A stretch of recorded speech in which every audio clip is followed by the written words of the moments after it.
Hello, everybody. Welcome back. I hope you're all doing wonderful today. I am doing pretty well as well. If I sound a little weird today, I have been feeling a little bit under the weather, so that's probably why. Um, but hopefully it won't be too much of an issue. I hope you can all hear me well, and the game as well. But yeah, it's good to see you all again.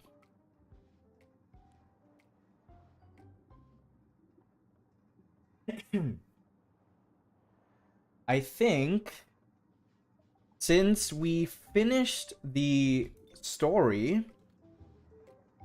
very early, I think today I just want to do kind of a sort of more chill stream where I might do some side quests and get that done because I have a lot of them.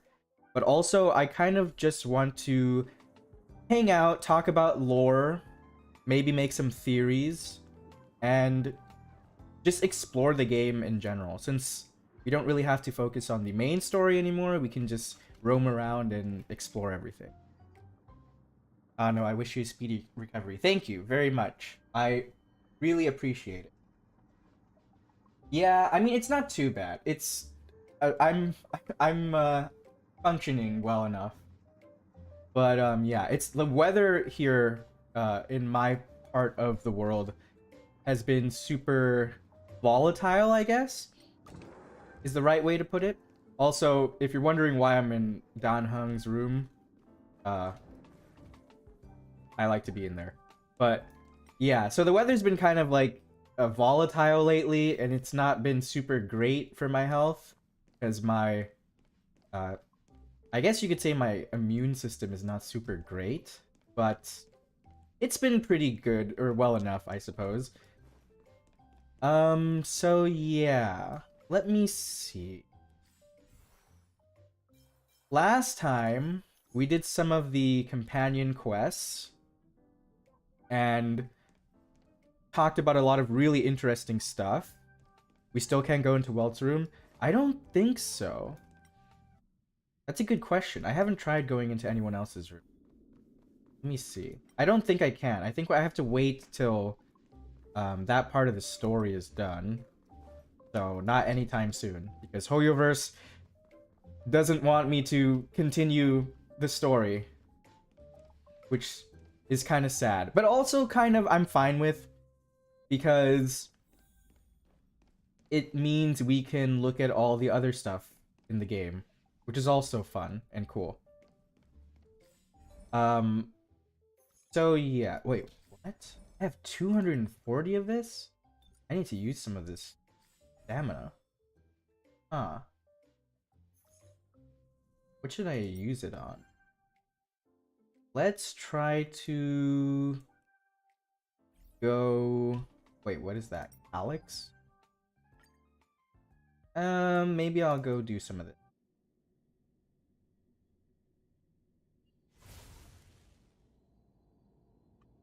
I honestly speaking, I've been kind of debating. Oh, also, I should mention this. So, this will probably be um one of, if not my, probably my the last stream I'm planning on doing for Star Rail, because somebody told me that the beta will end on the 10th. So pretty soon. I'm not sure if that's true, but assuming that it's true, this will probably be the last stream I do for Star Rail. I've kind of been debating on whether I should stream the new Archon quests in Genshin because I really want to play that Archon quest and talk about some of the stuff in there with everyone. But I'm not sure if I'm gonna stream it because I've been pretty busy. But if I do decide to stream that, it might be either sometime towards the end of this week or next week. But for sure, this will probably be the last Star Rail stream I do. So I want to make the most of it and see how much we can uncover from this game before Hoyoverse takes it away from us until its release. Don't mess with me. So hopefully we can come to some pretty eye-opening conclusions. So far, there's been a lot of really sus things in this game, in a good way. Too late to repent. So I'm really curious to see if there's anything else we can find that might give us an inclination as to what is actually going on in the overarching story of this game. Let's see. Honestly speaking, when this game releases, I'm actually gonna roll for Zayla. I didn't roll for her because I was too focused on wealth, and then I was thinking to myself like, maybe like she won't be that good, but she's extremely good, and I really want her now. But her banner's gone, so I'm kind of like, oh, that's sad. But when she finally releases, when this game releases, I'll probably roll for her. Although I'm still on a mission to get Welt. I really hope I can get him before the beta is over, but you know, sometimes we can't get what we want, unfortunately. Let's see. Let me do this. Then this. Ready to lose yourself? You can fight it or rock with it. I hope all of you have been doing well, though. I know that things recently have not been great for everyone, so I hope that you're all doing as well as you possibly can.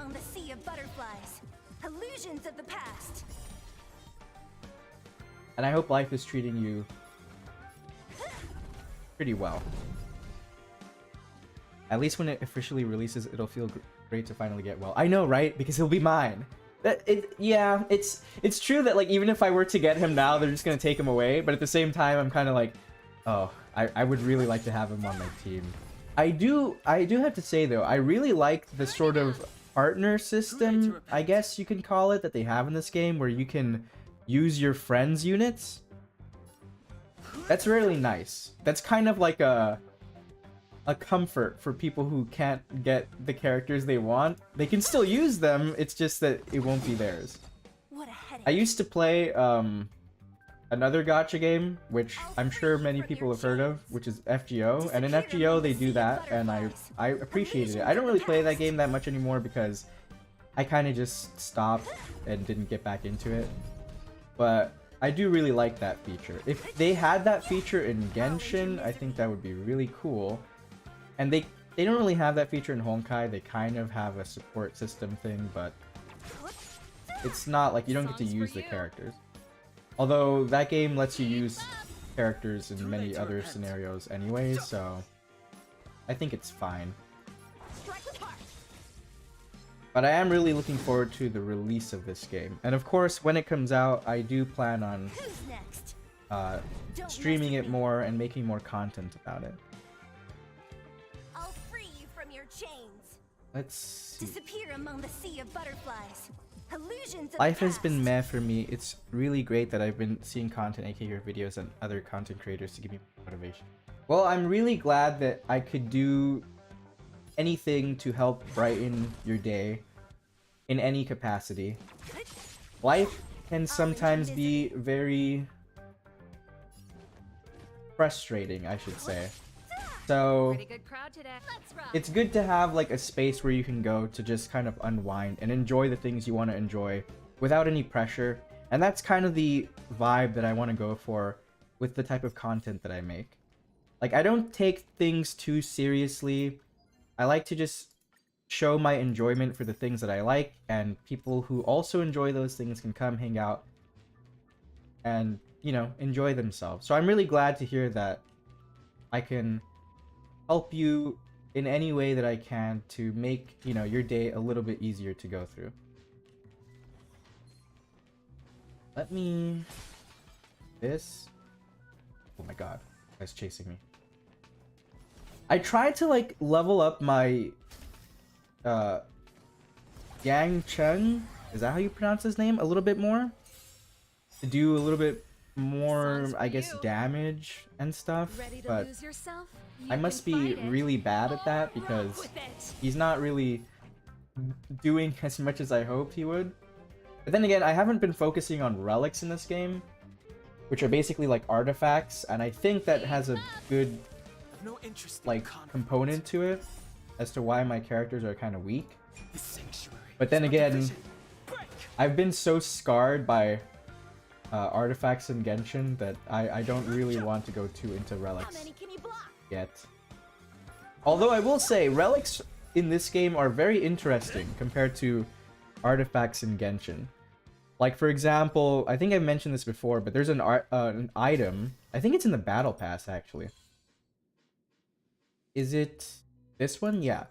So there's this item in the game, which lets you kind of choose your main stat for your relics, which is pretty cool. I really wish they had something like that for substats, but, you know, I guess that's fine for now. But I really like that. And also, the relics are kind of odd to me. I haven't completely figured out how to use them. There's like these special relics you can get. I thought there was this 6 slots for relics, but apparently not. These 2 are like special slots. And I got these from progressing the story or doing missions. So I don't really know how you get those types of relics. But it is really cool to see different systems at play. What is this? People in the conference room are so noisy that you can't even hear what anyone's saying. Huh. The self-remodeling resin looks like part of an hourglass sinking into another form of measuring time. A pocket watch. I know, right? There's so many weird things when it comes to like time in HOYOverse's games. So I'm really curious as to whether there's like an eon that governs time as well. I'm starting, this is kind of like I guess a bit of a tangent, but I mean, it's a lore and theory stream, so I guess we can have these types of tangents. But here's like a crackpot sort of theory that I've been thinking of. And I think I think some people, I've seen them have this sort of theory as well. But I think it's possible that Teyvat in Genshin is kind of like, how do I say this? Like, almost like a mini version of what's happening in the greater HOYOverse in terms of like the imaginary tree and everything. Because for as much like connections as Genshin seems to have to like Honkai and Star Rail and all this other stuff, it also does those things in a very different way to all of the other games, in that it kind of seems to have its own self-sufficient version of these things we find in other games. Like, for example, Irminsul, right? We don't really know what Irminsul actually is, like, in its entirety. The only thing we know is that it's, first of all, not a real tree. It's like some sort of structure that was created to house the data of Teyvat, right, and regulate it, which is something really similar to how the imaginary tree works, in that it just essentially crafts like data. So you can kind of see Irminsul as like a mini version of the imaginary tree, which is very odd to me because we haven't really seen something like that in HOYOverse's other games, except maybe one instance in Honkai Impact 3rd. So in Honkai Impact 3rd, there's this alternate timeline called the Captainverse, and in that timeline, there's a like a event that they had, I guess, where they had like a place you go to, and in that place they have this machine which is called a golem, and that golem functions really similar to how Irminsul works. It stores the data of the world, it protects the world against corruption, it sustains the world as well. So considering that there might be some possible connections between like Celestia and the founders of Tevat and like eons or these other things that connect to like Honkai, I wouldn't be surprised if Tevat is essentially like an experiment of sorts in trying to kind of copy the properties of the imaginary tree and of these sort of greater cosmological entities in order to sustain some world that whoever founded Tevat wants to sustain to kind of keep their own race going, if that makes sense. Because, I mean, we know that Celestia are aliens, right? We know they're not native to Tevat. So the kind of question becomes like, why did they create Tevat? And I think it's probably has something to do with like why like the travelers came to Tevat as well. Like they're all just kind of trying to escape some greater entity that's jeopardizing their existence. And they created Tevat probably to be this like safe place for them to be in. Although, which kind of explains why they're so overly protective of it. Like, I don't think Celestia is evil. I just think that, like, the things that they do, even the bad things, they do them because they feel like that's the only way to preserve themselves and their world. Because there's dangers out there that could threaten it. And if that's the case, then I feel like it's possible that they're taking knowledge they have of these greater cosmological concepts like the imaginary tree, like eons and stuff, and that they're using that information to try to sustain this new world that they have. So is the tree almost like Yggdrasil in Norse mythology? Yeah, that's kind of like the imaginary tree. Like it sustains all these different realities. Like to give a very simple, not super detailed explanation as to the imaginary tree. In kind of reality, there's these two opposing forces, and in the greater reality, like not just, it's kind of like, it's not the universe, so and even calling it the multiverse is kind of like not really true. It's just reality in general, which is one of them is the Sea of Quanta, and the other one is the imaginary tree. So the Sea of Quanta is just like a space of pure chaotic data. It's just like, you can think of it of like possibilities. And at some point in time, some of those possibilities arranged into like a structured form. So it was no longer like just chaotic data, but this data compiled itself into a form, and then it needs to constantly do that in order to sustain itself, because the Sea of Quanta is always trying to break down that data into just a more chaotic version.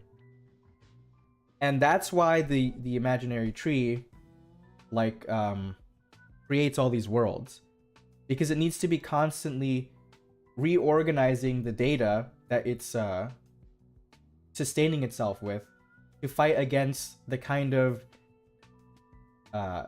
like, how do I say this, like deconstruction of the Sea of Quanta.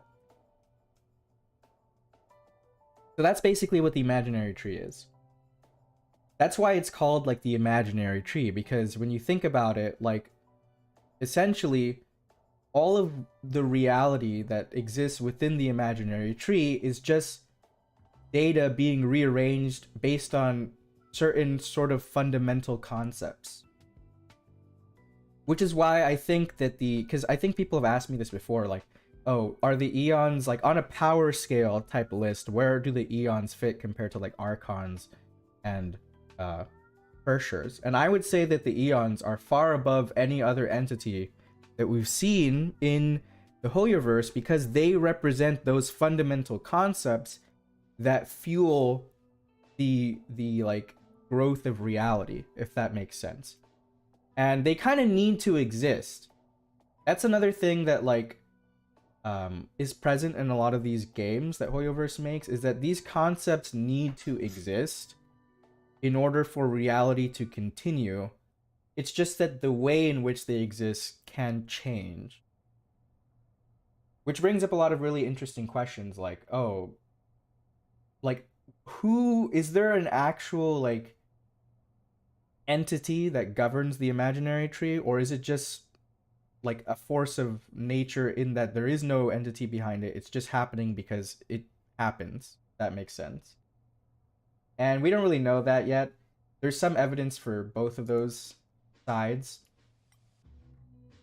But there definitely are entities that facilitate what the imaginary tree is trying to do. And as far as we know right now, the eons are the ones responsible for that. It's really fascinating to think about, though, because the eons, like, we don't know how they become eons. They just kind of do. We know that, like, at some point in time, like, anyone can be an eon too, which is really weird when you think about it. Because you would think that these sort of, like, higher dimensional beings have either always existed or they came about directly from the imaginary tree. But no, like, some of them just became eons just because. We don't know what happened to them, they just became eons. Like, one of them is a supercomputer that just became an eon one day, which is very sus. Like, Herschers and Archons, for the most part, they were chosen by a higher power, right? Like, Celestia essentially did some shenanigans that resulted in the Archons being chosen to take up that role. And the Herschers were directly given their role by the Honkai, or the will of Honkai, or it gets kind of complicated, but essentially that's what it boils down to. But we don't know how the eons came to be. We don't know who appoints them to their path, or how they get there, or even if that happens at all. At least not for right now. So I do think that, like, if you're interested at all in understanding, like, Genshin and Honkai on a certain fundamental level, you kind of have to look into the lore of Star Rail, because I do really think that it will answer a lot of those questions. I don't think it's going to directly affect, like, the story of Genshin or Honkai, at least not for right now. But I do think that if you understand the lore of, like, Star Rail, you'll have a better understanding of the general things going on in the background in, like, Genshin and Honkai. If that makes sense. Sounds a lot like Raiden saying something along the lines of needing fantasy for reality to exist and vice versa in her character demo trailer. Yeah, exactly. So basically, like, I kind of pointed that out in one of the threads I made on Twitter. But that's kind of how things work with the imaginary tree. Like, the reason why it needs to make all these universes is because civilization creates observers which perpetuate the existence of the imaginary tree. So it needs civilization to work, but at the same time, like, it also puts things in place that actively go against civilization, which we don't have a perfect explanation for, but some people theorize some things about it. Like, one of the characters in Honkai Impact 3rd theorizes that, well, the imaginary tree, as infinite and vast as it is, only has a certain amount of, like, resources that it can spread around. So it needs to selectively, like, prune which civilizations can actually benefit it. So it creates, like, obstacles for those civilizations to overcome. Like, it tests them, basically. And the ones that don't pass the test get, like, pruned off of the tree and dumped into the Sea of Quanta. And the ones that do, you know, go on to thrive. And then they support the imaginary tree, and the imaginary tree supports them as well. That hasn't been directly stated as a fact, but that's, like, kind of one of the theories that the characters have in at least Honkai Impact 3rd. The really interesting thing to me is that in Genshin is, like, the game where the characters seem to know the least about everything going on in their world. Which is really interesting to me. Because, like, in Honkai Impact 3rd, most people don't know what's going on, but there are a lot of people that do. There are a lot of people that at least have a basic understanding of what's going on in their world and even in their universe. And then in Star Rail, it seems like so many people know about what's going on. Like, they know about the eons, they know about paths and all this other stuff. And then in Genshin, nobody knows anything.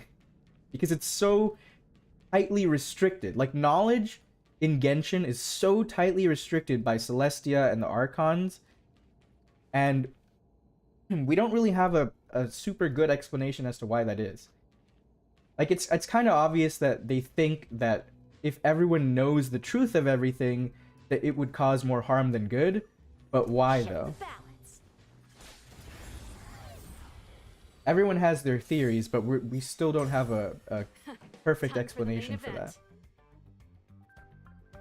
I can see the Eons having an origin story similar to how the Greek gods came into being in one version, the Titans having been born from chaos and then creating the large family tree of the Greek gods.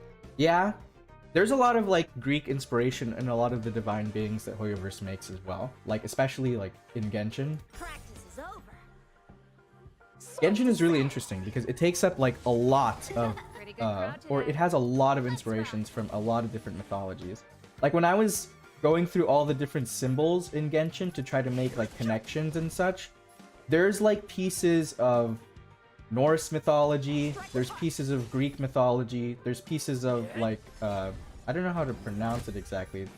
Zoroastrianism? I'm pretty sure I'm pronouncing that wrong. But like, there's so many different mythologies that go into like the lore. And the cool thing is that in real life, a lot of these like mythologies overlap in many areas, and you can see those overlaps in the lore as well. And like, the imaginary tree is a perfect example because there are many mythologies that have to deal with this tree of like life or this tree of like reality. And I think they even mention it in like one of the items in the game. Let me see. I think there's an item.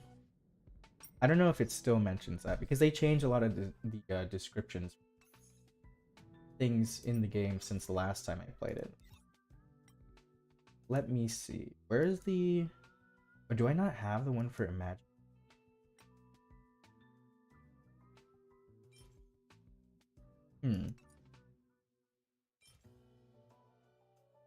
Oh. Is it different than what it was before? Huh. Interesting. There used to be an item in this game that had some interesting lore about like the imaginary element and the tree. It basically said something along the lines of like, oh, you know, in most cultures, people worship like this tree, and it turns out that it's probably the same tree that everyone's worshiping. Which makes sense. Yeah, it's either the characters don't know or they do know, but they end up hiding their knowledge. Yeah. If I had to guess as to why that is the case in Genshin, I think that, like I said before, like, it could be the case that Celestia or whoever is in charge behind the scenes is kind of worried about what that knowledge will lead to if people have it. Like, I understand their kind of perspective, right? Because if you look at a lot of the factions in Genshin that are going against Celestia, most of them kind of have a very similar ideology of like, they want true freedom of possibility regardless of the risks posed to them. Whereas Celestia, from what it seems like, their kind of stance is, we know what's going to happen or what might happen if that knowledge falls into the wrong hands, or if people are unprepared for the consequences of using that knowledge, and we don't want that to happen, so therefore we're going to restrict access to that knowledge so that that doesn't happen at all. Like, we don't want to take any risks, so we're going to like force everyone to exist in a certain way that minimizes those risks.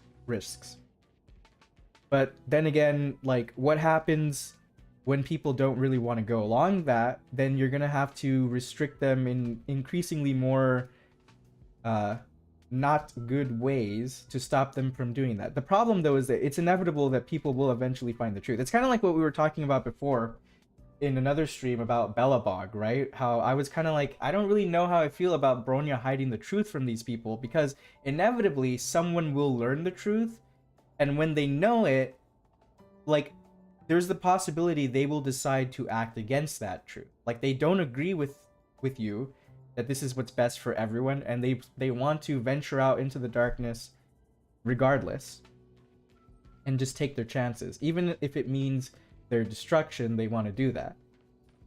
And it's kind of hard to argue either way, right? Like, what if in Genshin we find out that actually Celestia has been doing all of this to protect everyone, and once they're gone, that protection no longer exists, and then everything is lost.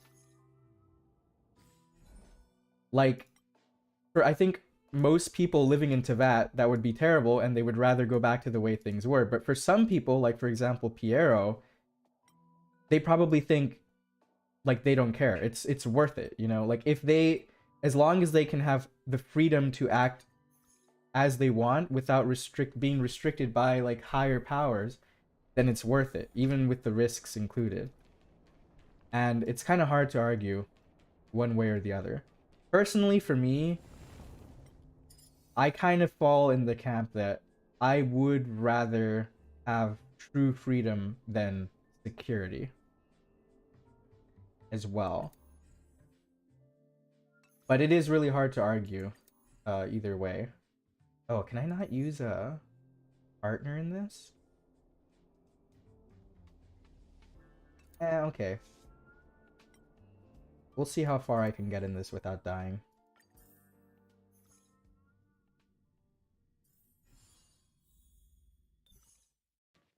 In terms of like the beings that I've noticed so far in Star Rail that I'm really interested in learning more about, because I think they could hold a lot of secrets, I'm really interested in learning more about Terminus, which is the Eon of Finality, because Finality has a really important role to play in Hoyoverse's games, in Honkai especially, but also possibly in Genshin, because, like, for example, this is the symbol of the Eon of Finality.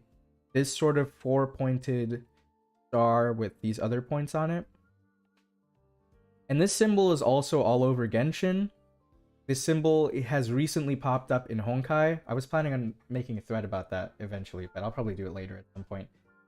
So the Eon of Finality probably has some role to play. It's also like the Eon that has control over like kind of the idea of Samsara's cycles as well.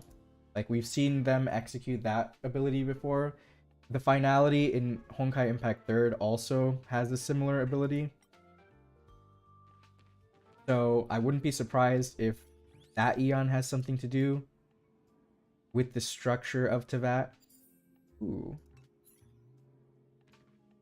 So I'd really like to learn more about that one. And then also, I'm really interested in Fuli and Flypoth, because there's some very sus things going on with Fuli and their followers, and Clypoth as well. Too late to repent. The truth. As far as the other Eons, we don't really have that much info on them, so it's kind of hard to judge which ones could have significant You can fight it, influence. or rock with it. But those are the ones that I'm really interested in so far. How many can you block? Strike with heart. Ooh. That was more damage than I was expecting.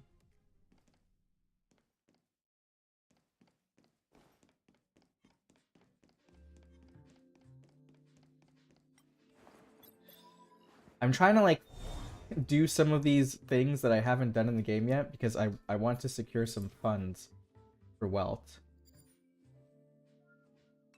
But I'm starting to think that unfortunately I probably won't be able to get him in this playthrough, but that's fine. I'll get him when the game releases for sure. And I will get him eventually with that 300 roll pity. Crack theory / headcanon with no basis at all. Oof, what the heck?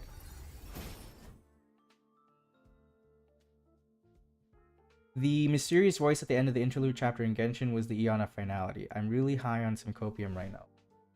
That mysterious voice, I have no idea. Okay, I have some idea about who it could be. No, I don't want to die. Thank you very much. A lot of people seem to think it's Istaroth. I'm not sure. I have some pretty cracked theories about Istaroth as well. I think it could be her. If it's an Eon, I think it's too early though. I think it would be too early for us to see like an Eon in Genshin. I think we will eventually,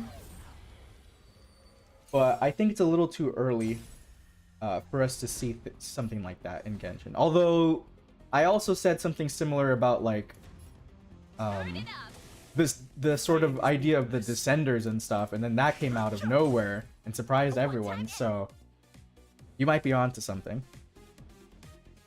I have this theory, or I had this cracked theory, which I'm not really sure about anymore. But my theory as to who that voice could have been is that if it is indeed Istaroth, I think it's possible that the 4 shades of the primordial one could be different incarnations of Kiana from Honkai Impact 3rd. And the reason why I think that is because hold on, let me do this thing. Is because, so I'm pretty sure that Time for the main event. the sustainer of heavenly principles is probably a shade of the primordial one, right? I mean, she's referred to as, you know, the sustainer of heavenly principles. Some characters, like Nahida, just refers to her as the heavenly principles, which is very weird. So she has to have some direct connection. I mean, she does have some direct connection to Celestia. That much is obvious. And the only thing that we have associated with Celestia so far is like the primordial one, their shades, possibly the Seelies, possibly the second who came, but that's a whole other thing. So I think it's very possible that the sustainer of heavenly principles is one of the shades, and she very obviously looks like Kiana. And then I still really think that Paimon is either a shade of the primordial one, if not the primordial one itself. And Paimon has so many similarities to Siren from Honkai Impact 3rd. It's crazy. So I think, and then the interesting thing is that I kind of discarded that theory for a while because I was like, well, there's like no evidence for it at all. But then when I heard that voice in the Archon quest, I was like, I don't know if it's just me, but this voice, because I was playing in the Japanese, right? I played Genshin for the most part in the Japanese. And when I heard it, it reminded me so much of a character in Honkai Impact 3rd who is another incarnation of Kiana. I won't say who because it's a major spoiler for the game's story. But if that is the same voice actress, which usually Hoyoverse likes to use like the same voice actors, then I think for like, you know, XPs and such, then I think that that's a very strong possibility that the primordial one and its shades are based on Kiana. And if that is true, then so many other things would make sense. But right now, I'm kind of iffy on it. Because there's just nothing to point towards the identity of that disembodied voice, other than the fact that they obviously know that, like, fate is not the same as, like, what Irminsul does, right? The changes to Irminsul don't affect fate. Or essentially causality. So that's why everyone seems to think like, oh, it's Istaroth, because maybe time is different, like on a different level than what the Irminsul does. And maybe because she's the god of time, then, you know, she knows that. Or maybe it's another shade. Like I theorized before that like there might be a shade governing the concept of causality or fate, which would be different than time. And maybe that's who it is. Like there's so many possibilities for who it could be that right now it's really hard to tell. Although oftentimes I find that sometimes like the simplest answer is the correct one. So it could just be Ishtaroth. But it's kind of hard to say right now. I also think Ishtaroth is a strong contender, but there are so many possible contenders. Yeah, exactly. Like, it's really hard to tell right now who it could be. And also, like, Ready to lose yourself? I'm really, like, wondering why. Why? If it's, let's say that it's Ishtaroth, where has she been? Why is she, like, revealing herself now to the Traveler? It's very sus. A one-time enemy. Like, the way that a lot of the factions and important entities in Teyvat deal with or interact with the Traveler is very sus. Let's rock. Like, it feels to me like they have a plan for the Traveler, which makes me kind of anxious. And I don't know what that plan is, and I'm not convinced, like it seems everyone else is convinced, that Ishtaroth is, like, perfectly benign. I'm not really convinced of that. Like, some of the stuff that I've read about Ishtaroth seems very, very sus, and I'm not really sure if she's entirely on our side, if she even is still around. So, if I was the Traveler, I would be very wary of taking anything that Ishtaroth says at face value. Oh, this thing is gonna kill me, for sure. I had this other crack theory that I haven't, like, put all the pieces together for yet. But I have, like, a kind of crack theory that Ishtaroth is not really that good of a god. As in, like, she's not, you know, this kind-hearted, benevolent god that everyone thinks that she is. And she might have done some really shady things in the past. Like, I think there's a, if I remember correctly, I forgot which item it is in the game. I'm kind of scatterbrained at the moment. But, I think there's an item in the game that talks about, like, Ishtaroth, right? And, like, her past deeds and actions. And they mention how, like, time can be cruel and, like, it describes, like, her method of, like, punishing people. And it sounds very suspiciously similar to me to how Conria was punished. So I kind of had this crack theory that everyone seems to think that it was, like, the sustainer of heavenly principles that primarily went, you know, destroyed Conria and inflicted this curse on them and all this stuff. Here to crash the party? And I got to thinking, like, what if it wasn't her? And what if it was actually Ishtaroth? Like, we have no explanation for what happened to Ishtaroth. We have no explanation as to why everything after this whole conflict between the first throne of the heavens and the second throne of the heavens, or the second who came, or whatever you want to call it. Like, there's so many sus things about the aftermath of that. Why is it that nobody saw any of the other shades except for Ishtaroth?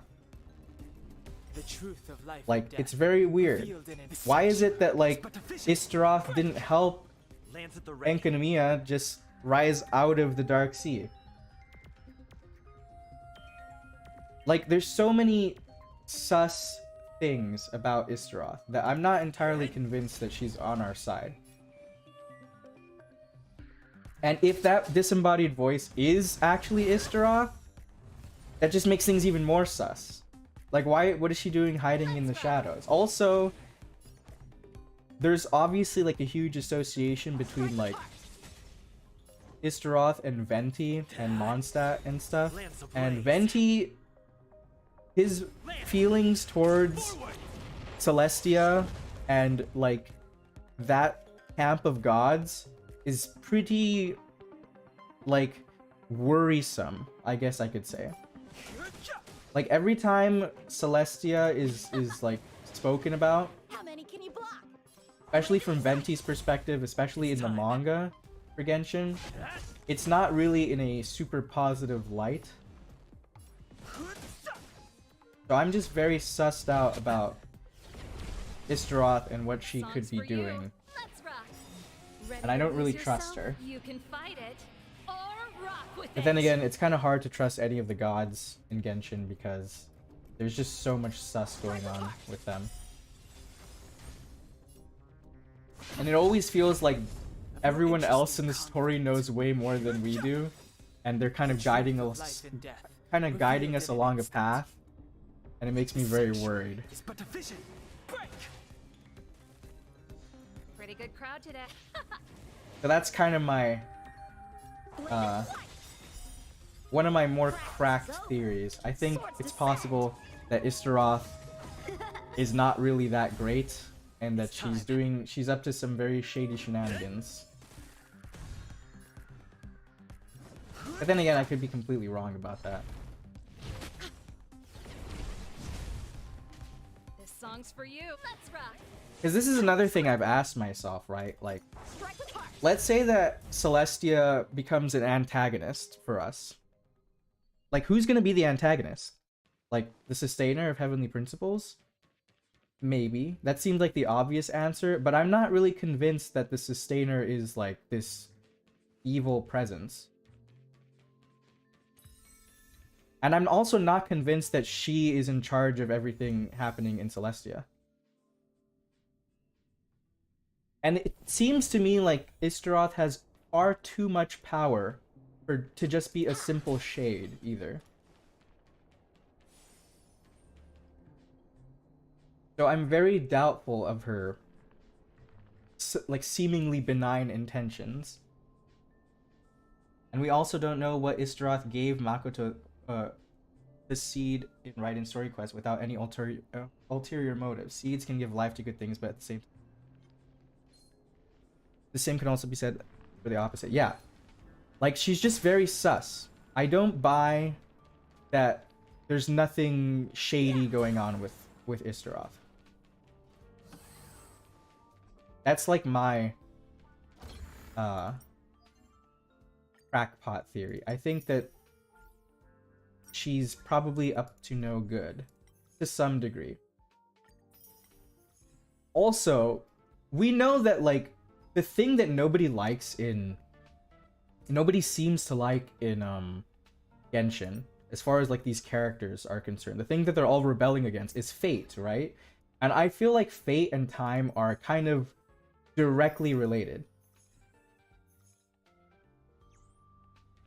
Like, I don't know if they're directly related in the capacity that, like, Istaroth also has some governance over fate, or maybe Istaroth also controls fate, or something like that.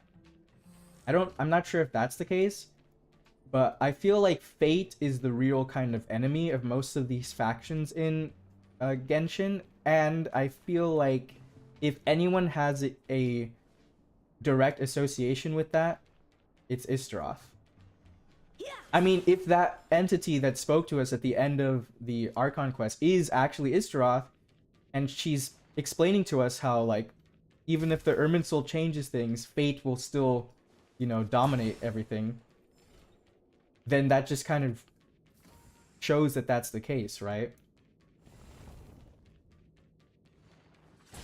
And the fact that, like, so many people are trying to reweave fate or manipulate fate, and we know that even the Traveler at some point will probably do that, makes me think that at some point in time we're going to have some sort of confrontation with Istaroth,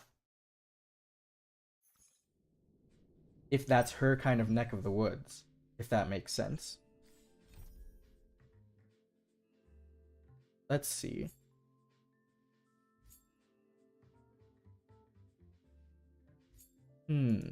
Which one of these can I do? Oh, let's do the simulated universe. I haven't done that in a long time.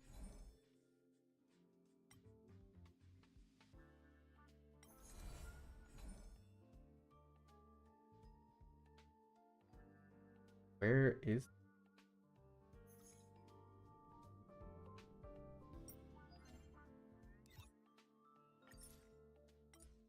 There it is. Wonder if I'll discover any rare swords.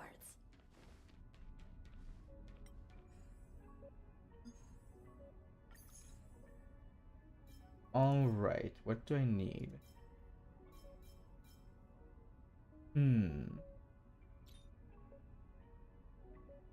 Okay.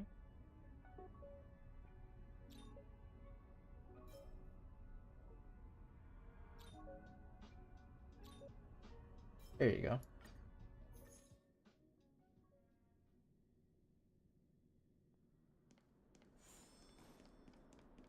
As for like kind of crack theories that I have so far for Star Rail, Shift the balance. I mean, apart from the ones that we've already discussed before, like I think it's possible that March 7th could be a candidate for an Eon. I think the Trailblazer could be a candidate for an Eon. Time to twirl. I'm really curious as to what, like how much Hoyoverse wants to connect this game to their other games. I'm fine. I'm completely fine if this game doesn't have any direct connection to Genshin or Honkai, apart from the ones we already know about, like, you know, Weltiang and stuff. But I do really think that what Hoyoverse wants to do with this game, besides having it, you know, obviously be its own thing, is to kind of have it bridge the gap between all their games. And I'm really curious as to what their plan is for doing that.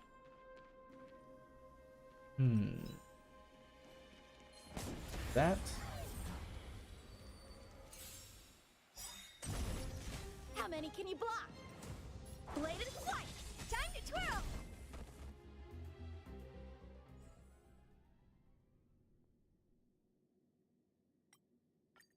That's that.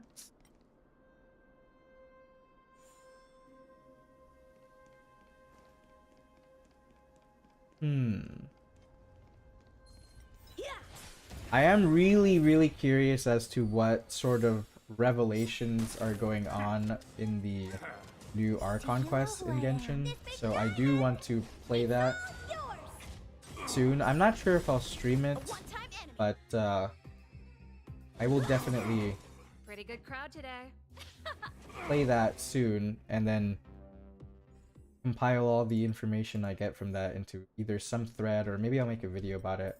Because Let's go. honestly speaking, I always find that like if you go through all the lore in Genshin, things like connect so much that you always feel like you're really close to understanding the whole picture, but there are certain things that continuously pop up that just confuse you and throw you for a loop that kind of contradict things. And the two things that I've noticed that always do that are like Celestia and Onrya.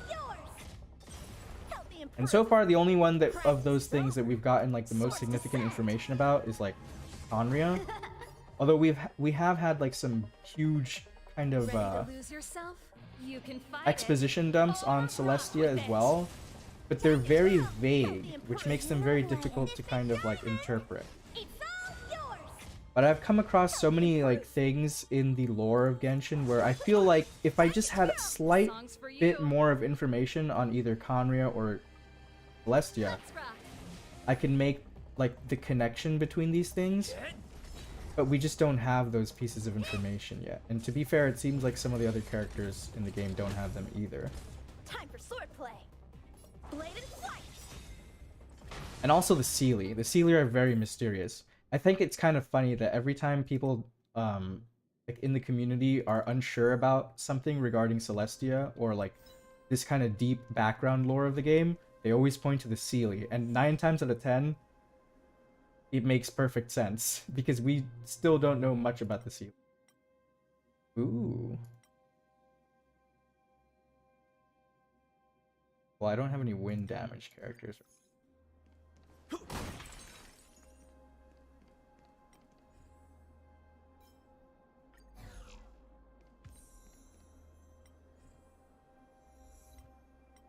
Like, for example, if the Seelie were envoys of the heavens, so they were envoys of Celestia. Does that mean that like they were created by Celestia? Does that mean, or were they already here and they kind of just partnered with Celestia, if that makes sense? But it's weird because from what we know, it seems like the Seelie Kingdom or kingdoms or their civilization was kind of located in the Dark Sea. If they're located in the Dark Sea, why are they there? Why aren't they like in Tevat, you know? It's kind of sus to me. Also, like, we still don't know exactly why the Seelie were kind of like cursed by Celestia. We kind of know a little bit as to why, but like, it doesn't add up for me completely.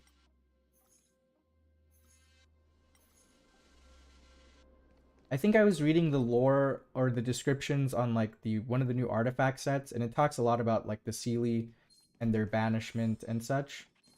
And it just doesn't really add up that much for me. Like, what is... Ooh, what is this? Like, what is Celestia so afraid of? That's what I'm wondering How many constantly. can you block? Practice is over. Swords descend. Why is it that they're so Time to twirl. fearful of any sort of knowledge coming into the world that they can't regulate themselves?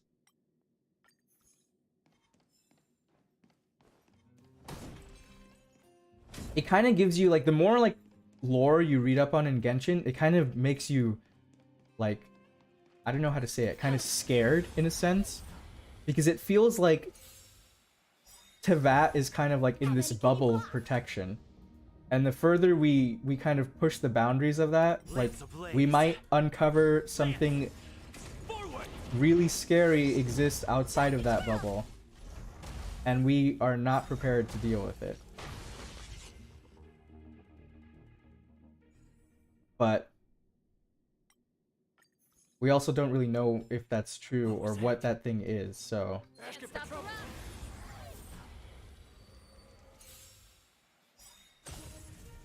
A one-time enemy. Do you know who I... This big diamond? Hmm. It's all yours. This is going a lot better than I thought it was going.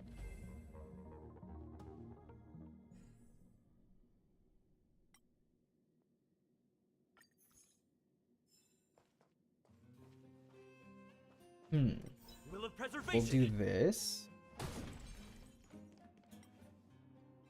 And then that.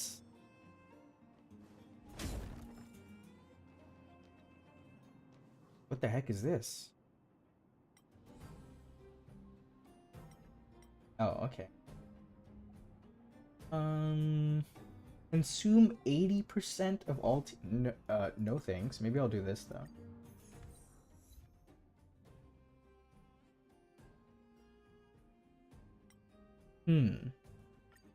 Okay, that sounds okay.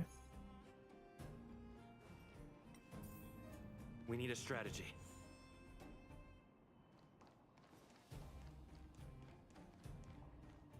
Shift the Let's balance. do this. Upgrade configured. Ha.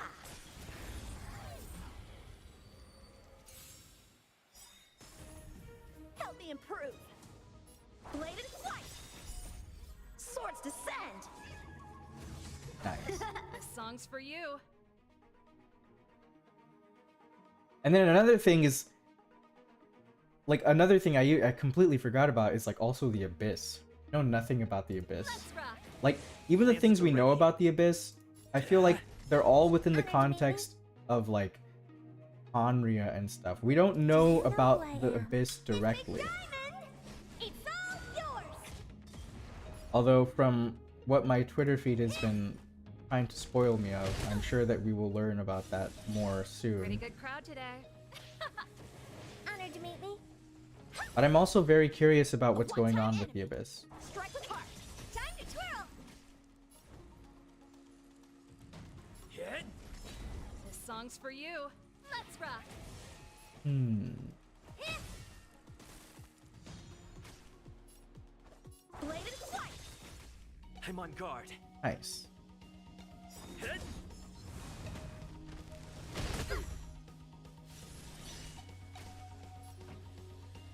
Let's do that. That. Time for swordplay. Strike with heart. That was a very bad idea.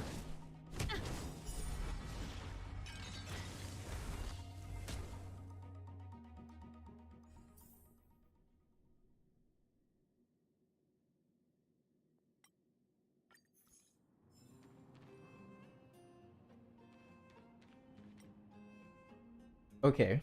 Oh, thank goodness. I was about to say, I don't see myself surviving for much longer with this amount of health, but okay. Huh. Who should I...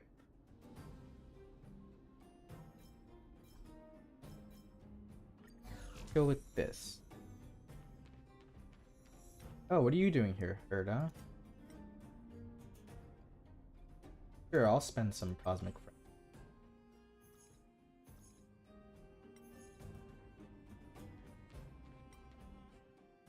Nice.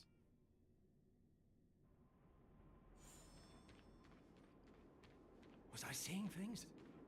Asking for trouble, Can't stop the rock. What? Can't stop. What?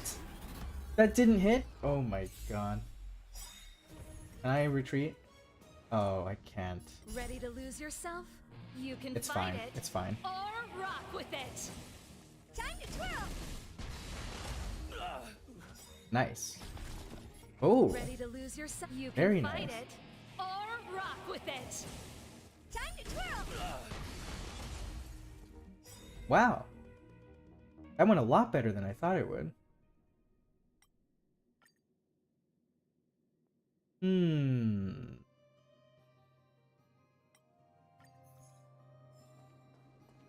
Okay.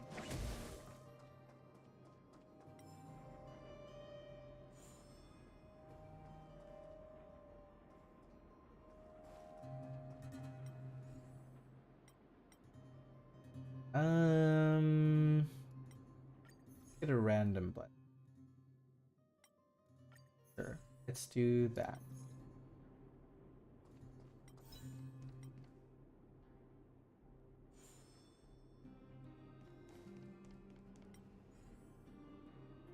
And then let's put a hook in here. Will of preservation.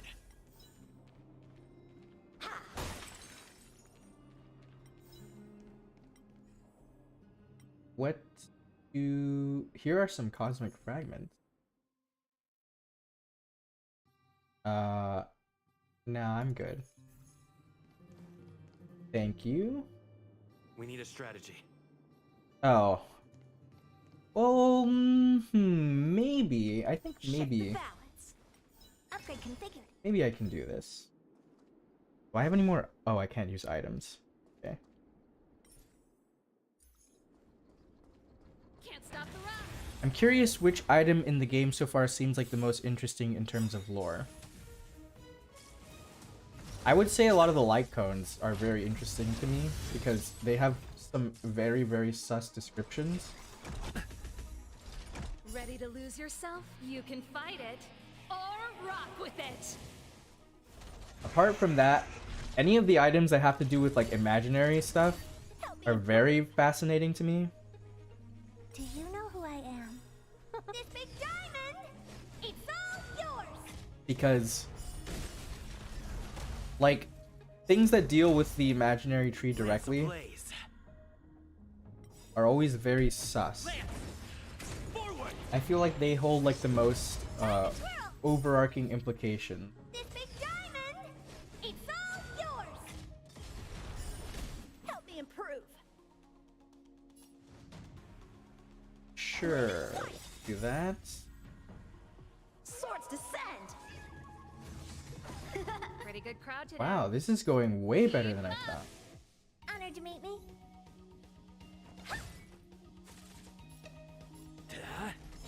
How many can you block? Strike with heart. Okay.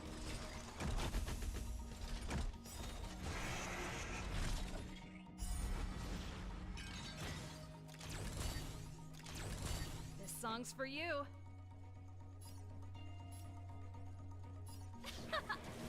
Time to twirl! Hmm. Ready to lose yourself? You can fight it or rock with it. What do you I think after this run, we will take a look at the items and read some of their descriptions and see what they have to say. bladed white? I wasn't expecting to be able to get this far in the simulated universe, and now I'm very. I think I can do Proud it though. today. I think it'll be fine. Let's rock. Time to twirl. Time to twirl. This big diamond, it's all yours. Hmm. It's time. Nice. I won't break. I do really appreciate that the Trailblazer in this game is like a really good unit, actually. Like, by themselves. Oh no.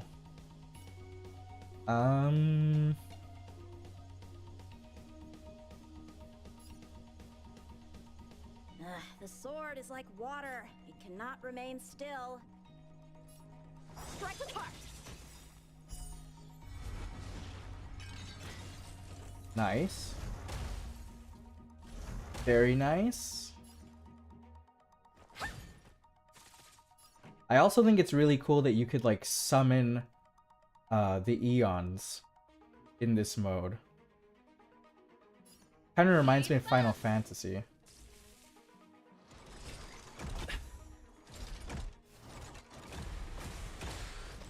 Lance at the ready. Hit! Lance! Forward! How many can you block? Huh. Bladed white. Very, very nice. Is that the last boss?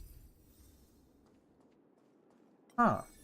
Nice. Good stuff indeed. Wonder if I'll discover any rare swords. Oh, I got another Herda.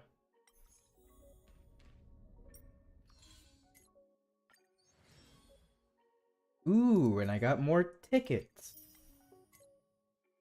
That's 2 more steps closer to getting wealth.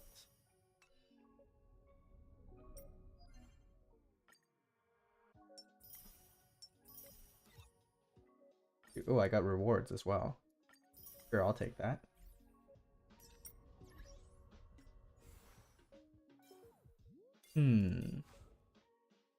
Okay, let's activate this. Then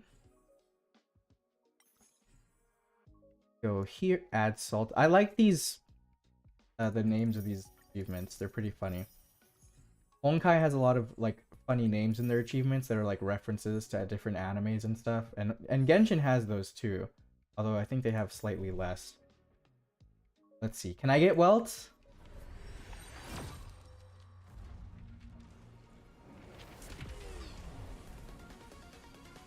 I'm crossing my fingers. Nope. Nope. Nothing. Welt, please come home. I know. I'm like, if I will sacrifice all my mortal possessions for this man. Nope.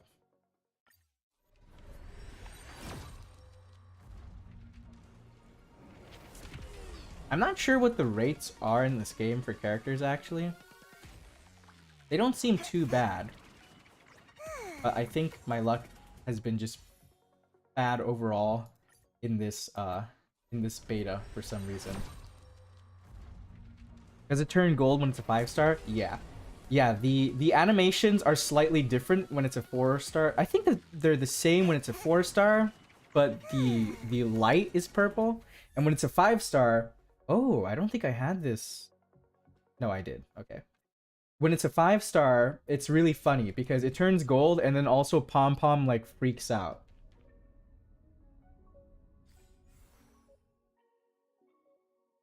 Do I even have Pella? I don't think I do. Okay. let's read some of the descriptions for these items. Starting with ones that I think are very sus. Where should we start?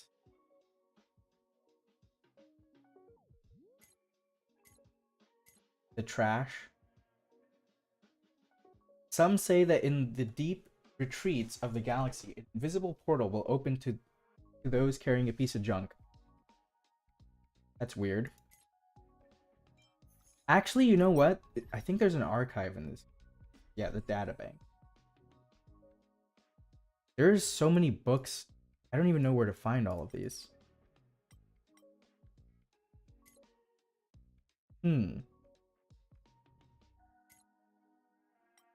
Let's see. A book on the eons. An entry in the Express data bank about the eons. It gives an account of their mysterious wandering existence in the starry depths of space.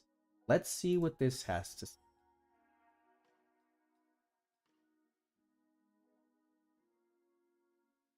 People know very little about the mysterious existence that dwells in the vast stellar seas. With the limitation of knowledge, intelligent lifeforms can only faintly discern that eons tread upon paths imperceptible to mortal beings and execute unfathomable powers via some form of belief. In the end, the eons became an embodiment of highly condensed concepts of philosophy through the word of mouth spread of their legends. If anyone finds themselves treading on the path of an eon, they will be inundated by a distant sensation, like being struck by a glance from light years across the galaxy. Many believe that this is the only connection the eons and mortals can ever have. I'm very confused by this sort of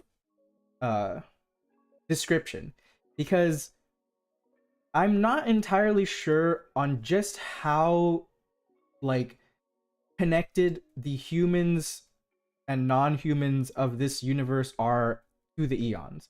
Sometimes it feels like you read descriptions like this, which makes it seem like they're aware of them, but they've never seen them or directly interacted with them. Like, their relationship seems very distant. But then you have, like, groups of people who, they worship the eon, they know of the eon's presence, they've seen the eon in some form. It's very weird. I'm not entirely sure on what the case actually is. Like, is it the case that most people don't know of the eons or know of them but don't have a strong connection to them, and then it's just the people that we've met so far that do? But I have yet to see a group of people that don't really know much about the eons. I mean, in Belobog, they didn't know much about the eons, right? But they knew about, like, the preservation and Klypoth. They just didn't really know about anything else because, to be fair, they were pretty deprived of knowledge, having to be stuck and isolated in this one city on the planet. So, but they did have knowledge of the eons. They did know about Klypoth, and some of them even knew about, like, Stellarons and such. So I'm not really sure how true this statement actually is. Let's see. The Trailblazer, Akavili. Countless meteors shoot past the night sky. If you can pick up the correct one, it will bring your wish to thousands of distant worlds. That is very sus. Adrian Spencer Smith, Fables of about the Stars. I like how they add, like, the site, like the authors of these quotes and stuff. It's pretty cool. There are 3 directions on the wheel of destiny: the unknown, the known, and the cannot be known. The idea of the unknown is tolerable, however, the cannot be known sounds more like a challenge. Akavili left the isolated world of Pegana and continued to explore the unknown edges of the universe, hoping to find the end of the tree of existence. Unfortunately, Akavili's destiny was abruptly ended due to an accident. That is really interesting. So my questions to that are, did he start this? I mean, I don't really know what Akavili is. So did they start this journey when they were still a mortal, or did they start it after they became an eon? Because I'm guessing, like, we know that Akavili is from Pegana, right? So I'm guessing that Akavili was born there and they were some mortal in some capacity before they became an Aeon. And so if that's the case, did they start this journey to find the end of what I assume is the imaginary tree before they became an Aeon? And is that how they became an Aeon? Or did they start that journey after they became an Aeon? Because maybe they became aware of the existence of the imaginary tree and wanted to reach the end of it. Like, maybe they're... You know, actually, I just thought about this, but it kind of reminds me about like how ambitions work in Genshin.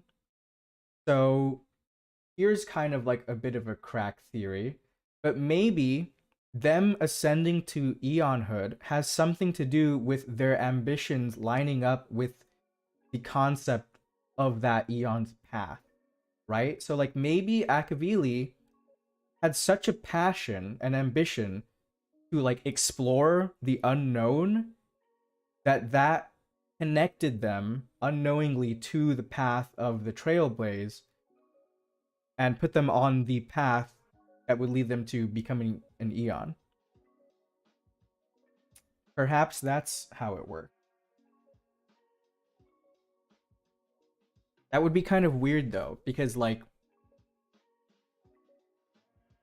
how do you gauge like how strong someone's ambition would have to be for something like that to happen?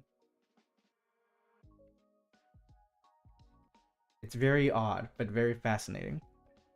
I'm gonna go out on a limb and say that he became an Aeon during his journey. Something happened and he's supposedly dead. Yeah. Yeah, putting aside like the accident that happened to them, because that's very, very mysterious, I think it might be the case that that's how they ended up as an Aeon. Like, they were so infatuated with this idea of exploring the unknown that they eventually resonated with this universal or this fundamental concept, and that kind of connected them. My question is, before Akavili became the Aeon of the Trailblaze, was there already an Aeon? Like, that's one of the things I'm very curious about when it comes to the Aeons. How do they become Aeons? And like, do the Aeons change? And if they do, what happens to the old Aeons? It's very sus. Alright, let's see. Let's move on to the destruction. The tree of existence equals imaginary tree? Yeah. That's what it seems to be like. If entropy is a fundamental law of the universe, then the heat death would be the inescapable destiny of the material world. Then, why do we bother to struggle, to survive? We undergo incineration, fusion, and obliteration. And if we wish to welcome the new, then we must first embrace the annihilation. From a scientist just before pressing the button for nuclear detonation. That's pretty cryptic.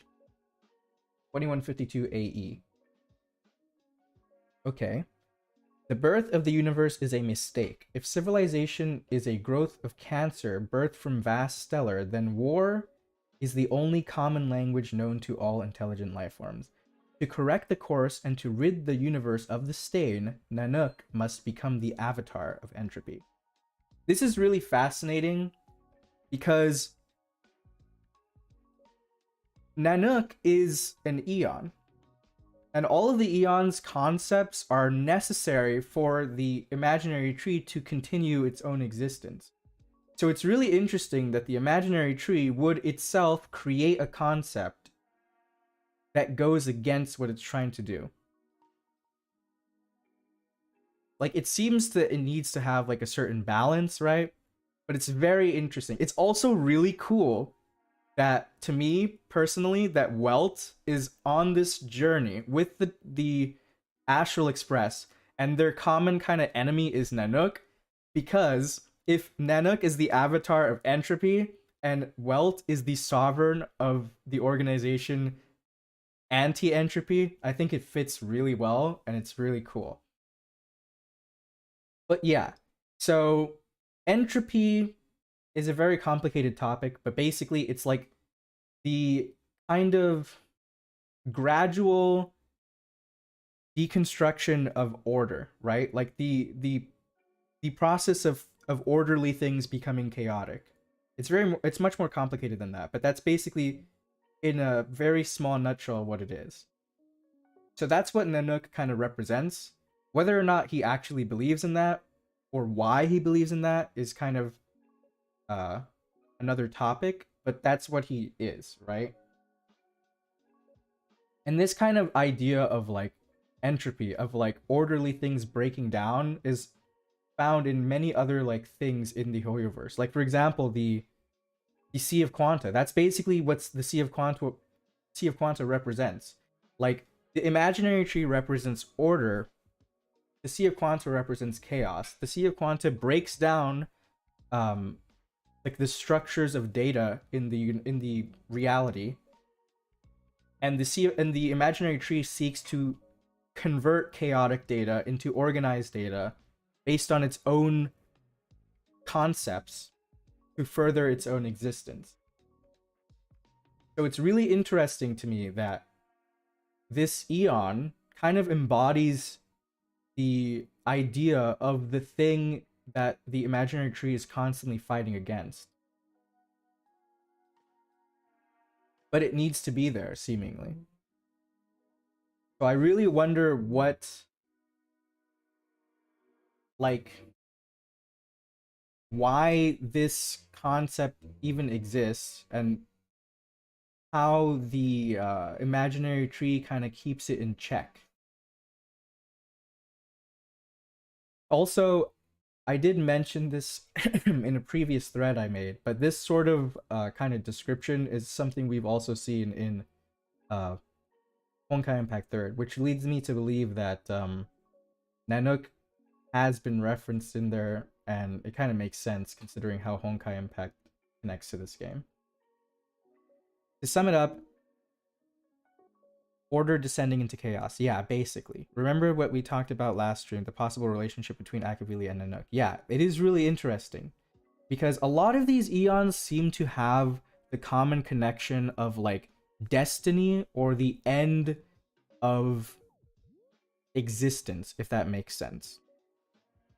Like many of the descriptions of these eons talk about how they interpret reality and the end of reality and what that means for their concepts, right? Like Fuli wants to preserve the memory of reality because they talk about the destiny of things, and they want to kind of perpetually rebirth realities. Nanook wants to kind of break down all reality. What else? The preservation is pretty self-explanatory. They want to preserve reality. And even Akavili, who seems like their path wouldn't have much to do with that, it kind of does, because they want to reach the end of reality. That's like the ultimate destination, right? And since their whole path is about trailblazing into the unknown, that's kind of like the final point of knowledge. It makes sense that they're still connected to that.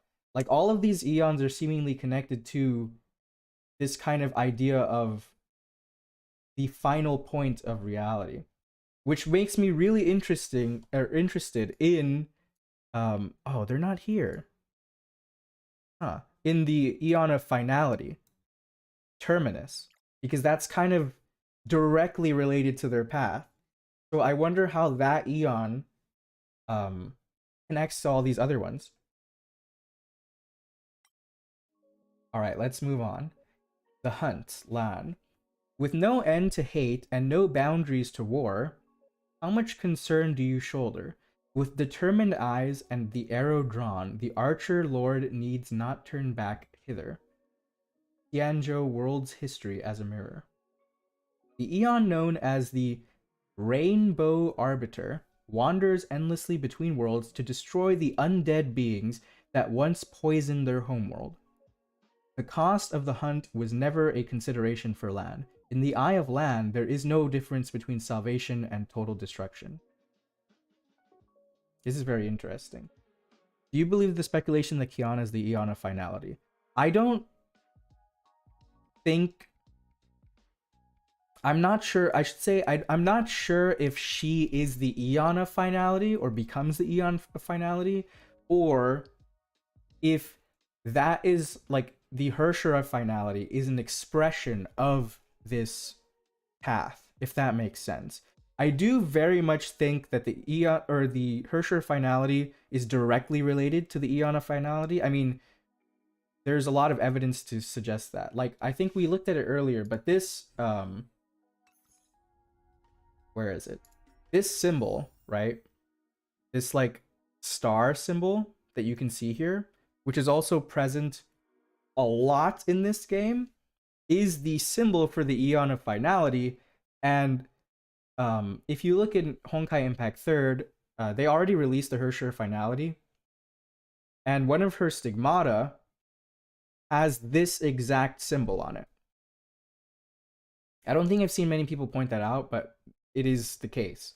So I do think there is a direct connection between the Herschera finality and the Eona finality. But I'm not sure if the Herschera finality is the Eona finality or if it's just like some manifestation. Kind of like how the Antimatter Legion is a manifestation of sorts of the Path of Destruction, but it's not Nanook, you know? We do know that the Herschera finality is an alien entity to the world of Honkai. So it's possible that it is the Eon of Finality, but I'm not entirely convinced. Also, there's no description of them here, but in some of the splash texts, they mention how Terminus is the Eon of Finality and that they go back and forth through time. And it doesn't seem like that's really what the Herschera finality has done. They do set up cycles, and the Eon of Finality does have to do with cycles, like that they do exert their power that way, like samsaras and such, which is what the Herschera finality does. But I don't really think that they are the Eon of Finality. I think that they're kind of just some form of manifestation of that power. But who knows? They might be. I wouldn't rule it out of the realm of possibilities. Rainbow, that sounds like a very interesting name. I know, right? The Eon of the Hunt is kind of interesting. Like, I don't really know why this is a fundamental concept of, like, hunting, I guess. It's kind of like the concept of, how do I explain it? Kind of like the food chain, if that makes sense. Like this thing, it's not really like war, but it kind of is. And apparently they have a severe distaste for undead beings that once poisoned their homeworld. So I'm guessing Lan kind of has like the same deal as Akavili, right? They were probably mortal at some point, and they developed some passion and ambition that resonated so strongly with this path or this concept that they, in some process, became an Eon of it. That probably has to do with these undead beings. Which, undead beings is very sus in itself. Like, what do you mean undead being? Like, are they zombies? Because there's zombies in Honkai. But, and they poison their homeworld, that's very sus as well.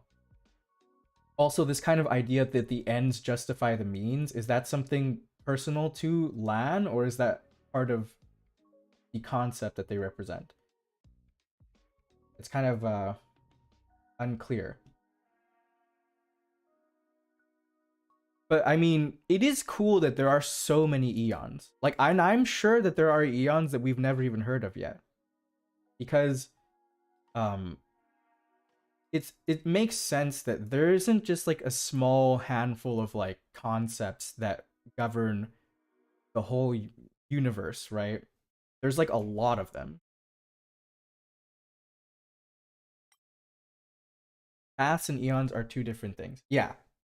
The path is like kind of, if I had to say, like the paths are more like fundamental than the Eons themselves. Like the Eons are on the path, but the path is like more fundamental than the Eon. What I'm kind of curious though is like the actual nature of, like, the full nature of the relationship between, like, the path and the eon that presides over it.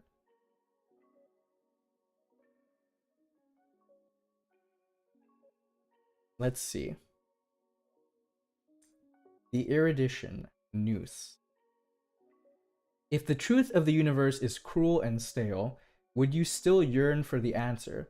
The seeker is impassive, for their core has always been cold and unfeeling, just as the end of the path they set out to seek.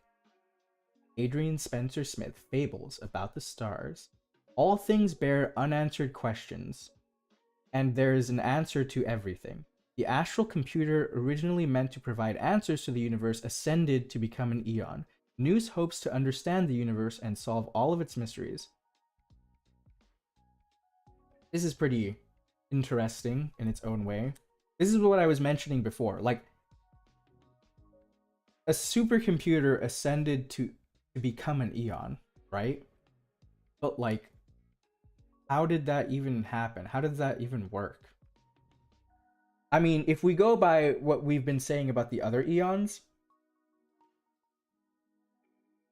I mean, can a machine even have, like, an ambition, though? Especially a computer. Like, maybe it kind of goes hand in hand with an ambition, right? Like, reaching the pinnacle of this concept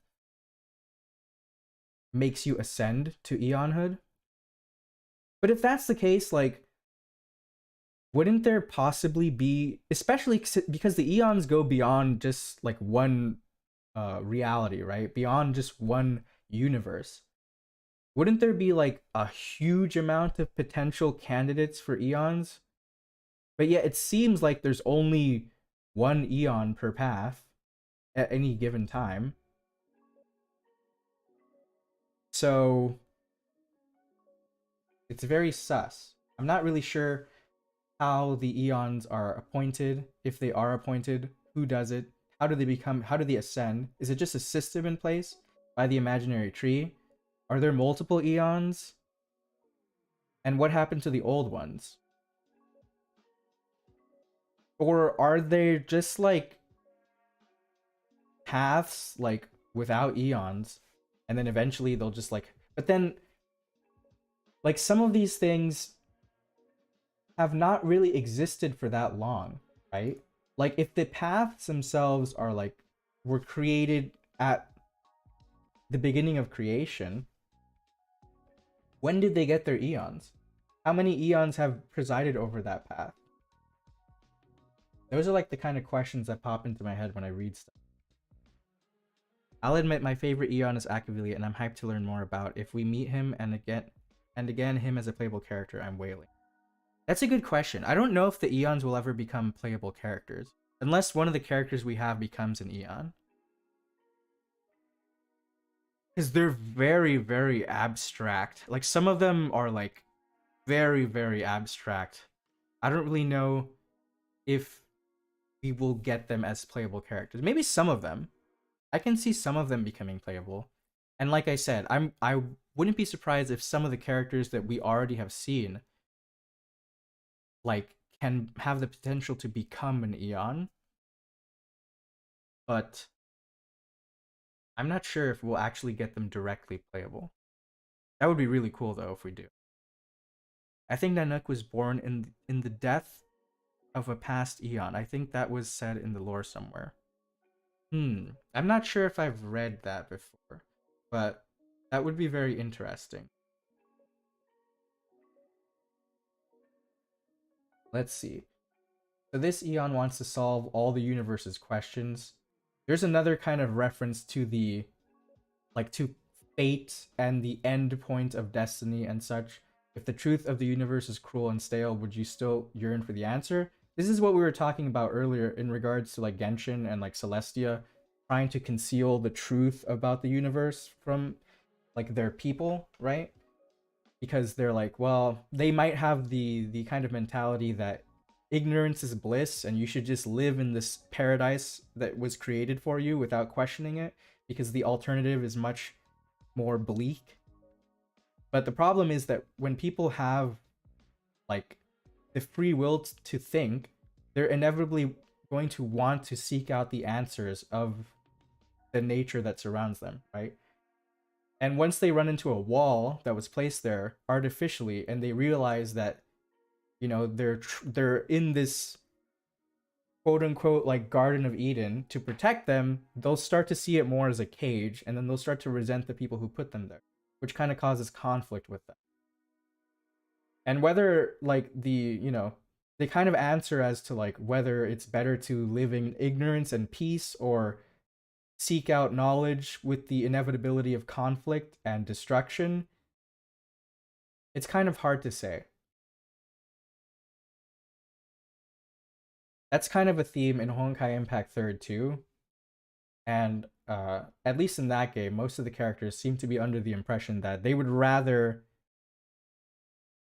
go into the unknown and seek the truth and hope for the best than kind of put themselves in a cage and isolate themselves from any of the dangers of the world because it's too risky, you know?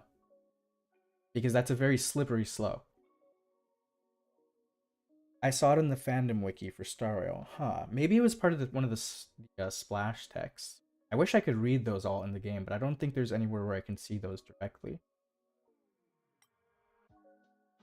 Alright, let's move on. The harmony. Zip, I don't know how to pronounce this. The world is in harmony and the stars shine bright. Praise the Lord's boundless virtue. All humans are brethren and all things are connected. The winds of blessing sweep across the land. Odes of harmony. A gathering of eons from multiple divine worlds of music. The glorious Zeep, however you pronounce that, is chanting songs of joy and happiness. To battle the brutality of the laws of the universe, intelligent life forms must discard their cowardly selfishness and the difference between individuals, forming a harmonious song to compensate for the weak and to protect life with death. Huh. Isn't Akavili dead? Yeah.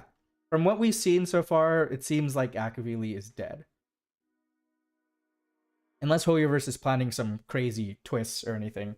But from what we've seen so far, everyone seems to agree that Akavili is no more. There was an accident of some sort in the past, and now Akavili is no more. Although they mention how their legacy lives on, and people still tread on their path. This is weird. So, we were just talking about this earlier. I mentioned how, like, are there multiple eons? It says a gathering of eons from multiple divine worlds of music. Is that a description of the harmony? Because if that's true, does that mean that this path has multiple eons that govern it? Which could explain some of the things we were questioning before.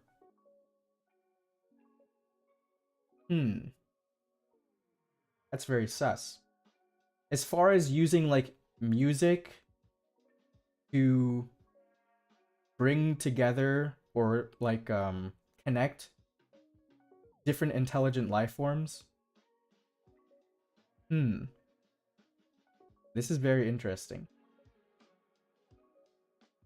This kind of reminds me of like, if you're familiar with like the Fate franchise, this kind of reminds me of like some version or interpretation of like Heaven's Feel, but like with music. Instead of like directly linking people's souls, you link them through music. And to compensate the weak, to protect life with death. That sounds very ominous. Huh. Discarding their cowardly selfishness and the difference between individuals. So, yeah, this kind of seems like a shared consciousness type deal, right? Everyone discards their cowardly selfishness, which I interpret as like their kind of individualism, which also leads into the differences between them. So they discard their individualism to form a collective and make like one sort of song of civilization. That's this eon's solution to the conflict inherent in like civilization, maybe. So everyone harmonizes with each other and makes like a big song. That sounds really good on paper, but at the same time, kind of terrifying and very sus. That kind of also reminds me of like the Hersher of Reason a bit. The Hersher of Reason kind of works very similar to this. And we've seen this kind of concept, if this is what this is implying, we've seen that kind of concept before in Genshin and in Honkai. So this is actually really fascinating, if this is the case. Let's see. The Nihility 9. This is also another Eon that I'm really fascinated by, for many different reasons. You may gaze deep into the vast grandeur of the stars, but do not glance at the abyss of the void, for it holds nothing except for the ability to make mortals lose all reason and thought. Murong, Doctor of Chaos. The existence of the Nihility, if that's how you pronounce that, is a mystery itself. Enshrouded by layers of mist, 9 doesn't interact with the other eons. They believe that the ultimate fate of the multiverse is nothingness, and therefore worthless. Yeah, that seems pretty in line with an eon that represents nihility. The interesting thing about this eon is that, or one of the interesting things, is that a lot of people seem to speculate that this is the eon, or this is the presence that the character Sue from Honkai Impact 3rd met at the end of one of the mangas, because it kind of talks about how it's bored and it knows this knowledge about like that transcends the Honkai, and it wants to play a game with him. So some people speculate that we might actually see Sue in this game, and that if we do, he might be a Doctor of Chaos, because contrary to what their name sounds like, the Doctors of Chaos are kind of like very optimistic. Like they try to combat the idea that the nihility represents, which is that, you know, the universe is worth nothing, or the multiverse is worth nothing, by trying to find the meaning of the universe and such, which kind of fits really well with Sue's character, because he's a person who has looked at so many different realities and possibilities, and he's very hopeful. So, but he also does have a big relationship with like the idea of nihilism. So I think it would fit pretty well for him to be a Doctor of Chaos. Also, obviously, the void and the abyss being referenced for this eon is also very sus. But I don't think there's quite enough yet to make any connections between that and any other mentions of the abyss or the void yet. It is really interesting to me that some of the characters that we see that are on this path, though, like apparently Welt, I think, right, is in the Nihility. So that's very sus. All right. Let's see. The Preservation, Bipoth. The philosopher gazes upon the stars, trying to find the ultimate goal of civilization. Build a wall. A majestic voice echoed in his head. Build a wall. Adrian Spencer Smith, Fables About the Stars. This guy has authored 2 of these entries so far.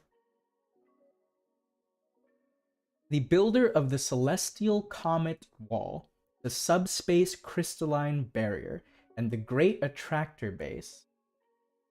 Followers call the builder the Amber Lord, one of the oldest and most tenacious eons, having survived the Dusk Wars.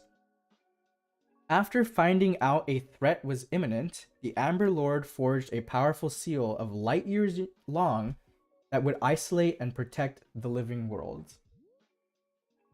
The preservation, from what I've experienced in the game so far, seems to be one of the most, like, the eons that interacts with mortals the most, which makes me inherently very curious of them. Like, many of the things we've read about them in the game so far seem to imply that they have a more direct relationship with humanity, or with, you know, mortals. It's kind of weird to say humanity because not all of them are human, which is very interesting. The fact that they build a crystalline barrier known as a celestial comet wall, and they're known as the Amber Lord, obviously makes me think of like the possible barrier in place in Tevat. And like there's so much use of crystals in Genshin as well that are associated with celestial beings, which is very interesting. The symbol for the preservation is a symbol that we can see in Genshin as well. So I do wonder if this Eon has some connection to that. Although, like I said before, it may very well be the case that all these these connections that seem to be there between the Eons and Celestia, or whoever is governing Tevat, might just be because they're trying to emulate the Eons or something like that. They might not even have a direct connection with them, which could be the case. But it's still really interesting to see these kind of like parallels between them. And obviously, like, it makes sense that this is what their mission is, considering their path is preservation. It is interesting that they're the oldest. It's always funny how, like, it seems like these, like, Zhongli, for example, in Genshin is, like, one of the oldest, or the oldest Archon, right? And he's, like, one of the oldest beings that we've seen so far directly into that. And he also has this association with, like, you know, like, Geo as an element, right? Like, crystals and all this stuff, like rocks. And then we have this Eon, which is also one of the oldest Eons and has an association with like amber and crystals. I think that's pretty funny. Or interesting at the very least. Let's see. The abundance. Yaoshi. The flowers bloom without care, waiting for their inevitable withering destiny. Again, more references to Destiny. Birds spread their wings and sing, flying towards their inevitable fall. Streams flow with life in a direction where they inevitably run dry. Why must all things diminish? There must be a miracle somewhere in the universe that can cure the disease known as transient. Anonymous, life is too short. Ask with sentiment, and you shall receive. Yaoshi is the nurturer of the people, the god of peace. Their presence ensures the existence of life. Yaoshi is an Eon who answers all prayers and cannot bear to see the death and pains of illness. Very, very interesting. You know, as I was reading this description, it reminded me of like the song Moon Halo from Honkai Impact 3rd. They're talking about like birds, you know, spreading their wings and flying, but inevitably falling, and then streams flowing with life, but inevitably running dry. Reminds me a lot of like the lyrics for Moon Halo that kind of make references to stuff like this. But this is another Eon that kind of has a fascination with the idea of the end of things and destiny and like the end point of creation, reality, life, and etc. That's why I'm so curious about Terminus, because Terminus, like, that's their whole thing, right? Finality. And considering a lot of these Eons have like this connection or fascination with the end of things, I'm really curious as to what their relationship to Terminus is.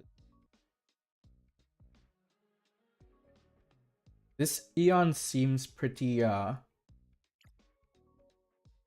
benevolent to some degree, and I'm really interested in their kind of idea that there must be like a miracle somewhere in the universe that can cure the disease known as transience.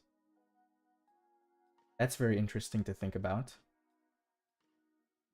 Let's see, the voracity, Ouroboros.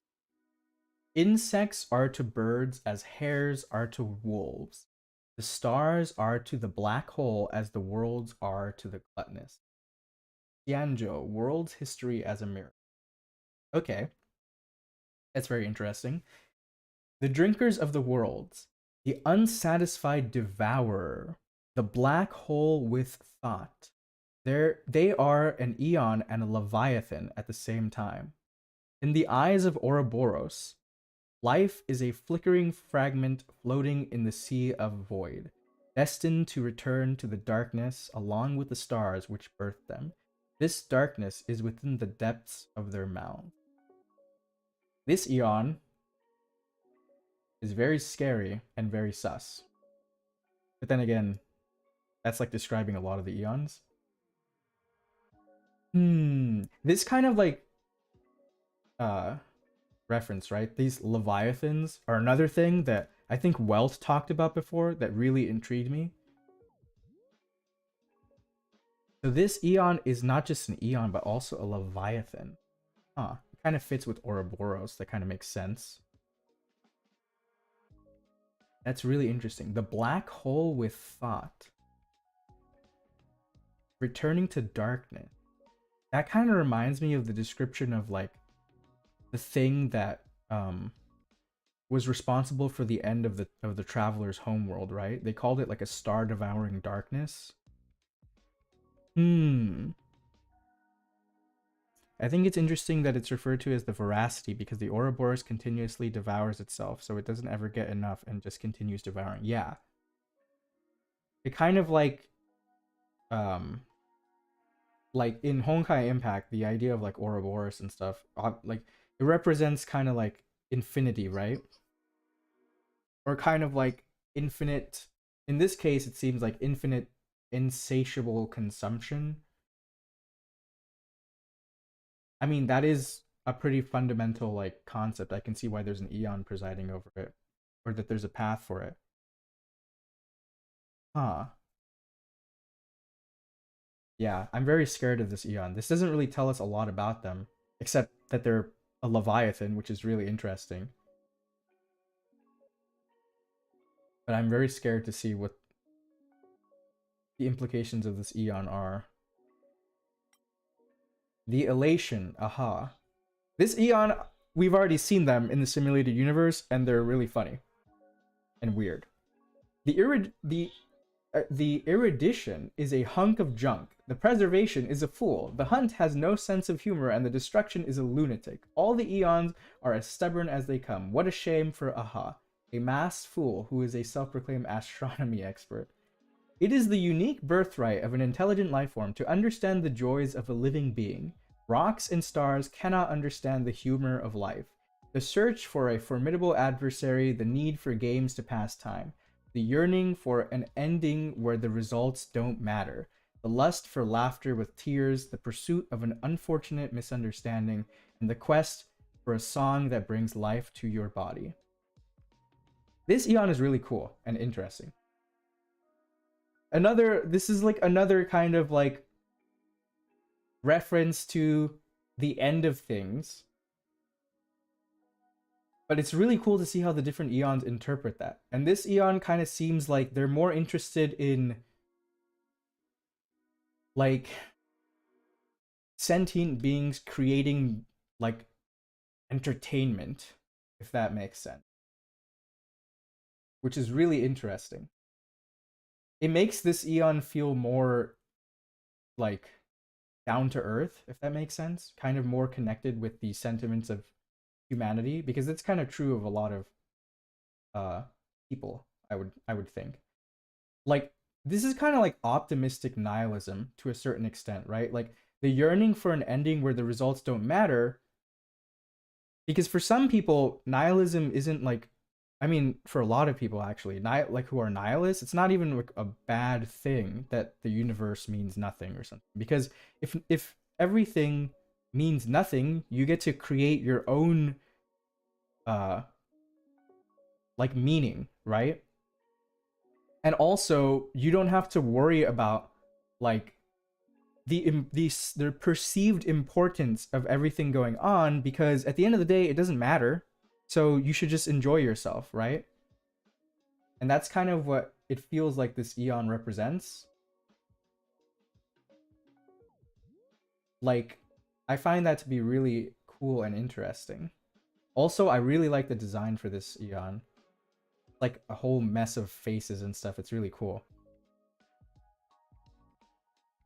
I like how they say this about the other Eons too, though. But it's really cool to think about, like, these Eons think these things about each other, like, oh, you know, the erudition is a hunk of junk. I mean, I don't know if this is what Aha feels like, but, like, this is seemingly a sentiment shared by one of their followers, so I'm guessing that's what they think as well. They're like, the erudition is a hunk of junk, the preservation is a fool, the hunt has no sense of humor, the destruction is a lunatic. It's really interesting to me that, like, the Eons feel these things about each other, and yet they kind of have to be this way, right? Like, from what we've seen, the Eons might not entirely have a choice as to how they act, because they're on this path which compels them to act according to a certain concept.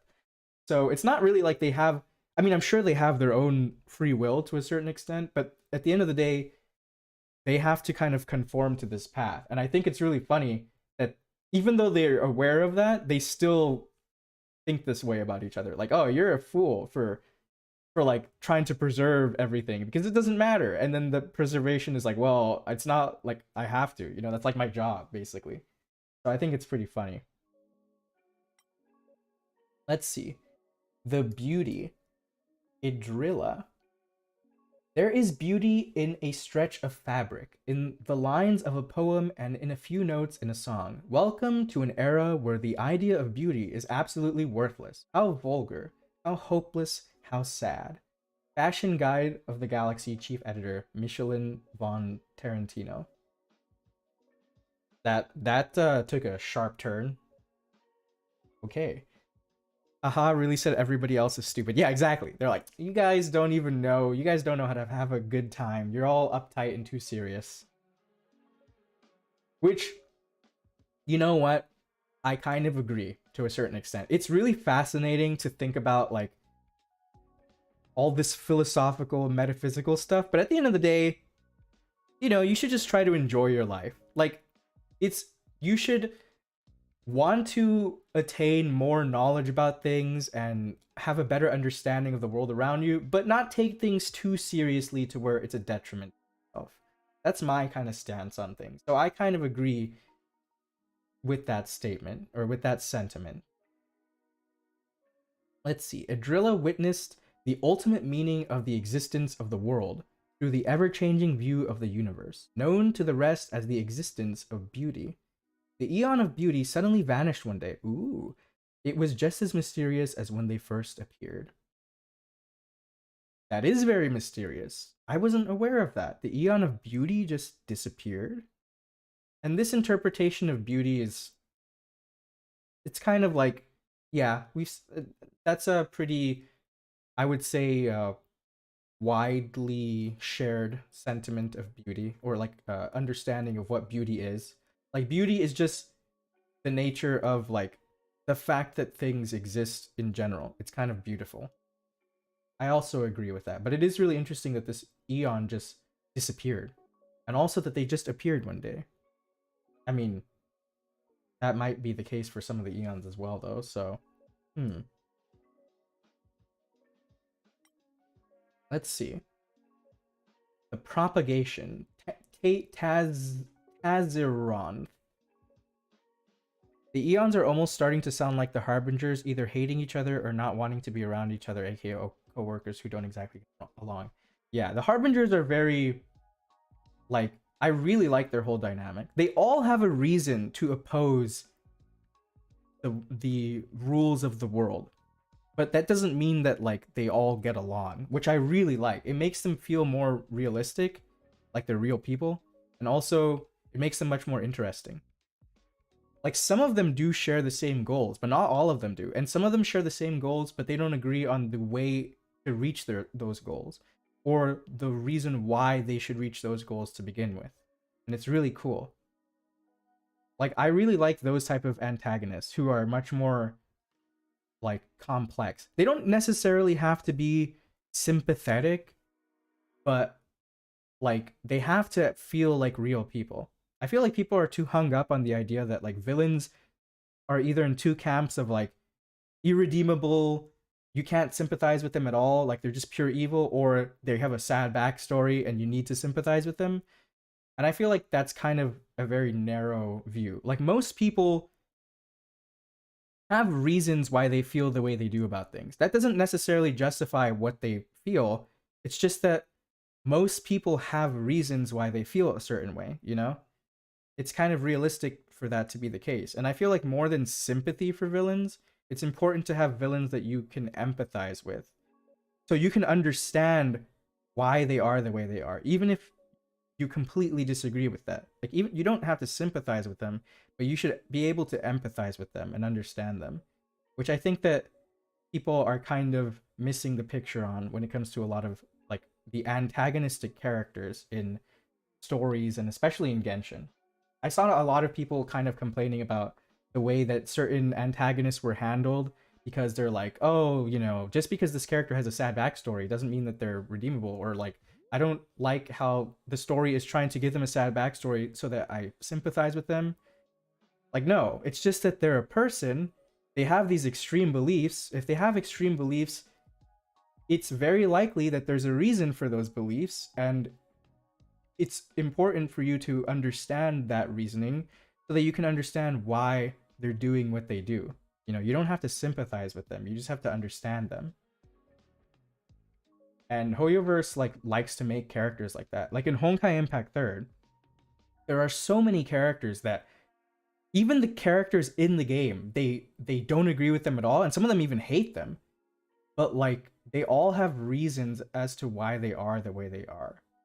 And I really appreciate that. It makes them feel like, you know, like real people. Even like, for example, the Tore, right? In Genshin. The Tore is basically a psychopath. From everything I've seen about his character, he's a psychopath. He doesn't like have the same, like, there's no sympathy for him, you know? Like, I don't feel any sympathy for his character, but I want to understand his character. And even like the characters in the game have this sort of feeling towards him. Like, I really like his interaction with Nahida, where basically Nahida's like, you have no standards, you know, you're just a psychopath, you're just crazy. And then he's like, no, I have standards, they just don't fit with what you believe, you know? Like, there is a method to my madness. There are reasons why I am this way. They might not make sense to you, and you might not agree with them, but they are there, you know? Like, he can still be kind of like evil, but evil with a reason, you know what I mean? That makes sense to him. It's very rare that people just kind of like exist and they're like, I'm just gonna be evil because I feel like it, you know? And if that is the case, even then there might be a reason. Like, you know, some people are psychopaths. That's like the reason why they're like that. And Dottore, they did kind of allude to like there's other stuff going on with him, especially like in the whole storybook thing that Nahida talked about. It seems like he has some weird, I wouldn't say weird, like some very like complicated relationship with how he deals with others. And also, I just think he's a psychopath. But like, it's cool to know that there's a reason why he's like that, you know? It doesn't mean you have to agree with him. I mean, if you do, that's kind of sus. But like, and it doesn't mean you have to feel bad for him either. But it's really cool that they explain to you, or that they give you a hint as to why he is like that, so that you can understand him, you know? I really appreciate them crafting characters like that, as opposed to like, this guy's just evil. Why? Because, okay, like, I mean, it's not like those type of characters are necessarily bad. I just appreciate more characters that like they feel like real people, you know? Because most of the most terrible people you will ever encounter in life are just still normal people at the end of the day. They go back to their lives and act just like everyone else, and in some ways that makes them even more scary than like a caricature, you know, of a person who's just evil for the sake of evil. It also kind of highlights the problems that lead to people becoming like that, you know? Like, what sort of environment does there have to be for someone to come about who is purely like what you would consider pure evil, you know? I think that's really fascinating to think about. That's why I'm like so fascinated with Dottore.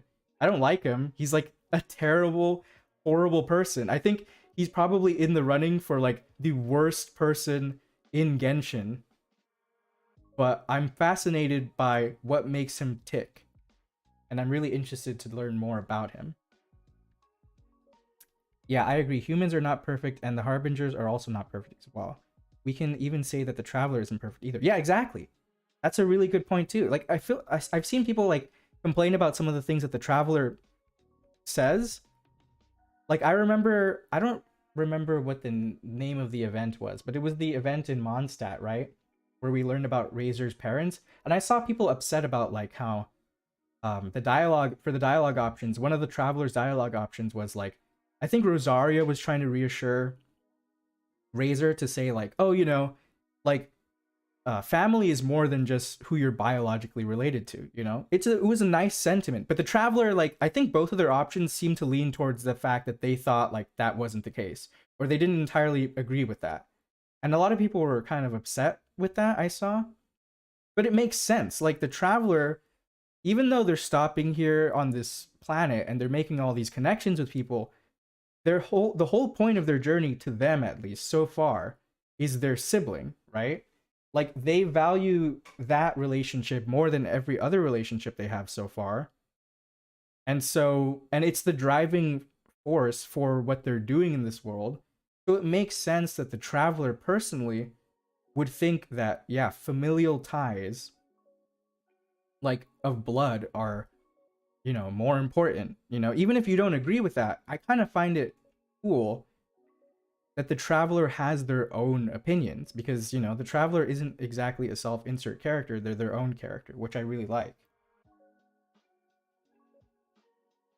Although at the same time, you know, if people, I'm not kind of the type of person who thinks that, like, you know, people should think a certain way, even if I disagree with them. So I think it's fine for people to have gripes about some of the stuff in the story like that.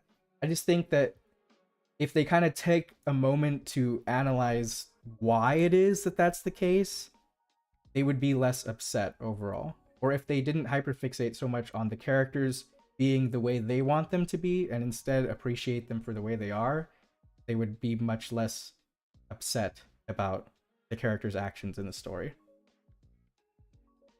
Yeah, people tend to forget that there are also circumstances that lead the characters the way they are in the present. Yeah, exactly. And I also find it, like, interesting how people always argue about, like, the idea of, like, characters being redeemed. I'm like, if the characters in the story, like, I don't care if any of the evil characters are redeemed or whatever, as long as it makes sense. You know, if it makes sense with their character and, like, the characters who accept their redemption, quote unquote, if it makes sense with that, then I'm fine with it. Whatever form that redemption takes. Like, I actually really like how they handled Scaramouche's character, and I wouldn't say that he's redeemed at all. In fact, I think they make it a point to kind of show that he's not redeemed, and he has to take responsibility for his actions. Even if he tries to avoid it, they will catch up to him. I think that was the kind of the whole point of his arc. But I know some people kind of just saw it as, like, they wanted to find a way to redeem him because they wanted to make him playable or whatever. They wanted to use him in the story more. And I don't really agree with that. But, you know, everyone has a right to their own opinion. What did I miss? We were discussing the how would I say it? The philosophy of the writing, character writing in hoyoverse, I guess. And kind of my opinions on that. Even one of the most beloved characters in the game, Zhongli, has people on the fence because there are mixed opinions on how he dealt with the whole leaving Liyue and his citizens to fend for themselves case. Yeah, exactly. Zhongli is a very morally complex character as well, because the descriptions we have of Zhongli during the Archon War versus, like, how he was later are very different, and he's changed a lot as a person. Also, people kind of have this thing where they tend to kind of forget that the gods are gods. And we're always constantly reminded that the way that the gods interpret things is very different to the way that mortals do. I think that the easiest case to point that out with is is Nahida, right? Nahida is a very like sympathetic, she's very sympathetic to her people. But in reality, she doesn't understand the emotions that they go through. Like she's told us multiple times, even though she goes through those same emotions, seemingly, she doesn't quite understand that. Like she kind of has like a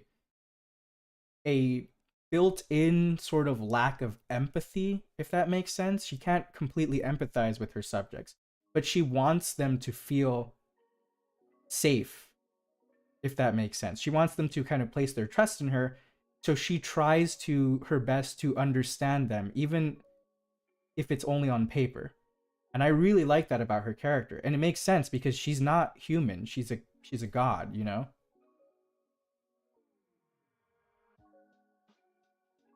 We're just talking about people wanting to be villains to be essentially either of the two. Yeah, exactly.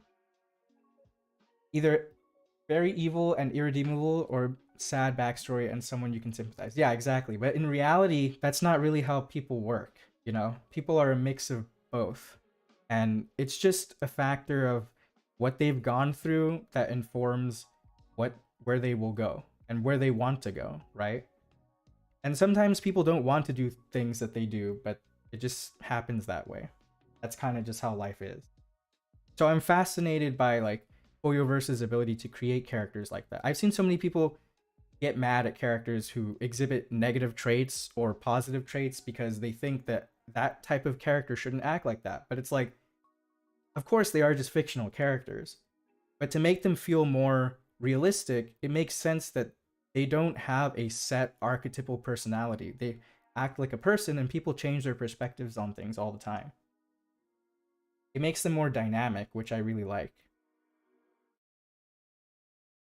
But we're saying that the villains can be complex and most of all human. Yeah, exactly. So not all villains have to be redeemed. Higher powers in general seem to be like, they're not impossible to understand, it's just difficult. That's the type of characters that God in Genshin are, and that the Eons are in Star Rail. Exactly.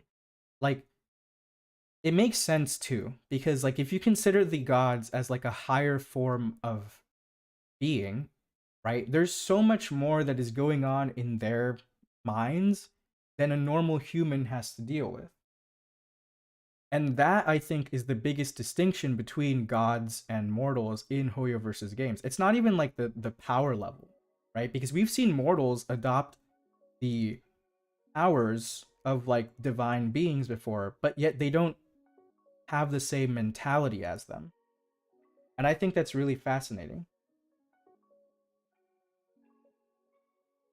All right. Let's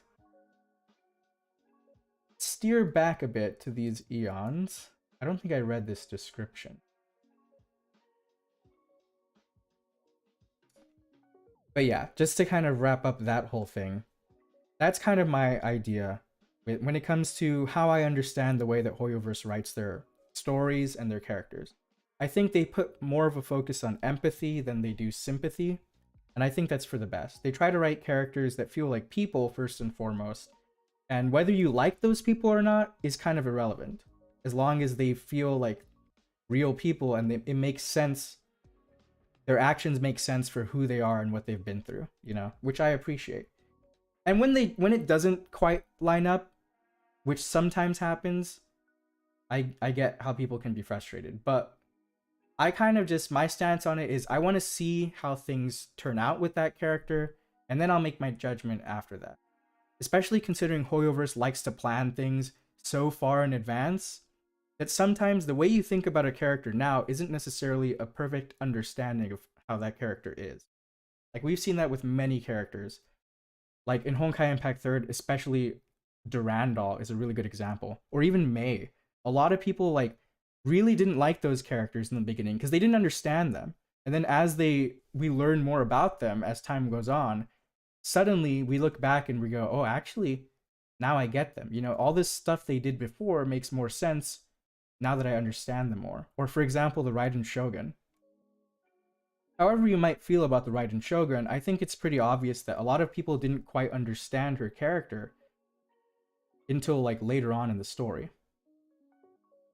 So I kind of reserve my judgment for characters until they have had more time in the story to show off their different sides and their development. If that makes sense. I mean, Clypoth helped us during the final battle with Cocolia. The will of preservation has made its choice. Even correctly. Yeah. The Eons are really interesting too. That's why I want to know how much of their actions is their own personal agency versus how much is informed by the path that they're on. Because if my kind of theory from before is true, then it might be like, and it most likely is a bit of both, right? Like, if they're on that path because their ambition resonated so strongly with that path, then even if they are compelled to that path and so their actions follow it, it still is their feeling, right? Like their own personal feeling, because that's why they're on that path to begin with. So I feel like it's not kind of cut and dry. It's a bit of both. It's kind of a mixture. But I still would like to know how much like of their actions are just because of the path they're on versus how much is their own free will. And if they one day decide that they don't want to be on that path anymore, if they come to a different kind of understanding, is that even possible? And if it is, what would be the consequences? That's what I'm kind of curious about. All right, let's see. The propagation. Tazeronth. Hurry and shut your doors and windows if shadows appear at the noontide horizon, for that is no early dusk but the hungering swarm. And it's this guy again, Adrian Spencer. Tazeronth, also known as the Imperator Insectorum, the Sand King, and the creator of the Swarm Disaster, as the last member of the Coleoptera that rules the land, a hunger for loneliness fueled the path of Tazeronth. Tazeronth commenced an infinite duplication, bringing horrors of the swarm upon the world. Tazeronths, fluttered across the worlds until their advances were halted by fate. Yeah, we've heard about this swarm before. So does that mean that they're actually insects? That's very creepy. Like locusts, I guess that makes sense. It's kind of sad that they did that out of loneliness, but I'm sure being an Eon is very lonely. Unless you're Aha. Apparently Aha is like living it up and having parties all the time. But many of these Eons seem like they're kind of isolated. And it's interesting that it says that their advances were halted by fate. Like, what do you mean fate? Like, literally? Like, there's an Eon that governs fate? That makes sense, but I haven't seen anything so far that indicates that. Maybe Terminus. That's really interesting, though. This kind of reminds me of, like... I'm not sure. Oh, not really. Because I guess they're trying to propagate everywhere, though. That sounds very familiar to me.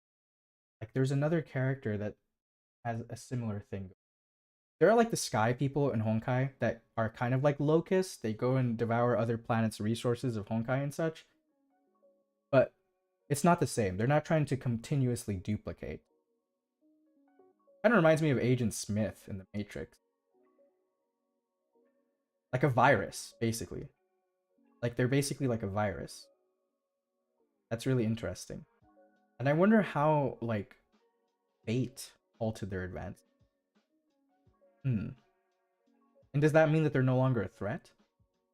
Very sus.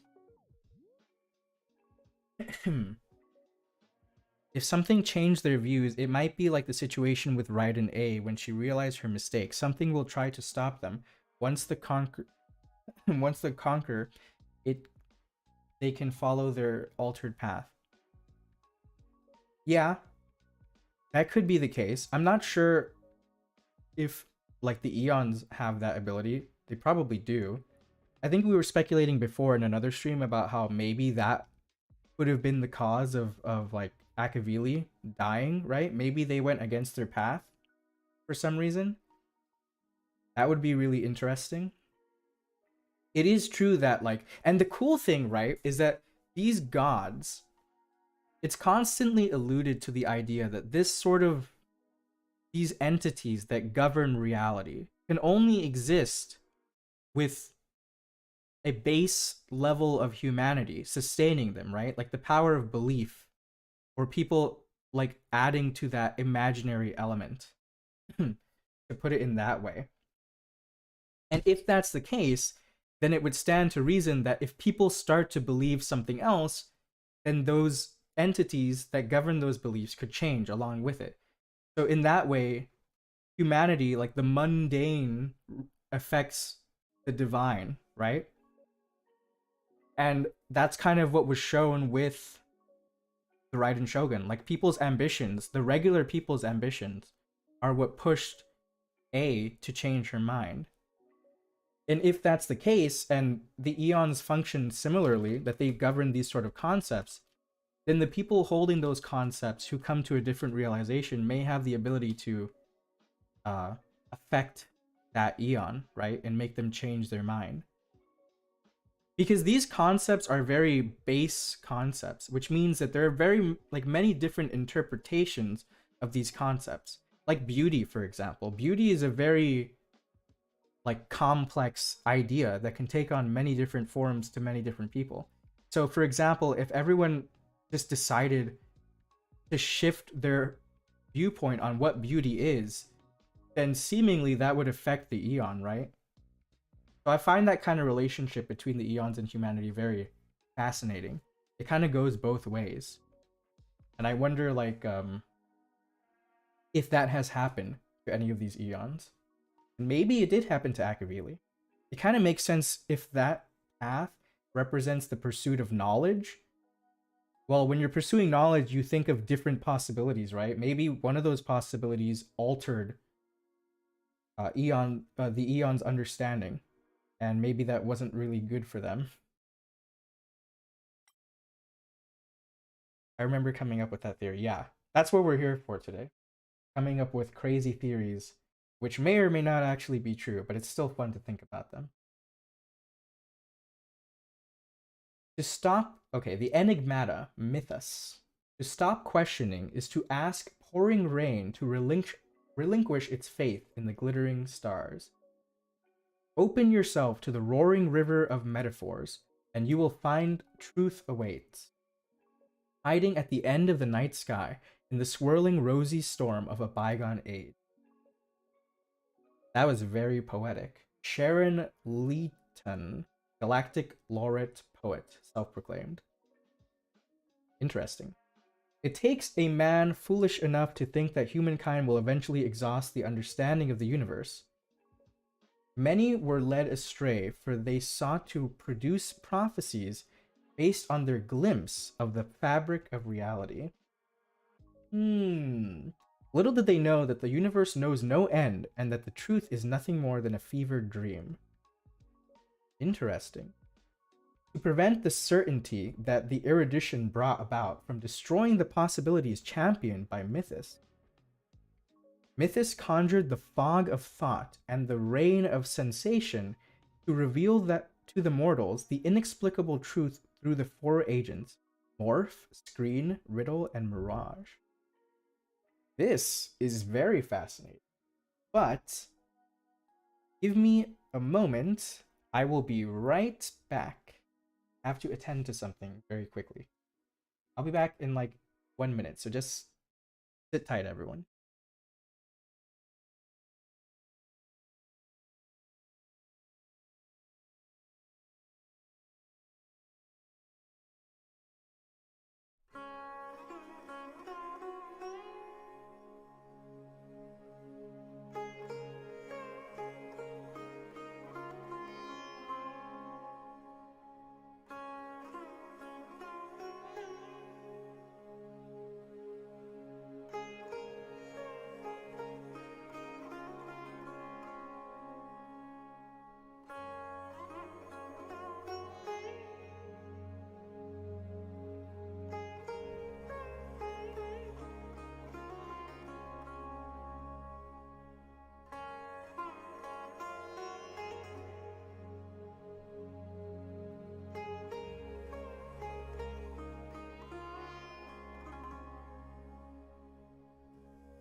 Alrighty, I am back.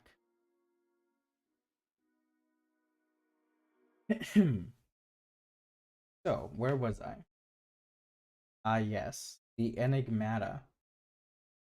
This is very weird, or should I say very interesting. So, let's see. According to this, the erudition, which is this Eon, that wants to answer all questions in the universe. This Eon doesn't agree with that and thinks that there's no way to answer all questions in the universe because there's an infinite number of possibilities. It makes sense that this Eon is called the Enigmata, and it kind of has this idea of riddles and mystery, right? Huh. This is kind of like one of the sort of, how do I put it? Like fundamental ideas of how the universe works, especially in relation to causality, right? Is that, and also I really like how this kind of also has to deal with what we talked about before, like the ending of all things, the end point of the universe, but in the complete kind of opposite way. A lot of those other Eons understanding is that like the universe is cruel, it has this definite end point, and a lot of them are working against it, some of them are embracing it. This Eon seems to think that that's not even the case. The universe has an infinite understanding or infinite possibilities. It's impossible to know all of what the universe has to offer, and that it's kind of naive to think that anyone could understand that. It's and this is a really sus line too. Little did they know that the universe knows no end and that the truth is nothing more than a fevered dream. The kind of idea of reality being a dream or imaginary is really interesting because it takes, like, of course we know like the imaginary tree, it's called the imaginary tree because, you know, it creates reality and all this stuff. But taking like the metaphor literally, it's really cool. I really like that sort of engaging of that concept. And it says that Mythos conjured the fog of thought and the rain of sensation to reveal to the mortals the inexplicable truth through the four agents of morph, screen, riddle, and mirage. Mirage and riddle, I'm not really sure about morph and screen, but mirage and riddle definitely are kind of like the illusion of truth. Like the illusion of mirage to me is like the illusion of truth, but it's masked by something else, right? And riddle is kind of like the concealment of truth. So, I wonder what this actually means. To me, my interpretation of this is that this Eon created these things to introduce doubt into people's minds, to make them think like maybe their understanding isn't everything, so that they can keep alive the idea that they will never understand everything. That makes sense. But if that's the case, then does that mean that they're worried that there is an endpoint to everything? And so they created these things to kind of facilitate their whole point? That's very sus. The end is the beginning. Yeah. Thus, eternity is cyclical, right? I know we've dealt with simulations, but to what extent are we in a simulation? Like, how do we know that everything going on is real and not just a simulation? I mean, there is literally the simulated universe in this game, right? And it's really interesting to see, like, the cool thing, though, is that apparently it's not quite that simple. Because, for example, like, it makes a lot of sense. It's really cool, the concept of the simulated universe. Like, Herda is, you know, part of this genius society. They want to understand a lot of how the universe works, and especially the eons. And they simulate the simulation of the universe so that they can kind of trap the eons in there and study them.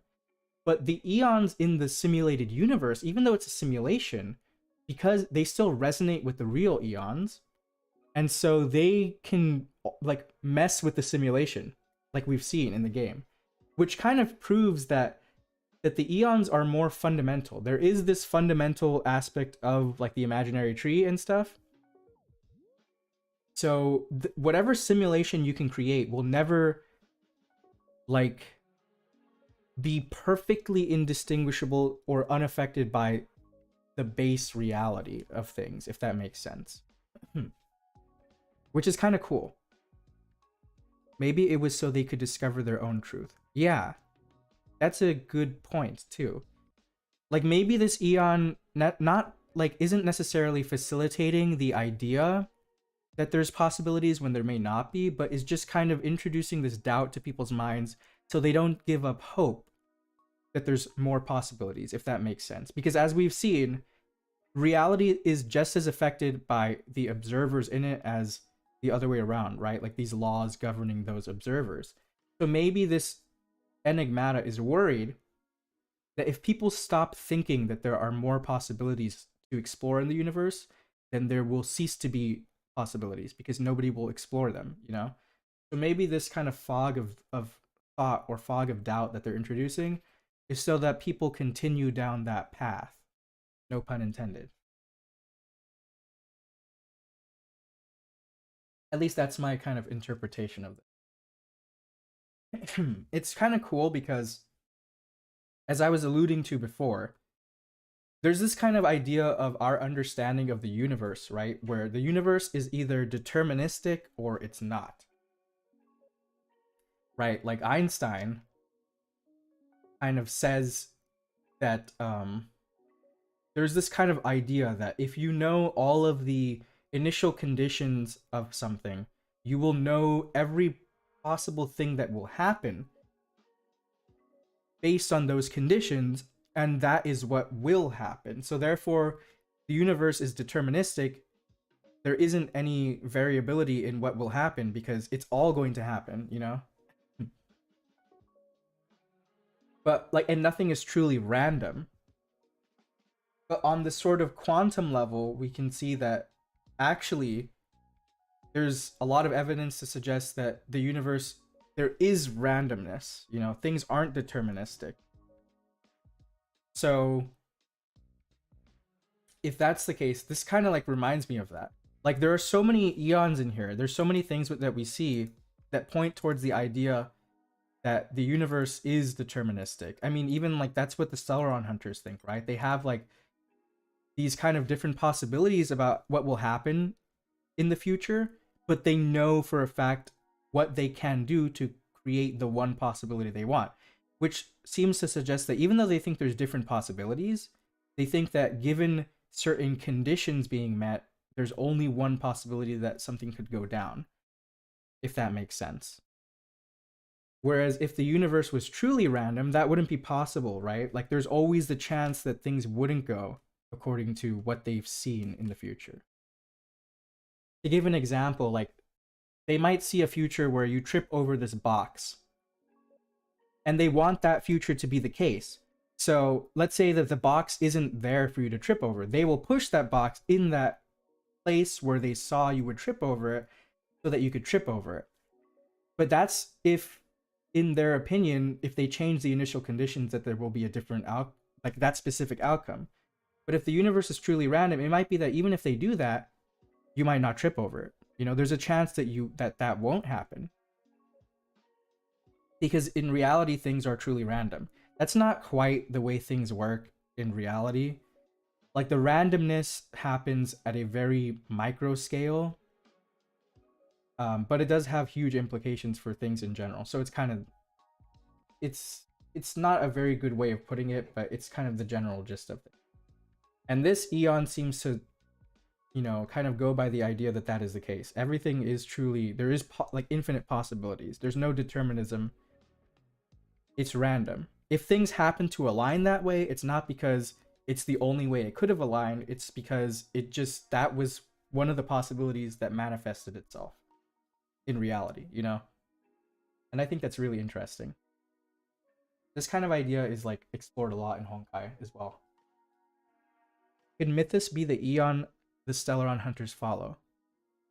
That's a good question. We still don't really know, like, who, like, if at all, like, the Stellaron Hunters follow an Eon.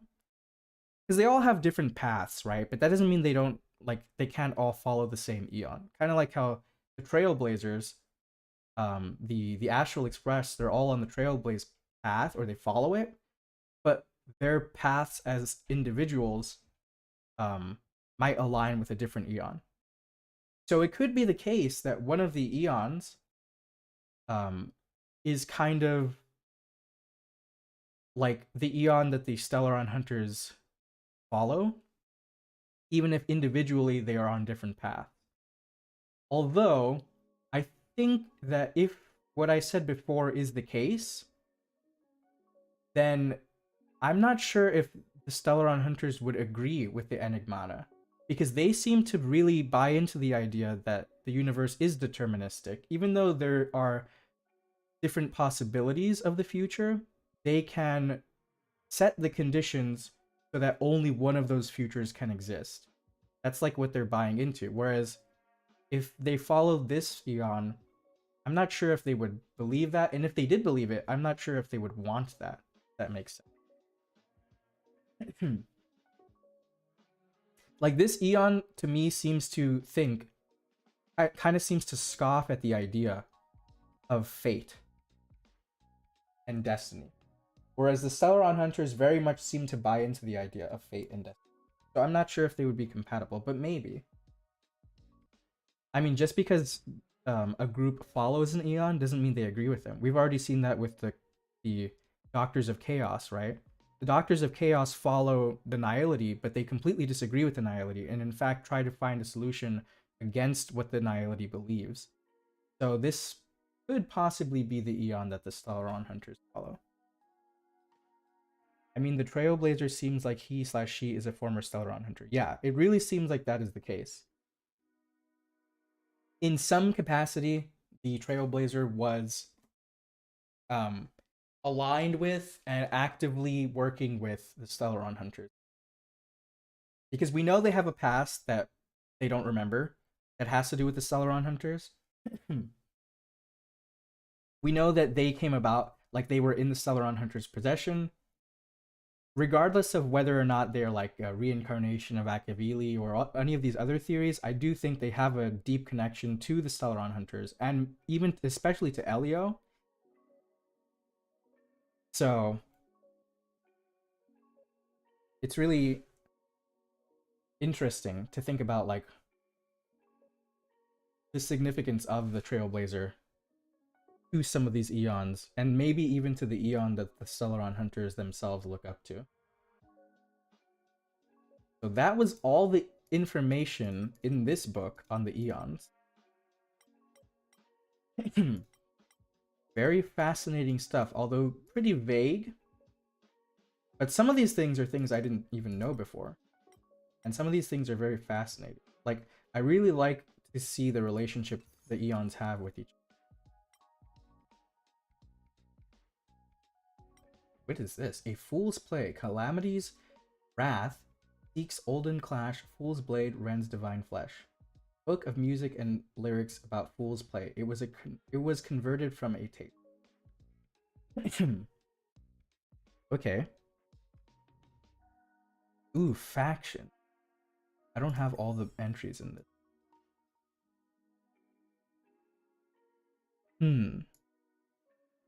Elation, Enigmata. The Riddlers, huh? Let's quickly go over some of the items besides the books, though, and see if there are any that are worth looking first before I go into books.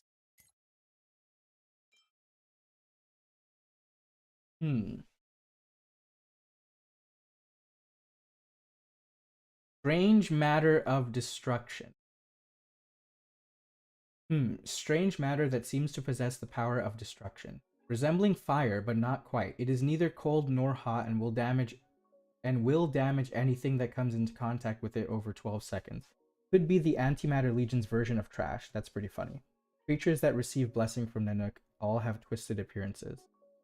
That makes sense, because if Nanook represents entropy, and entropy is the gradual breaking down of structured reality, then it makes sense that someone's appearance who follows Nanook would be gradually decayed.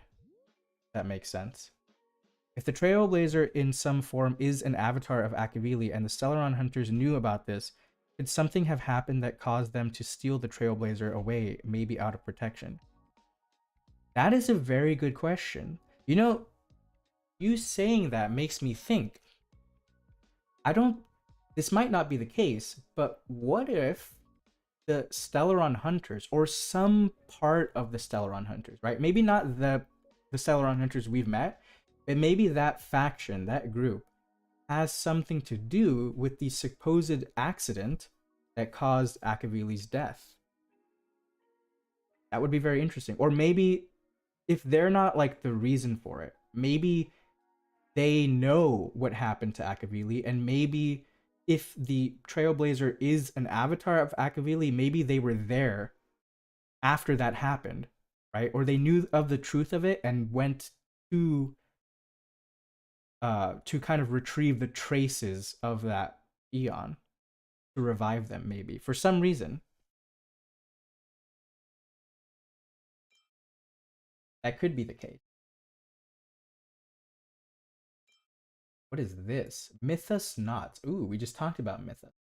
To make the divine revelations of the Mythos even more mysterious, the history fictionologists whipped up something known as Mythos Knots that contain a blend of rumors, secrets, legends, and myths. Historians would blend such misinformation into what was supposed to be certain and rigid historical facts, with the aim to bring about a future of uncertainty for the universe. So this is kind of what we were mentioning earlier. This is what I was theorizing as to like whether or not the Eon like just kind of champions the idea of many possibilities or actively tries to fabricate or facilitate that idea, if that makes sense. And from, I mean, these are just the followers of the Eon, right? They might not actually be acting on the Eon's will. Like, they might not actually understand what the Eon really wants, but this seems to suggest that these followers are actively trying to mislead people so that they don't find out the supposed ultimate truth of the universe, right? So that they're kind of artificially creating more possibilities. Which, I don't know how I feel about that. I do agree that the possibilities in the universe are limitless, but I don't think it's necessary to manufacture those possibilities. Although, would that be any different from those possibilities existing in reality? That's another thing to think about. The Mythos Knot is a literal version of what lore in Hoyoverse games looks like. Yeah, like, oh my gosh. The funny thing to me is I always see people, like, especially in the lore community for Genshin, who, like, are constantly blindsided by, like, revelations that seemingly make no sense in the lore, right? And the way that I approach that is that I always have the underlying suspicion that the information we're presented is wrong or just made up, like it's misinformation. And the reason why is because they've constantly pushed the idea. This is before we knew anything about like the Irminsul rewriting history and stuff like that. But they've always pushed this idea in Genshin of you can't trust anyone. Because the people who are telling you these things may have either like reason. First of all, most of them weren't even there. And second of all, many of them have a reason to make this stuff up, you know? That was shown in like for example, like one of the first story quests, Venti's story quest, right? Like Stanley. I mean, Stanley like was telling the truth about the real Stanley, but over time it became distorted. And like the real truth, although there's always that seed of truth within there, the reality became distorted over time. So you can't even trust those stories. And then I feel like the stories that, or like some of the events that really showcase that are with Zhongli. Zhongli is like the oldest Archon, right? Zhongli knows all of this stuff. And he always points out how like many of the things, the legends, and the information that people have about the events in the history of Teyvat is just wrong.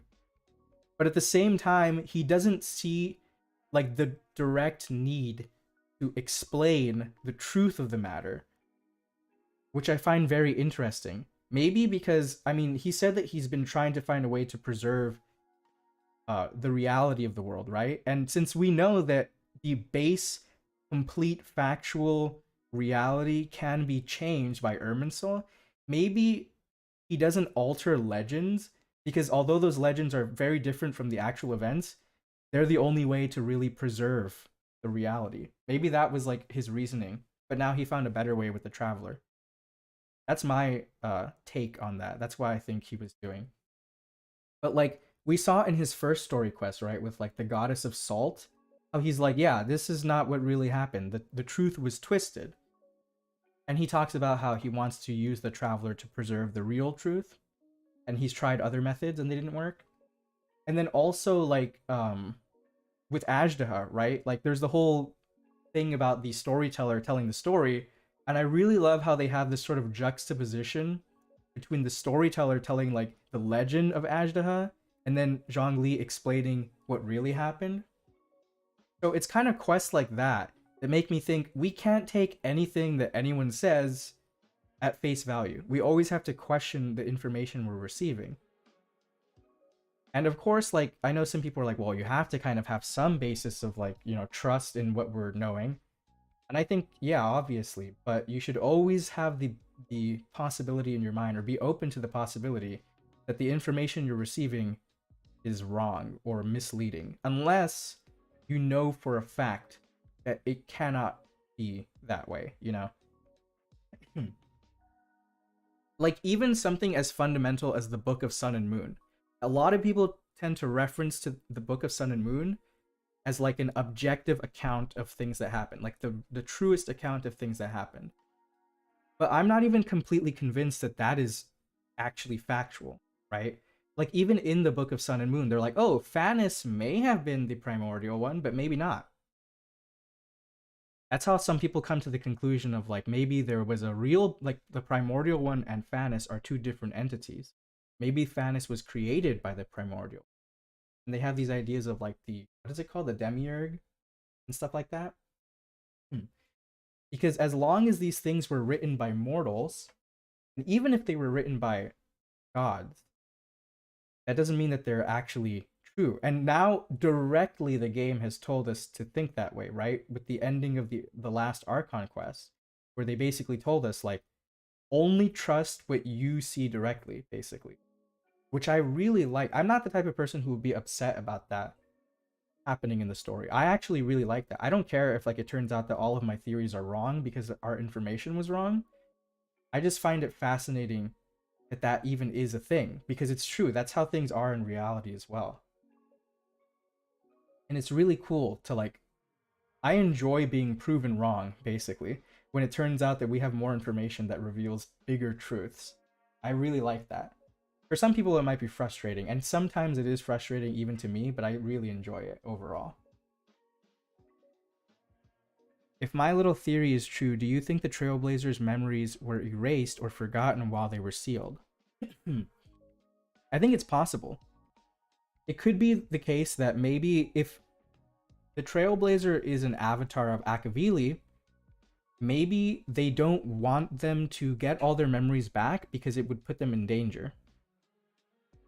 And maybe they need to gradually understand the truth. Kind of like how in Genshin, how Nahida mentioned, like, just putting the information in your head wouldn't work for you, or wouldn't help, right? You have to gradually come to an understanding of it.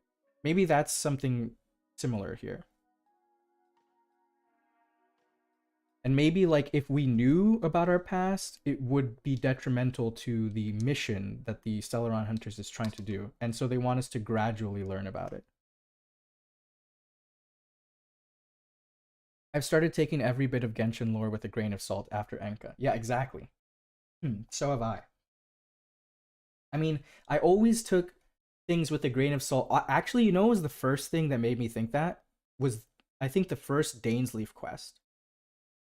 Because that's kind of like what Dainsleif introduced to us, right? We already had a base understanding about what happened between Conria and Celestia. We kind of assumed Conria was doing some shady things and they got kind of smited for it. That's what everyone seems to think. That's kind of what the history books say. Like, oh, there was this sorcerer called Gold. She did some very shady things and, you know, paid the price. Everyone from Conria is referred to as sinners, etc. But then Dainsleif comes around and he's like, no, that's not what happened. First of all, the people of Conria were cursed by the gods. Oh, and that's another thing too. Like, I remember a lot of people's understanding of the event before was that Conria did that to themselves, right? Like, they unearthed something that shouldn't have been unearthed and they suffered for it. And that spilled over into the rest of Tevat, right? But Dainsleif told us, no, it was the gods that did that. And we were like, what? Like, why? And then, you know, he kind of went into, you know, his own opinion about things. But even then, we can't even trust him because not even his own people trust him, right? So, although I do think that Dainsleif is probably the most objective source of information, although its objectivity tainted with his own personal belief. So he'll tell us what really happened, I feel, but in his own way, you know, like his interpretation of what that information means. So we can't take even what he says at face value. But that was the first time, I think, in Genshin that I kind of thought, like, yeah, actually, we might know a lot, but in reality, we don't know that much. You know? Pegana, the final stop of Akavili's homeworld. Yeah, that's totally not sus at all with what we're talking about right now. Yeah, exactly. I know, right? Like, that's the... It's weird how all these eons talk about the end point of everything. We've been talking about finality, the end point, the fate and destiny. And it just so happens that the Trailblaze's ultimate destination is the beginning of the Trailblaze's journey. Very, very sus. And eventually we will get there, right? The Trailblazer will get there, eventually. What will happen when we get there? That's the question. Also, kind of like, to add on to what I said earlier about the Celeron Hunters possibly having something to do with the accident that caused Akavili's death, if that is the case, it could also explain why the Astral Express hates them so much. Like, in the last stream, I think it was the last stream, when we finished the story, I was wondering, I was like, why does everyone hate the Celeron Hunters so much? And especially the Astral Express. Like, they just kind of hate them. I mean, yes, their views are very dangerous, but, you know, I don't think that's, like, the cause for so much animosity. But if they had something to do with the death of Akavili, or if they know what happened and they refuse to elaborate, I think that would be a pretty good cause for why they're so hated by the Astral Express. Why do I feel like Pegana is the Starial equivalent of Conria? Maybe. It might be possible that Akavili learned something that was too much information for their own good, and maybe going to Pegana will unearth those secrets. Who knows? That's kind of what Conria represents, right? Like, if we understand the reasons for the cataclysm in Conria, we will understand a lot of why things happen in Tevat.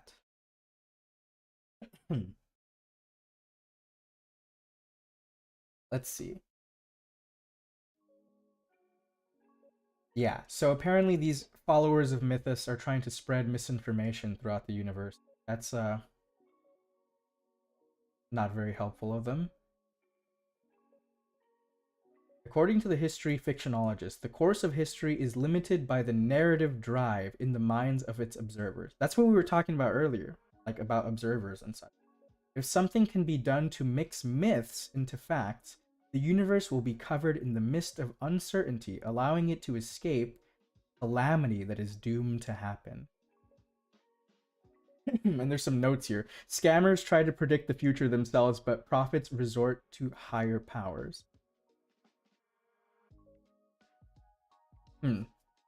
That's interesting. That's an interesting way to look at it.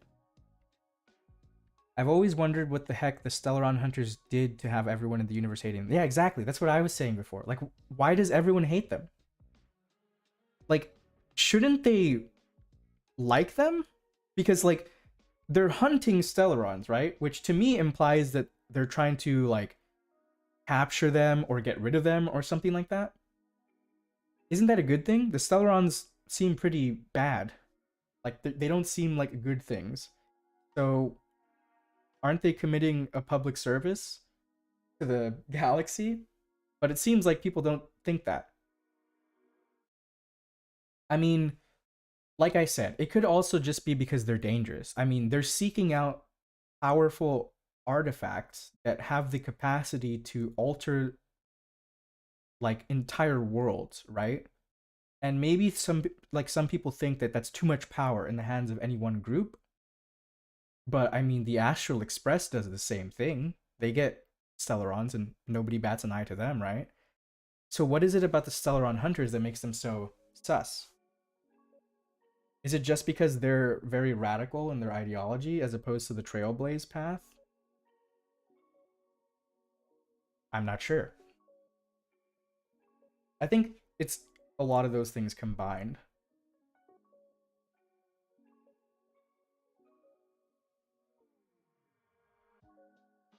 By the way, I did a bit of digging, and the only link I could find to Pagana in the real world is a book called Gods of Pagana. It's under public domain in the USA if you want to check it out. That's a really interesting find. I'll make a note of that.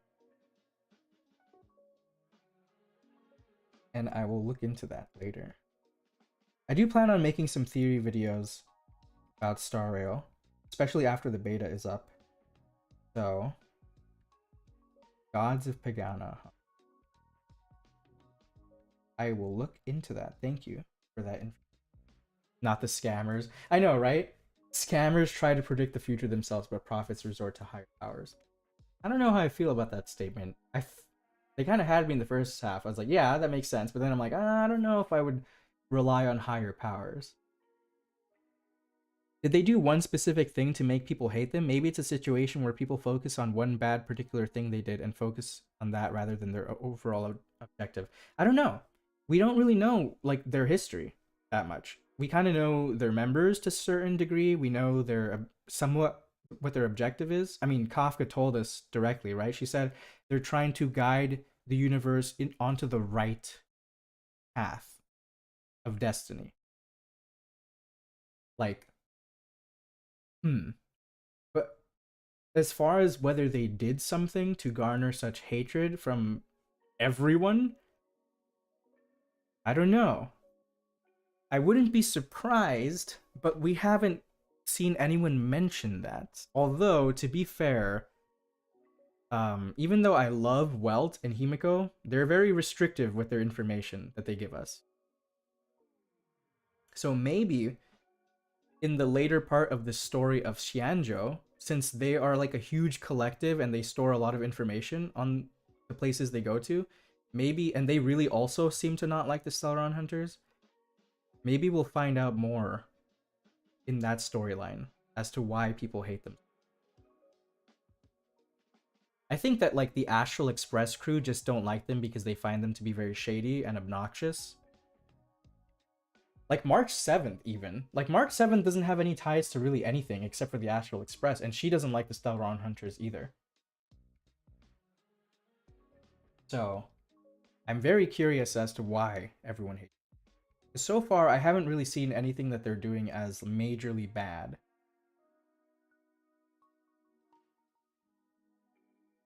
I don't want to wait to play. I want it now. I know, right? I cannot wait for this game to be out. Like, you can be sure when this game is finally out, I am going to spend hundreds of hours looking through everything in here to come to probably the complete wrong conclusions, but I'm going to do it anyways because it's fun. I mean, going back to their possible involvement in Akavili's death, what would be the consequence of an Eon's death? Yeah, that's another thing too. Like, let's suppose that they did have some part to play in Akavili's death. Why would everyone care about that? Right? Only like the people on the path of the Trailblaze would obviously be very upset, but would anyone else be? Like, do they even care about the other Eons? How would that affect them? Like, for example, nobody seems to like Nanook because he represents some pretty heinous things, or some things that people really don't like. But does that mean that they want that Eon to cease to exist? Or do they recognize that it's a fundamental concept that needs to persist? Like, would them having a part to play in Akavili's death really make them so hated throughout the galaxy? Or is it something else? These are the kind of interesting questions about them. Let's see. Tear Crystal of Glorious Death. That sounds very sus. The mourning actor took a gondola and rode towards a silent world of barrenness, humming an elegy for civilizations long gone. Not a single soul could be found at the site of the doomsday battlefield. But like Nacre, I don't know how to Nacre, the world that had turned into ashes, gave birth to pearls of sorrow. The ghosts of the past condensed into clouds and rained down crystals like teardrops. The actor held a fine grain of such crystal in hand and immediately heard in a dream the glorious chorus of civilizations at their height. Heroes with godly might, starships like towering mountains, the whimper of stars, and the rage of the enemy. The actor became restless in sleep, dragged into silent dreams. Every single joy I had in my dreams breaks my heart. Huh. I do not know what to make of this. I don't remember who the mourning actors follow. Let me see. There should be a book in here about the factions. Let me quickly... Mourning actors should be somewhere here, right? Yeah. Okay, Elation. I think that's Aha, right? Oh, no. Mourning actors are firm believers against elation. They believe life is full of ups and downs, that agony makes people mature, but fleeting joy only offers hopeless temptation. If I remember correctly, elation is Aha, right? Yeah. Okay, so the mourning actors don't like Aha.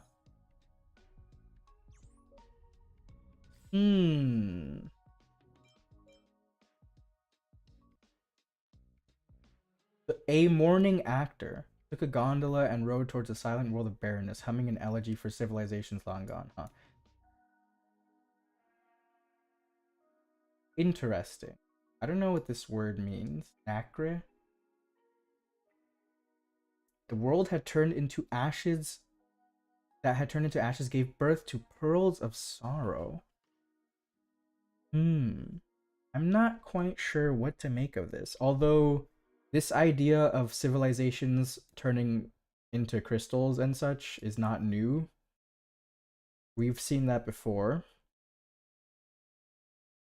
And then they talk about dreams. That's very sus.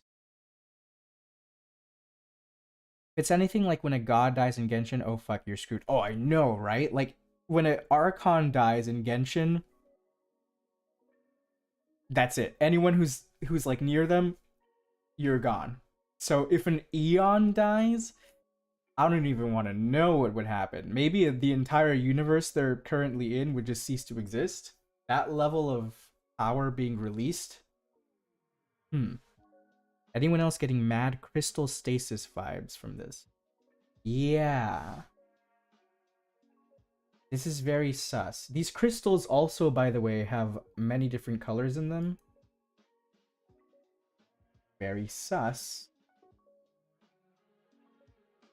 This kind of reminds me, though, of, like, this thing that I've seen in Genshin. So, like, this idea of, like, civilizations throughout the universe being, like, systematically destroyed and then preserved in crystals is something we've seen in Genshin as well. I kind of alluded to this in my theory before about Fuli having something to do with the birth of Tevat and primogems containing like the hopes and dreams of civilized or of universes even that once were.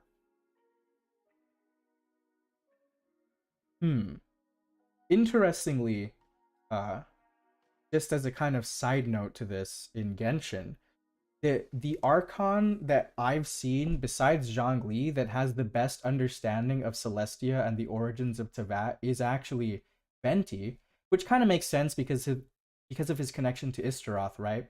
And interestingly, in the manga, we know that Venti has information um about other worlds and other universes because he talks about how like some legends from other universes.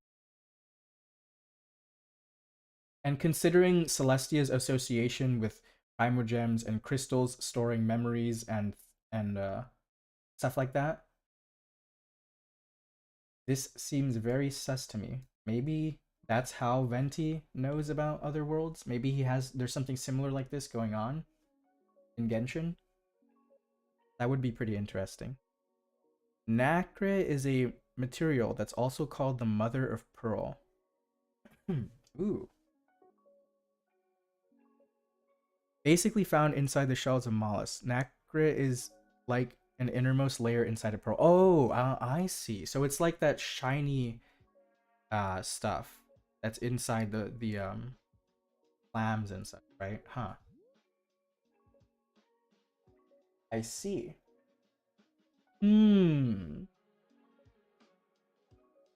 Interesting. But like Nacre, the world that had turned into ashes gave birth to pearls of sorrow. That just makes me think of the Genesis Pearl in Genshin, which is a whole thing that we have, as far as I know, never seen any other reference to in Genshin, which I'm incredibly sussed out about. Because, like, we know there's this thing that this kind of kingdom of the heavens was after, called the Genesis Pearl, right?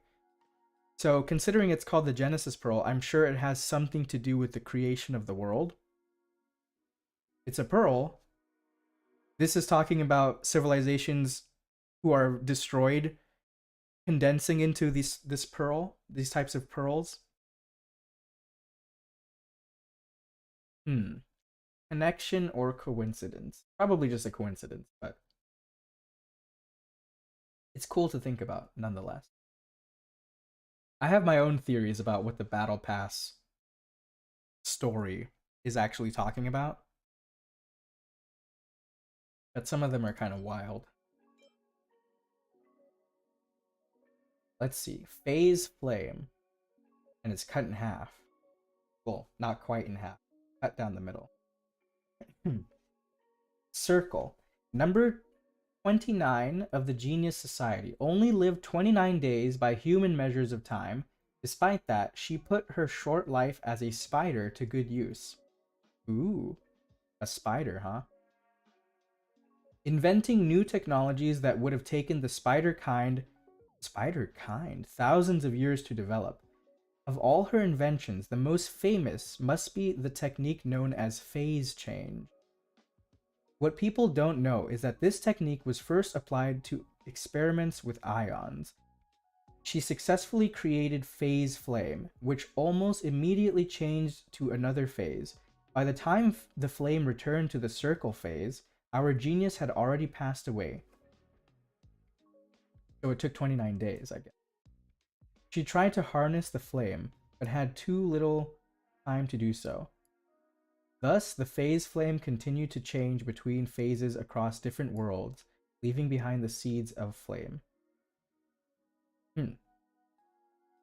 Circle's life was remarkable. She was smart, kind-hearted, and above all, humble. She remained curious and inquisitive, asking her final question in the club on the last day of her life, the answer to which has not been found to this day. That's very weird. All that spider stuff reminded me of Kafka, but if Kafka actually turns out to not even be human and be some weird spider person, I don't know how I would feel about that. I think that would be really cool, and at the same time, it would terrify me. The pearl has possible ties to both the abyss of or the origins of Tevat itself, maybe even going back to the era of the Seven Sovereigns. Yeah. There is a huge connection between the abyss and Celestia that we're still not completely certain of. But there is definitely a connection between them. And I do think it has something to do with this Genesis Pearl. A lot of people have given their interpretations of the Battle Pass cutscene, like the different elements of it, right? Like some people have different interpretations of what the Kingdom of the Heavens is. Some people have different interpretations of what the Kingdom of Darkness is, who the Serpent is, who the Crowned Heirs are. I have like several theories. One of the theories I have about the Battle Pass story is that it could be talking about the story of the Pale Prince and the Six Pygmies. Not all of that story is released in the game yet, so I don't really want to. I haven't talked about it. Like I haven't made any threads about it, and I haven't made any videos about it, even though I kind of wanted to, because I don't want to really cover things that aren't in the game yet. I try to avoid like leaks as much as possible. And I kind of consider that to be in the same boat, even though it's not really a leak per se. And so I don't really plan on covering it in its entirety yet until it's in the game. But I do have a theory that the Battle Pass trailer could have something to do with that story. And another possibility that I have, of course, there's the possibility that Kingdom of Darkness and everything, that this is talking about the Travelers. That's what a lot of people seem to think. But I'm not sure. I think that would be a bit too obvious, like too on the nose, as they say, if that is the case. First of all, it kind of doesn't make sense. Because even if we believe that the Traveler's sibling is somehow part of Tevat, which I don't really believe, but even if we think that, like, we know, like, they've said that the Traveler that we play as has no real tie to Tevat, which could also not be true, but that's what they've told us, right? And this Battle Pass trailer person is supposedly this crowned heir of this Kingdom of the Sky, right? Seemingly, this Kingdom of the Sky is referring to something to do with Celestia. So I don't see how it would make sense for the Traveler to be this crowned heir. And I also don't think, like, some people before used to think that the crowned heir referred to Dainsleif or something, but I don't think that that's the case either, because Onrya doesn't really fit with the image of a Kingdom of the Heavens or the Sky, you know? Like, that doesn't really make sense. So that's why I think that it could be about the Pale Prince and the Six Pygmies, or the Pale Princess, I mean, and the Six. Because I won't go into super detail about it, because like I said, I don't want to talk about it since it's not officially in the game, but we do have the descriptions of the other volumes, even if we don't have the full volume itself. And the full volumes, I'll just say that they refer to a character called the Light Prince, who meets the Pale Princess, right? And I think that that's who this Battle Pass could be referring to. I do plan on making a whole thread or video, like, theory about it once we have that information in the game. But yeah, that's kind of my thoughts on what that is. And so I do think that the Genesis Pearl is something that the Throne of the Heavens, or Celestia, or whoever rules that land in the sky, doesn't want the Abyss to get their hands on, or doesn't want to fall really into anyone's hands except for themselves. And yeah, there's a lot more stuff that goes into it, but those are my thoughts on that. And as for like whether or not that Genesis Pearl has any ties to like Star Rail or this or even Honkai Impact, I do think that there are some possible ties to it. Is anyone in Star Rail human? I mean, we have, how many aliens do we have? Also, if my little headcanon about there being 2 hidden sovereigns representing Omni and Void doesn't seem so outlandish. That's a good question. Is anybody, I mean, it kind of depends on what you mean by human. But, I mean, Welt is human. He's in Star Rail, and well, even then, he's kind of a Hersher, right? But he was born a human, so he's human enough, I guess. Oh, Himiko is definitely human. Well, unless you don't consider beings outside of Earth to be human, in which case she's not. But she's definitely, like, structurally the same as a human, I think. So I guess she could be considered a human. And as far as, like, sovereigns of Omni and Void, I do think it's definitely possible.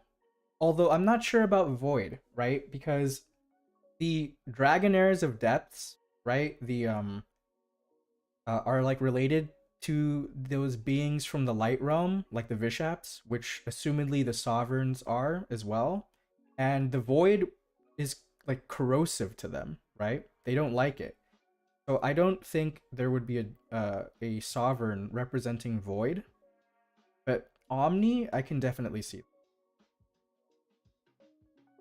Like, there might have been, similarly to how we have this kind of 7 archons governing the elements, and then maybe the primordial one governing all elements, or any of the celestial gods governing the Omni element. Which kind of all of the celestial gods, if they are all in fact shades of the primordial one, it doesn't really matter to make the distinction between them, because they're all the same fundamental entity, right? So inevitably you have the 7 archons with their 7 elements, and then Celestia as an entity in its entirety commanding the Omni element. So if that's the case, it could be possible that we have 7 sovereigns, each presiding over one of the 7 elements, and also we have one like dragon king, let's say, that commands the Omni element. I could definitely see that. Like one like sovereign above all the other ones. But I'm not sure about Void, because that seems to be kind of corrosive and incompatible with the light realm. So that's what I think.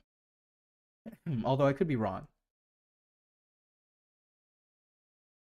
I have a speculation the Abyss wasn't always the way it is now. The reason it became what it is now is because of the Honkai making contact with it, so the Void Sovereign controls the truth.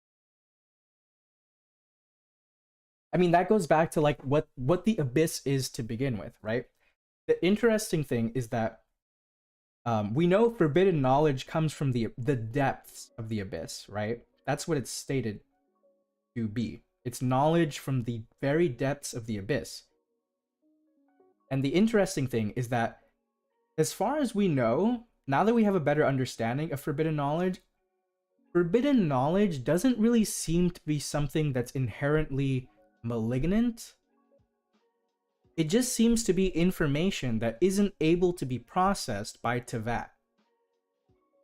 Right? In some sense, some people in Teyvat consider forbidden knowledge to be the most true form of knowledge, because it's knowledge that exists without the restrictions imposed by the laws of Teyvat. It's not necessarily inherently bad, if that makes sense. It's just incompatible with the way that Teyvat was set up. So taking that and adding to your theory, it could be that maybe there is a sovereign that governs Void or something, or Abyss or something related to that, but it's not necessarily corrosive because of the fact that like it's bad or something, or it's more that like it's governing a power that is in a kind of like different dimension, if that makes sense, that isn't compatible with all these other powers. In that sense, it might be the most truest form of that type of power, but it's just not compatible with the other one. That could be very well the case. Like the idea of the abyss and forbidden knowledge is so interesting because it shares so many similarities with like heavenly knowledge or heavenly stuff, for lack of a better way of putting it.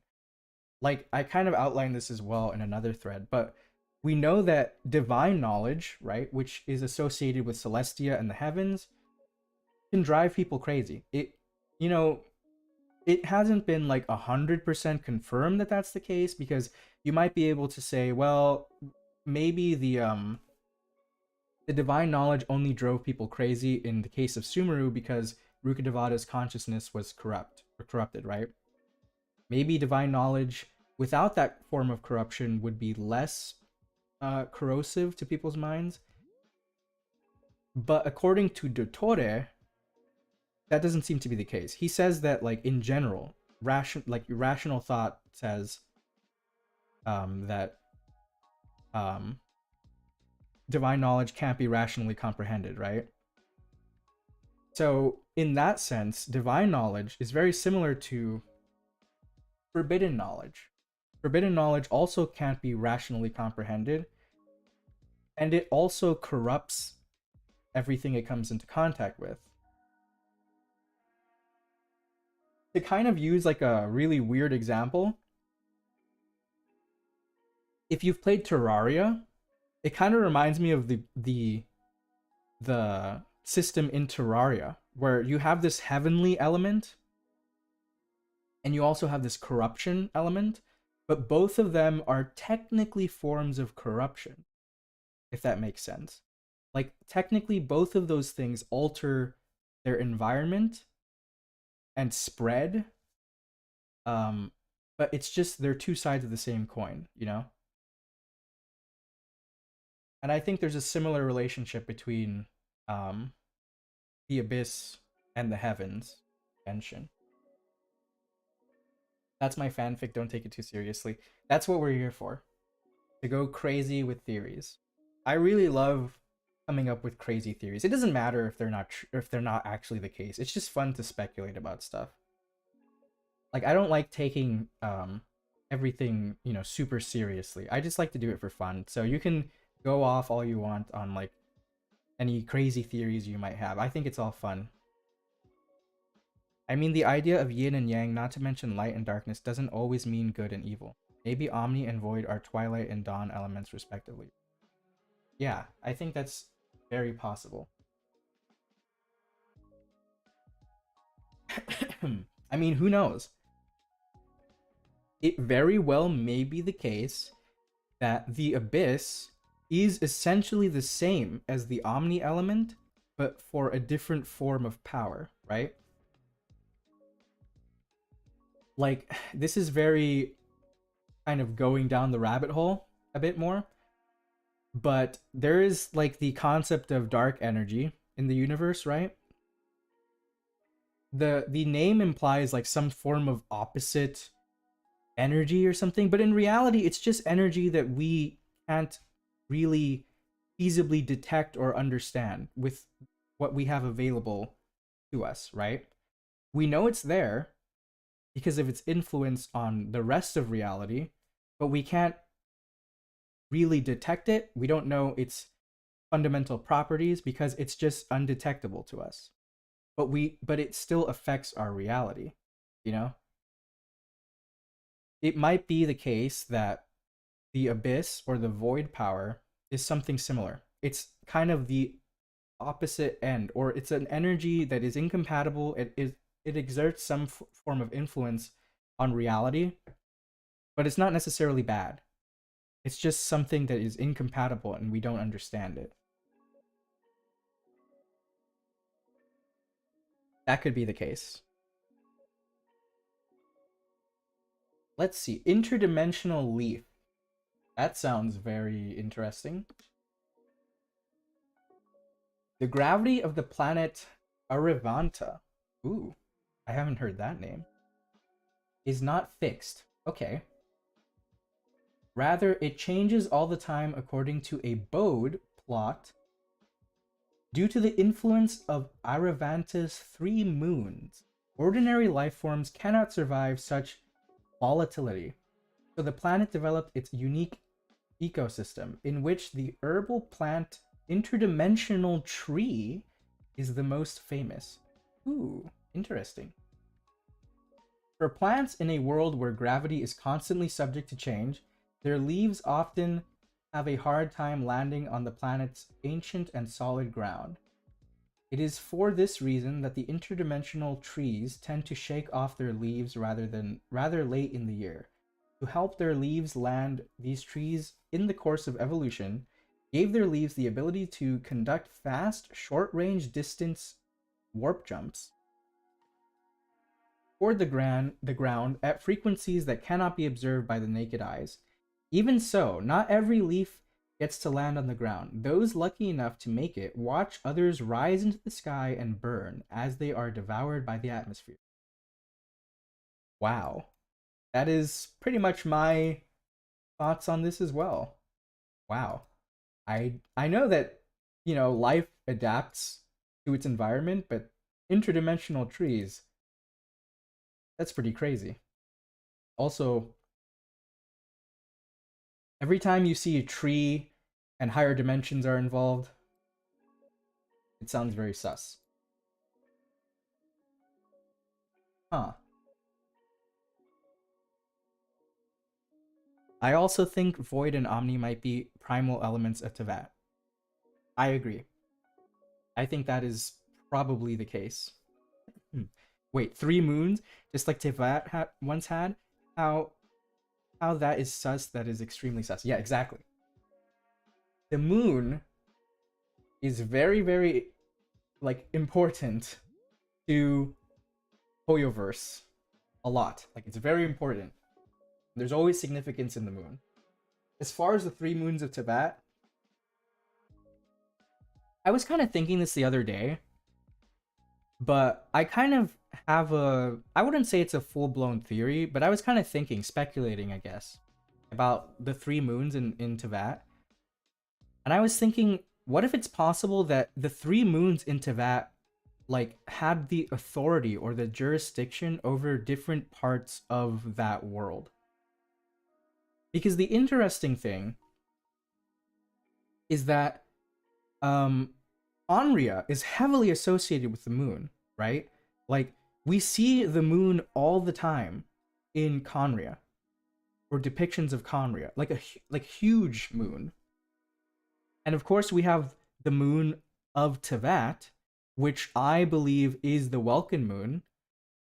And then possibly there's another moon, which we haven't seen yet. Maybe that moon is in the heavens, in Celestia, proper Celestia, not just that island in the sky, but I mean the loading screen area. I mean, I guess we do see the moon in that loading screen area, right? So if you take that as the heavens, then those are the 3 moons, I think. I think that whoever is associated, well, we know they're Arya, Sonnet, and Canon, right? The goddesses of the moon.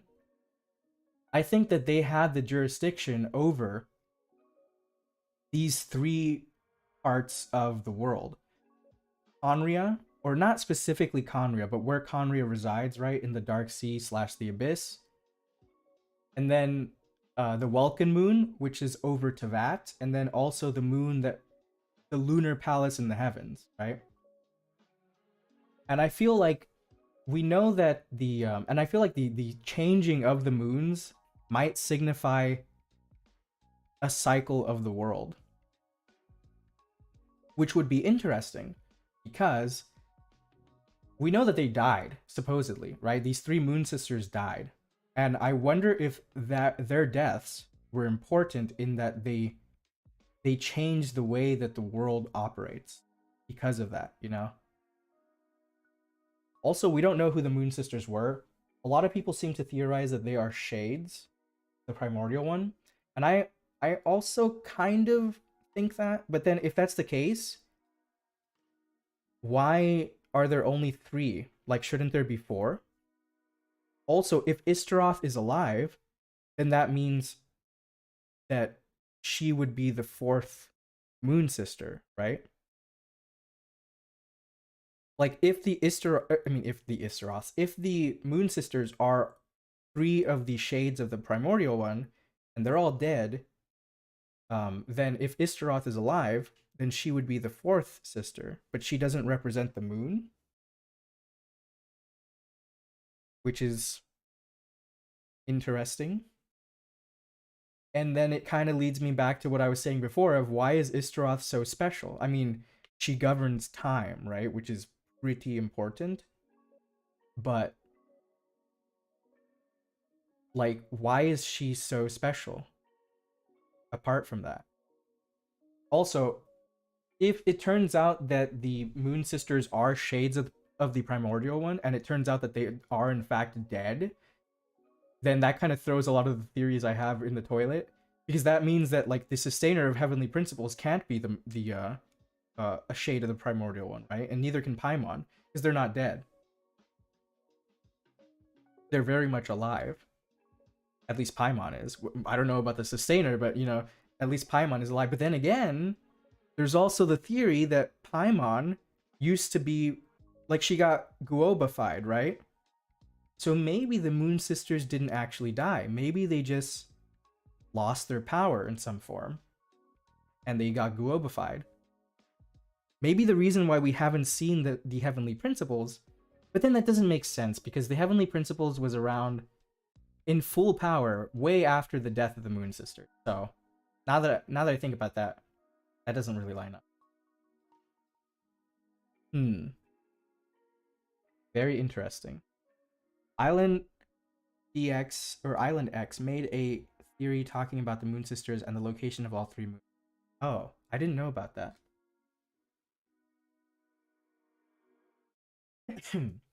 I'll probably watch that theory video. But probably after I make my own theory, because I don't really like to watch other people's theories on whatever I'm currently thinking of a theory on, because I don't want to be too influenced. So I kind of like to make my own theory first, and then I check out other people's theories and go like, oh yeah, actually, you know what? I didn't think about that, but that's cool. But I probably will check that out once I have a more solid structure to the theory that I have about the Moon Sisters. One Moon Sister might have survived. Yeah. I think either one Moon Sister did survive, or the story that we've been told is just fundamentally wrong. And either none of them died, or only some of them died, or the Moon Sisters aren't even who we think they are. Like, it's very weird. Because, like, for example, one of the reasons why I think people think the Moon Sisters have to be shades of the primordial one is because there are only so many beings that we know to be associated with Celestia, right? The Moon Sisters have been associated with the Kingdom of the Heavens, which is Celestia. So that means that they have to have some direct tie to Celestia. So that means they either have to be part of the gods of Celestia, in which case we only know of the primordial one and its shades, so they would have to be part of that group, or they would have to be Steelies, right? Because the only other like entities we know to be associated with Celestia that aren't like the gods, the general gods and the archons, are the Seelie race. So that means that the Moon Sisters must either be shades of the primordial one or part of the Seelie race. Now, they very well may be part of the Seelie race, because we do know that their deaths were associated with the event which caused the exile of the Seelie race, right? So maybe the Moon Sisters were actually like prime Seelies, if that makes sense. Kind of like how Zhongli is the prime Adeptus. Maybe the Moon Sisters were like the foremost representatives of the Seelie race. And then they died, and then, you know, the Seelies got exiled and kind of cursed. That could make sense as well, because in one of the books or items, I don't remember, in one of the lore entries in Genshin, essentially, they mention how the union of an ancestor of the Seelie and an Outlander was witnessed by the three Moon Sisters of the Lunar Palace, right? So maybe the Moon Sisters weren't shades at all, and maybe they were just Seelies. Although, I feel like that's kind of like an easy explanation. Like, every time people don't understand what something is in Genshin, it's very easy to say it was the Seelies. So, I'm not entirely convinced about that either. Ashikai has a theory series I think you might be interested in. Ooh. I have seen that she's made like a lot of theories, like series of theories. I haven't had the time to watch them all, but I am really interested in looking through some of them. I'm so curious about the origins of the Adepti. Like, what's their deeper story besides their role as Liyue's protectors? I know, right? Like, where did they come from? Did they come from the Light Realm? Were they created by the Primordial One? For that matter, where do most of the elemental beings come from? Like, what the heck is the Raiden, not the Raiden Shogun, but what the heck are A and Makoto? Like, what are they? I mean, I've seen people say they're yokai. I'm like, okay, where do the yokai come from? You know? Like, unless I missed something, I don't think we have a definitive answer for that yet. Are they also just pure elemental beings? And if so, where do those come from? Do they come from the Light Realm? Were they created by the Primordial One when Teyvat was created and when like life was given to the planet? I don't really know. Like Zhongli is a prime adeptus. Who made Zhongli? You know? Are the Adepti from the time of the Seven Sovereigns? Is it even possible? That's a good question as well. I mean, Zhongli is a dragon, right? Does that mean he's a form of Vishap?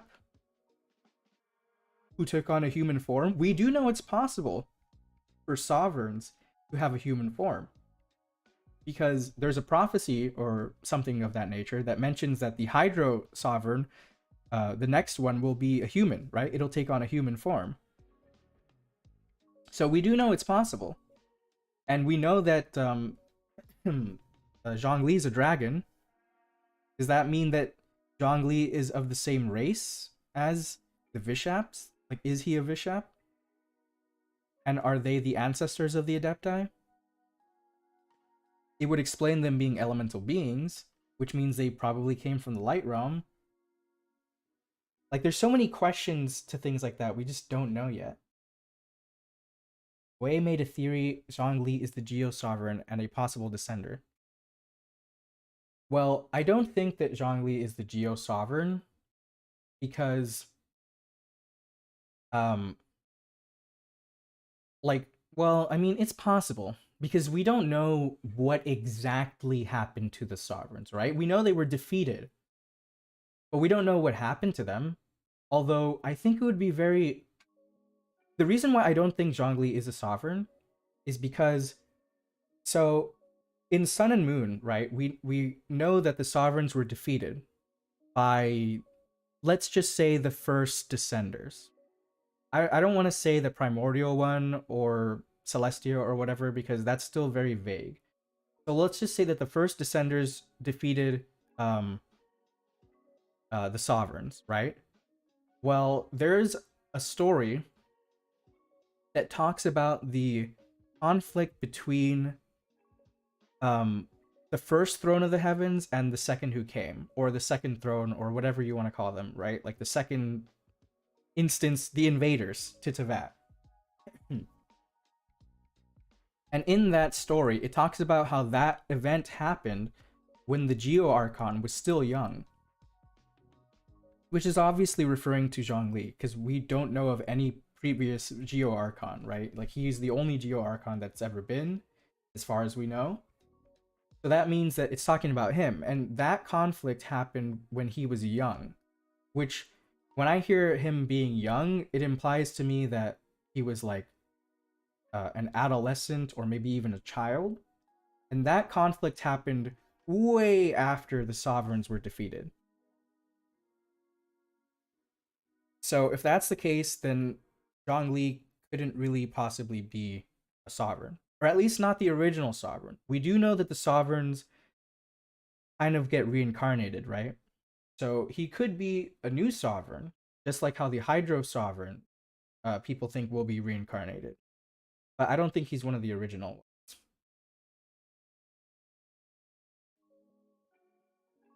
I wouldn't be surprised if he was like a new sovereign though, because we do know that he has like a special contract with Celestia. So that may very well be his contract. I wouldn't put it out of the realm of possibility, but personally, I don't think that he is. I mean, I personally think Zhongli's pet dragon is more likely subject. Yeah, Ajdaha is very sus as well. Like, he's like the Lord of Vishaps, right? That seems very sus. I wouldn't put it past him being like the second incarnation of the Geo Sovereign, which would kind of make it sad in a sense, because, you know, Zhongli had to seal him away, similar to how Celestia sealed away or disposed of the sovereigns. Kind of sad. It kind of makes sense though, because, you know, eternity is cyclical. Things happen again. So, I wouldn't be surprised. Bring that dragon back. I know, right? I really wish that, like, I've seen like people make art of like these Vishaps and dragons as like playable characters, and it's really cool. And I'm kind of like, I've always thought like, man, I really wish we got like Ajdaha, you know, not as an NPC guy and child, and like as an actual character. That would have been cool. Or even just having him around, like Dvalin, and he's like, you know, Zhongli's pet dragon. That's really cool. But no, time withers away all, sadly. Oh, and this is very like a side tangent, but to go all the way back to what I mentioned before about me thinking that Istaroth is very sus, that is the reason. Because time like has in multiple instances been stated to be the thing that withers away like reality and like life, right? So to me, it feels to me like time in Genshin is associated with erosion. Like, erosion is directly connected to time, right? And not like literal, like this idea of erosion that is imposed on all living beings of Tevat by the heavenly principles, because we know that that's the case, right? And it seems like what happened to Conria is like a very advanced form of erosion, which is what leads me to believe that it might not have been the sustainer of heavenly principles that cursed Conria. I do think she was there. I do think she aided in the destruction of Conria, or at least the containment of it. But I have a sneaking suspicion that it might have actually been Istaroth to deal that blow, to curse them with that curse of immortality. Right? Because I feel like that has a direct connection to time and erosion. That's why I'm not really convinced entirely of like Istaroth's seemingly benevolent nature. I'm not saying that's like that she's evil, but I don't trust her, essentially. Which, if she is the voice we heard at the end of the Archon quest, and she told us directly not to trust anyone, that includes her, right? So it's very sus. I'm just very sussed out about Istaroth. She scares me. So that's what I think. We get a playable sovereign, bruh. Everyone is going to wail for the character. I know, right? I mean, can you, like, even, like, with the Yakshas, right? Everyone, like, simps over the Yakshas, and they're like, oh man, if only some of those Yakshas were playable. Imagine the Sovereigns. That would be so awesome. Who knows? Maybe they will do that. Like, eventually we're gonna get all the Archons.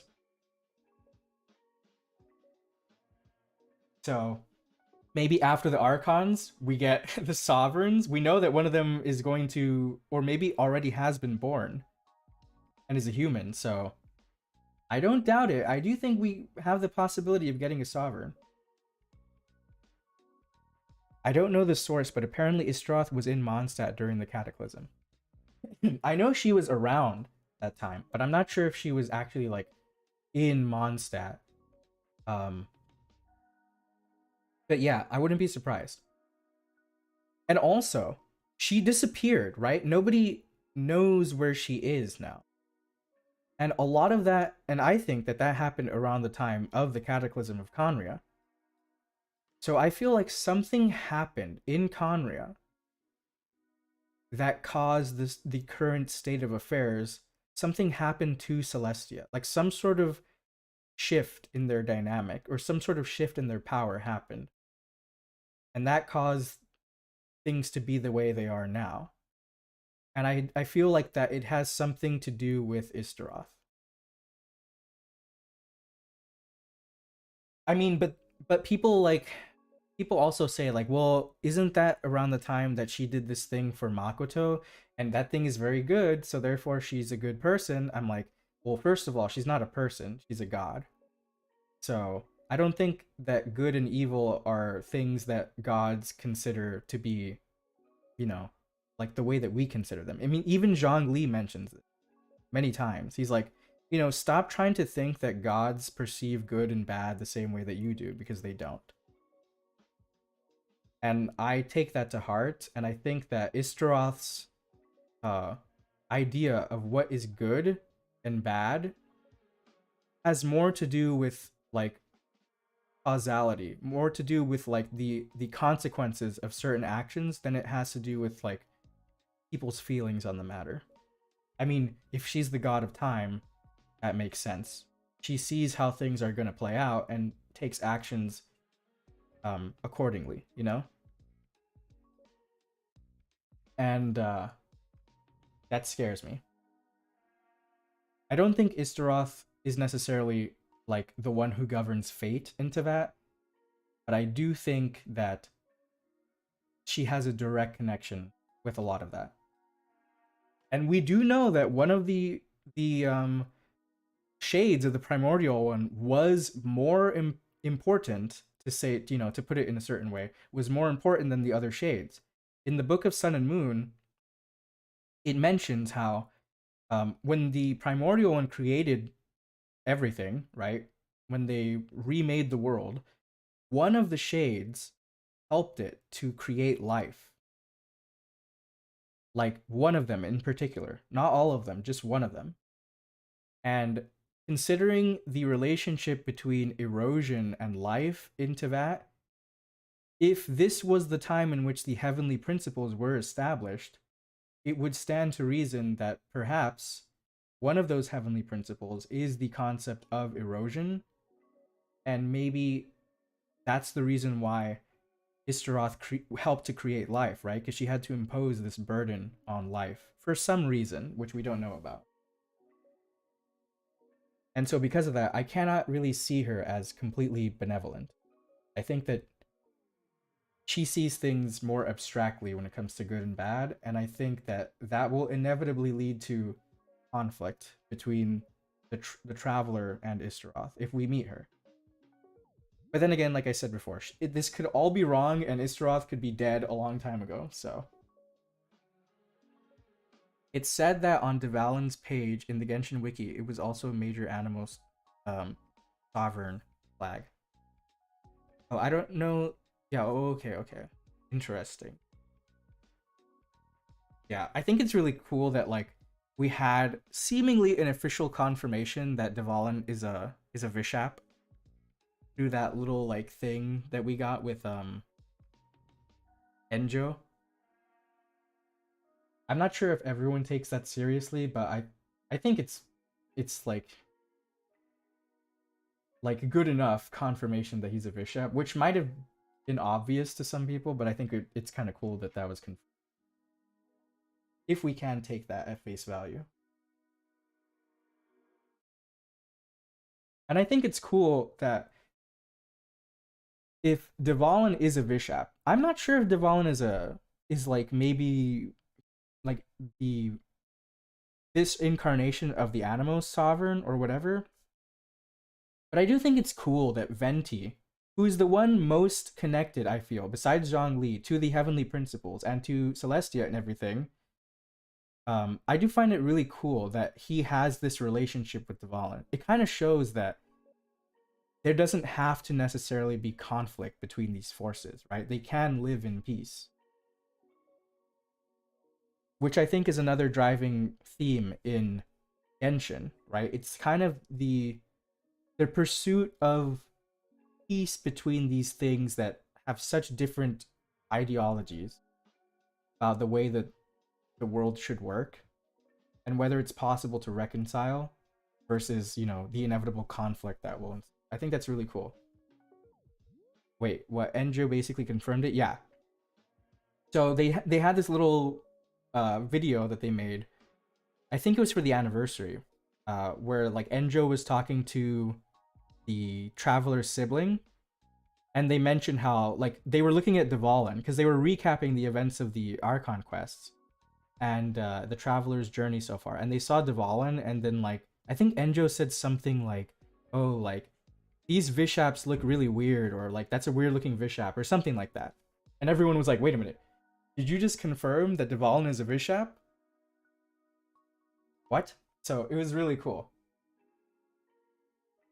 I cannot wait to play the new Archon quest. I'm so hyped to play it, especially since Kaya is there. I'm like, reveal to me your secrets, Eye Patch Man, and other eye mask man. Because like I said before, Onria and Celestia always throw a wrench in my theories, always. I always feel like I'm this close to figuring out the bigger picture, but then I find some contradiction, and it always has to do with Conria or Celestia. Always. And since we can't exactly go to Celestia yet, Conria is like the only avenue that we have to answer those contradictions. Oh, you're gonna lose your mind. The quest lore kept me up all night, no cap. I know. I heard it's kind of short too. I kind of want to stream it. I'm debating it right now, whether I should stream it or not. But I really want to play it as soon as possible because I'm so interested in all the lore revelation. Every time that Dainsleif comes about, it changes everything. Like, unironically. The answer is always the ones with the eye patches low. I know, right? It's weird. Like even this is just like, you know, me spiraling down the rabbit hole, but I mean, like I said before, that's what this whole stream is about. I know that we haven't really looked at all these items and such, but I'm having so much fun thinking about all these theories anyways, so who cares? But like, what was I saying? Oh yeah, Ermin's like Ermin, right? King Ermin. What the heck is the deal with that guy? I'm so confused by him. Like, what is the deal with Conria? It says that they tore away this veil of sin. What veil of sin? What are you talking about? Why does King Ermin have this weird flip-floppity personality? Like, Piero was trying to warn him, right? Like, oh, you shouldn't do that. Terrible things will happen. And he was like, nah. Because his sages advised him against it. And then he also, like, it seems like he kind of went progressively mad, according to some of the items in the game. But why, though? Like, what knowledge did he stumble upon that caused him to spiral so much? And what were his thoughts on Celestia? Why did, like, why was Conria so, like, bent on going against the rules of the world, you know? I'm so curious. What's up with his eye? Could he see the future? Did he have some relationship to time?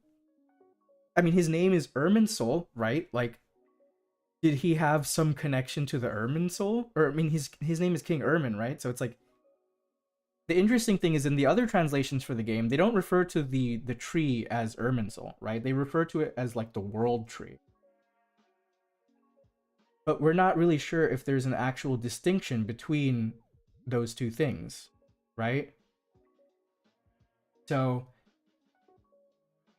like, I would think that if it's called Irminsul and this king was called King Ermin, there has to be some connection between them. But maybe there isn't.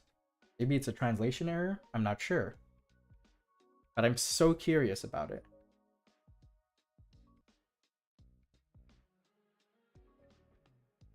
Do it. Yeah, I think I will stream the quest. I'm not sure if I'll do it this week, but definitely I think I will. If not this week, then definitely next week.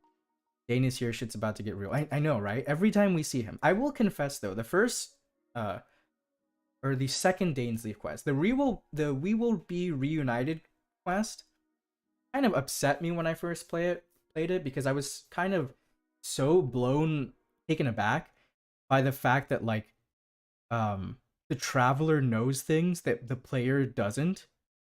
It shocked me so much. I got so like upset. I was like, oh my gosh, how could you not tell me that you remember Conria, traveler? I feel so betrayed.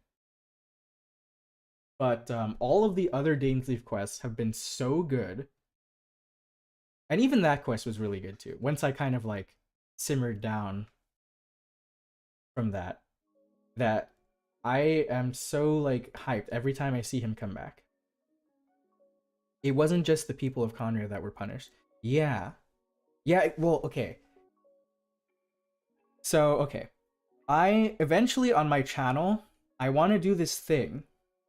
I'll say it here now because since we're on this sort of topic, I do want to make much more content on the channel, like in regards to theory videos, and when I have the time to do that stuff, I will. And I might make a lot of like shorts, and I want to make some like lore-based content as well. So like videos explaining the lore, going over like all the books and stuff in the game, so that way I can use them as referential material for my theory videos. But I kind of have this project in mind that I want to do eventually, which I'm gonna call tentatively the Grand Unified Genshin Theory, which is inspired by the idea of the Grand Unified Field Theory in physics. It's kind of like a reference to that. I think it's kind of cheeky, but I like it.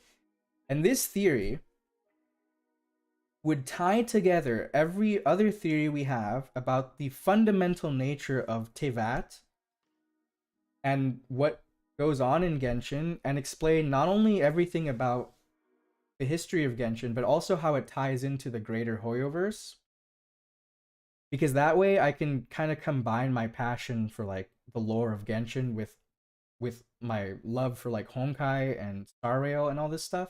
I'm calling it the Grand Unified Genshin Theory, tentatively. And I want to do a series on my channel with various different types of content that add to that. So it's going to be an overarching series, and I'll make like videos that address that series, and then I kind of have some other ideas for types of content I want to do that go into that. But the reason why that's relevant is because when you like look at all of these background lore details, so many of them connect. But the problem is like we have so many puzzle pieces that connect to each other, but we're missing the core pieces to be able to tell the bigger picture, you know, to be able to see the bigger picture. We have so many parts of the puzzle completed, but there are certain chunks of it that are missing, and so because of that, it's hard to tell what the bigger picture is. But we're like really close, I feel like. And I feel like if we got enough people to kind of hive mind it, you know, with these theories and this information, we can probably come up with like an overall timeline and an overall theory that fits all these pieces together. And I want to call that the Grand Unified Genshin Theory. I think it would be pretty cool. So that's kind of my big ambition for theories on the channel. You'll understand when you play the new Archon Quest. Yeah, I'm really looking forward to it. I wasn't expecting them to even mention the Traveler looking through the library books to find out about Conria, so yeah, I was spiraling myself when I heard about that. Yeah, I know, right? There's so much in the character stories that, like, people just don't look at, but, like, a lot of them have so much, like, sus things in them. Do you have a Discord server? I don't have a Discord server at the moment. I do have a Discord, and I am on some other Genshin servers, but I don't have one of my own. I might make one in the future. But for right now, I don't really have the time to set up a Discord server because I'd have to, like, set up mods and everything like that. But I do definitely think I want to do that in the future because I want to have, like, my goal for my channel, apart from some other stuff, is to kind of build, like, a community for people who like these sorts of games and they just want other people to kind of, like, talk to about the games with and their crazy ideas and all this stuff. Like, I feel like a lot of people enjoy these games in a vacuum because they don't really have access to kind of like an easily accessible community where they can share all these thoughts in a no pressure environment, if that makes sense. Of course, there are a lot of other communities within this larger Genshin community that do that.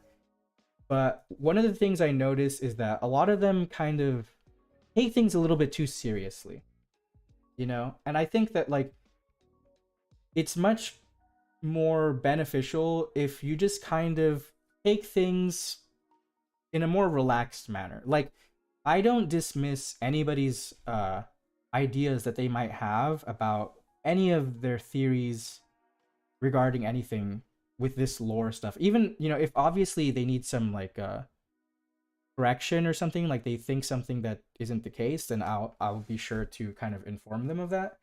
But I don't dismiss anyone's theories regardless of how crazy or outlandish they seem, because I have seen multiple times that sometimes those things happen. Like, there's a very big instance in Honkai Impact 3rd where there was a huge theory that for the longest time people thought was the case, and I didn't believe it, and nobody else believed it, and then it turned out it was true.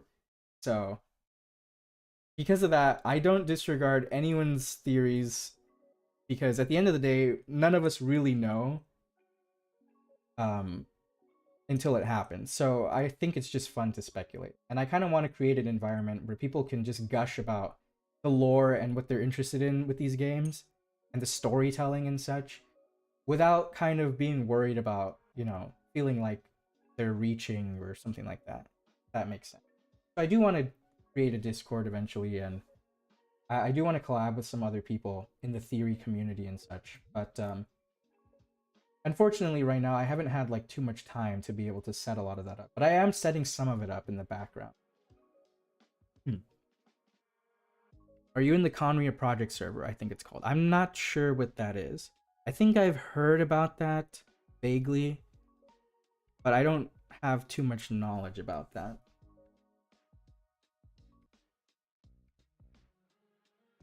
I mean, I would be down to join any other servers like that. I think it'd be cool. But I also want to make, like, my own community and focus on that as well. It just takes time.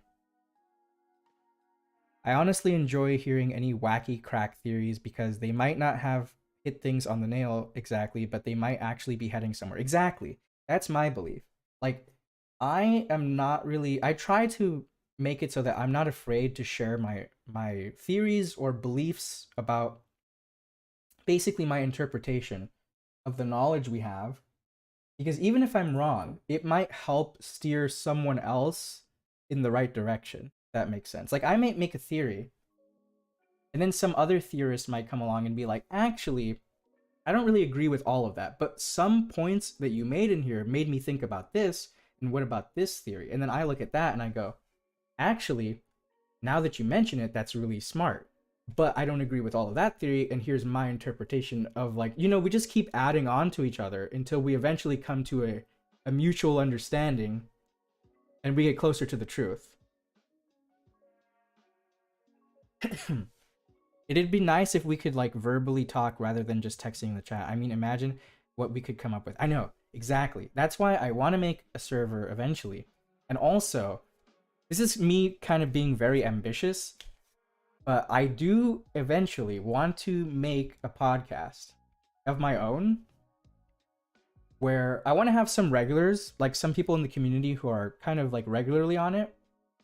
But also I want to have like a guest spot in the podcast where, let's say I have a server, right? A Discord server where we have our community.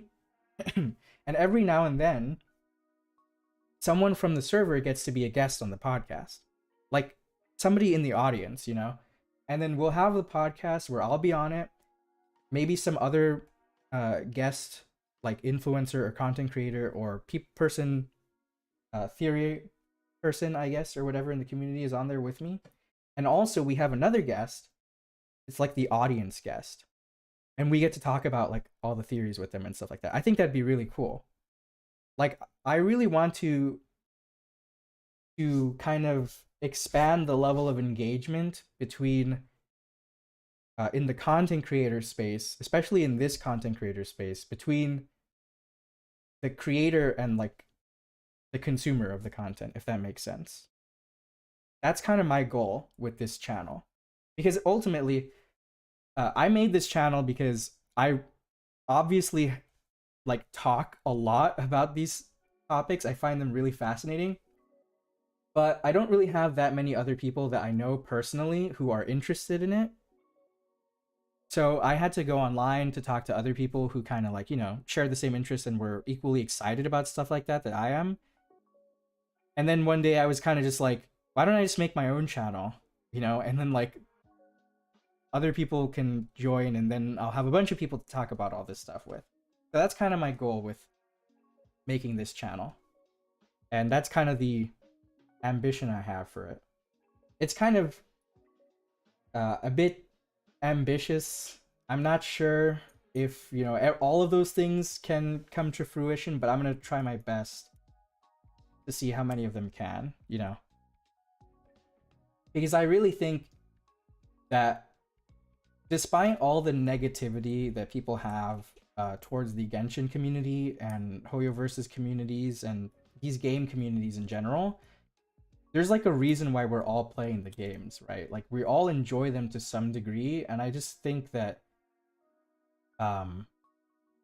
if we kind of set up an environment where people are like fine with sharing what they think about the games and the way that they like them without having to feel like there's any pressure on them, it would go a long way to making the whole community a lot more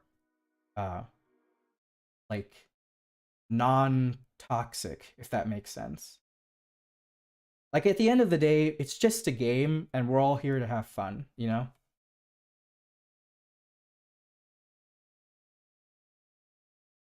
But that also doesn't make it any less exciting or fascinating to talk about these things. At least that's my kind of take and my standpoint on this whole community.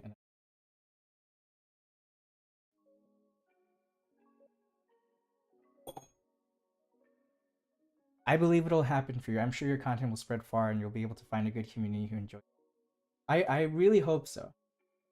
So far, everyone that I've encountered in the community has been really nice to me. And for the most part, and like, it's been a pleasure interacting with them. So I really hope that I can contribute in some way to that. I'm sure that there's like a lot of, you know, obviously it's not all good, and I'm sure there will be some bumps along the road, but to be honest, that kind of just motivates me more to push for that, you know? I do think it's possible. So that's kind of my goal. But we'll see how far along that path I can go down, or how far that path stretches, I should say.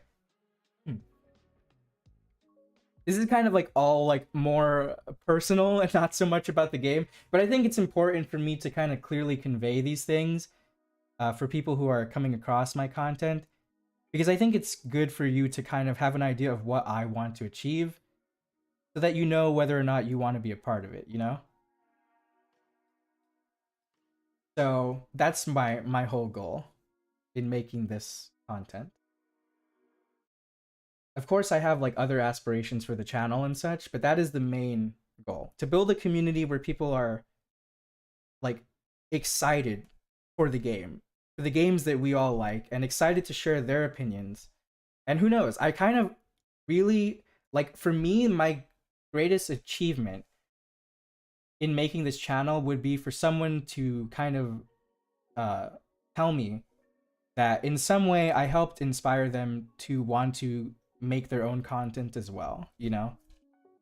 Like, I think it's really cool to help other people be able to express like their ideas on the things that they like, you know, and share that with everyone else and not be afraid to do that. I feel like some people might have the mentality that there's too many creators already in the content space and whatever and all that stuff. I don't really care about that. I just want more information on this, you know. I want more to see more people's opinions. And I think the best way to do that is to inspire more people to share their opinions. I don't care if like I disagree with them. I just want to see them. Like, that's why I'm so infatuated with the lore. Because like I just love absorbing new information on the things that I like. It doesn't matter if I agree with it or not. Yep, understandable. Those are very good goals to aim for. Yeah, that's what I'm aiming for. We'll see how, you know, how it turns out. But I'm like hopeful. I think it'll turn out all right. I'm not sure how long it will take to get there, but I'm sure that if we work together, we can get there eventually. All right, that was a pretty long tangent, but like I said, I enjoy sharing my thoughts on stuff like that with everyone, so that they know, you know, what page I'm on and what I'm trying to achieve. Let's see, what is this? Quantum ripples. Ripples in the sea. Ooh, the sea of quanta. Interesting. Although called ripples, they are in fact the most basic form of energy fluctuation. Time, there is no such, or there's so much time. All the time there is. That's very vague and ominous. I'm like really fascinated by these kind of fundamental concepts that always pop up in Hoyoverse's game. Like time and fate and destiny. I guess fate and destiny are kind of the same thing. And you could even throw time in there as well. But they do continuously pop up in these stories, and I'm really fascinated by them because we see so many different interpretations of them, and that's what makes them fascinating to me. Not gonna lie, I'd be up for being in one of those podcasts. We can make this happen. I know, right? I have so many ideas for things that I want to do for the channel. I'm not able to do all of those things right now because I've been kind of busy with like IRL stuff, but I'm trying to make progress towards those things, at least a little by little. Like, I don't want to share all of the things that I have planned, but I have some pretty cool things I think planned for the channel once we meet like certain milestones. Like, I want to try to, in addition to just growing my own channel and expanding my audience and community, I want to try my best to do something tangible to give back to the community in some way. At least that's just how I feel. I'm not saying that, you know, other people should do the same thing that I do or feel the same way I feel, but I want to do something like that. Like, I have to name like a couple of things. I want to do some like events. I want to have like events for the community. I'm on some other servers where I've talked about stuff like this before. I think I'm on island server and I've talked to some people on there about these sorts of ideas as well. When they introduced like Genius Invocation in Genshin, I was like, oh, I really want to do a tournament for Genius Invocation, and I want to have like cool prizes in there and stuff. I think that would be really cool to get people excited for that aspect of the game in the community. You know, but that's gonna take a lot of resources and stuff. So I don't think I'll be able to do that anytime soon. But I think it would be really cool. Would energy fluctuation fit into the field of physics? I'm honestly rusty on high school information. So I think that what this is referring to, like ripples being energy fluctuations in the Sea of Quanta. I'm not sure exactly. I mean, my understanding of physics is a brief overview of many of the concepts in it. I don't have a full understanding of many of those concepts individually in great detail. I just kind of have a general understanding of some of them. So to me, this kind of sounds like if the Sea of Quanta is affected by, like, it could be anything really. Like, for example, like this could be referring to like gravitational energy. Like that's the first thing that my mind thought of.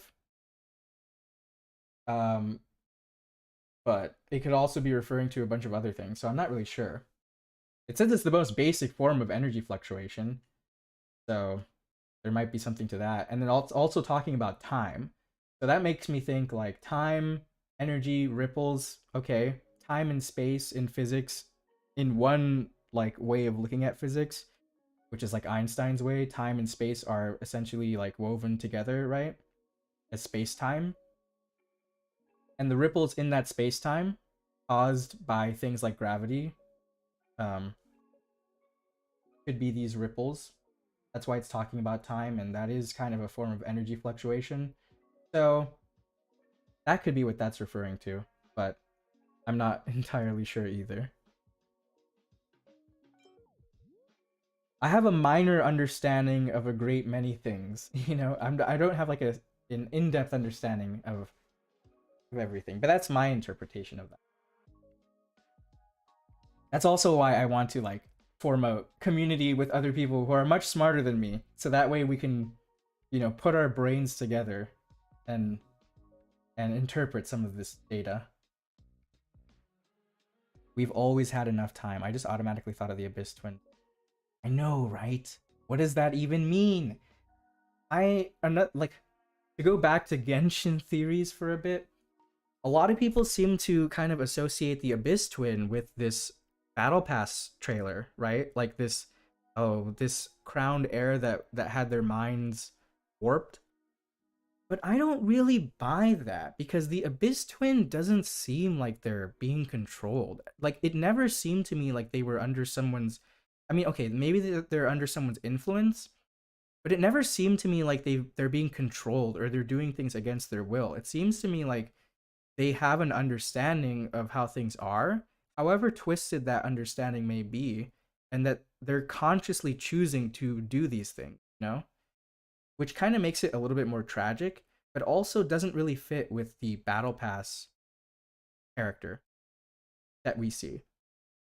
So, and them being like, oh, you know, like the battle pass, the Abyss Twin saying how they always have had enough time. Well, it could be referring to a lot of things, like the fact that they are essentially immortal. Especially, like, they might even be immortal, like, even more so than the beings of Tevat, because since they're outsiders, they might not even have the law of erosion placed onto them, right? So they're really immortal. And if that's the case, then it makes sense for them to say, like, we've always had enough time, because they will outlive everything. But also that could be referring to fate, because we know that they have experience with how fate affects the world. So they might have some knowledge of the fate of the world, and to them, they have more than enough time to be with their sibling once they're finished with this and they've dismantled or reweaved fate, you know? So it could be either of those things. I mean, the twins saw the birth and death of stars. Are the twins 50,000 plus years old or something? I know, right? Well, I mean, in the grand scheme of the multiverse, time becomes a lot more relative, right? So what they may have, but in terms of their personal perception of time, I do think that they are very old. At least 10,000 plus years old, I would say. Yes, if anything, the Abyss Twin just seems disappointed that we don't know the entire truth, but still has to let them make their journey on their own. Exactly, and it's weird, right? That they won't tell us.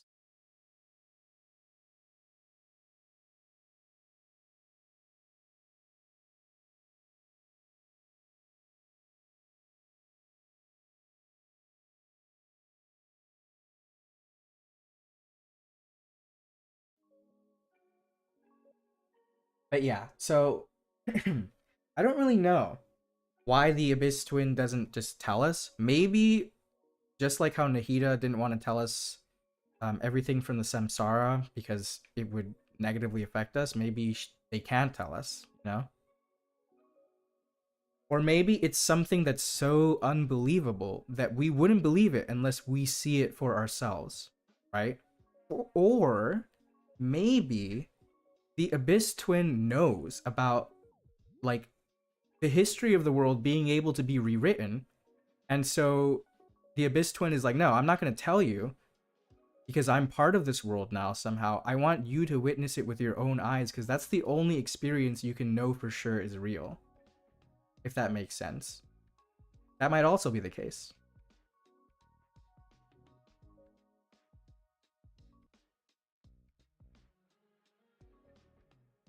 Let's see. What is this? Leaf of Imaginary. Very sus. A leaf of unknown origin. It doesn't belong to any planet and is more of a representation of something more abstract. The ancient light nourishes the leaf through its veins, displaying its faded but remnant power. One leaf, one world. Well, that is very, very sus. This kind of immediately makes me think of, in Honkai Impact 3rd, there's a character named Sue, right? And Sue, his job essentially is to observe other universes on the imaginary tree. And he refers to them as like leaves on the tree, right?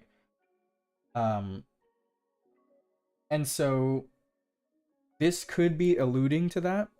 Like this is a leaf from the imaginary tree.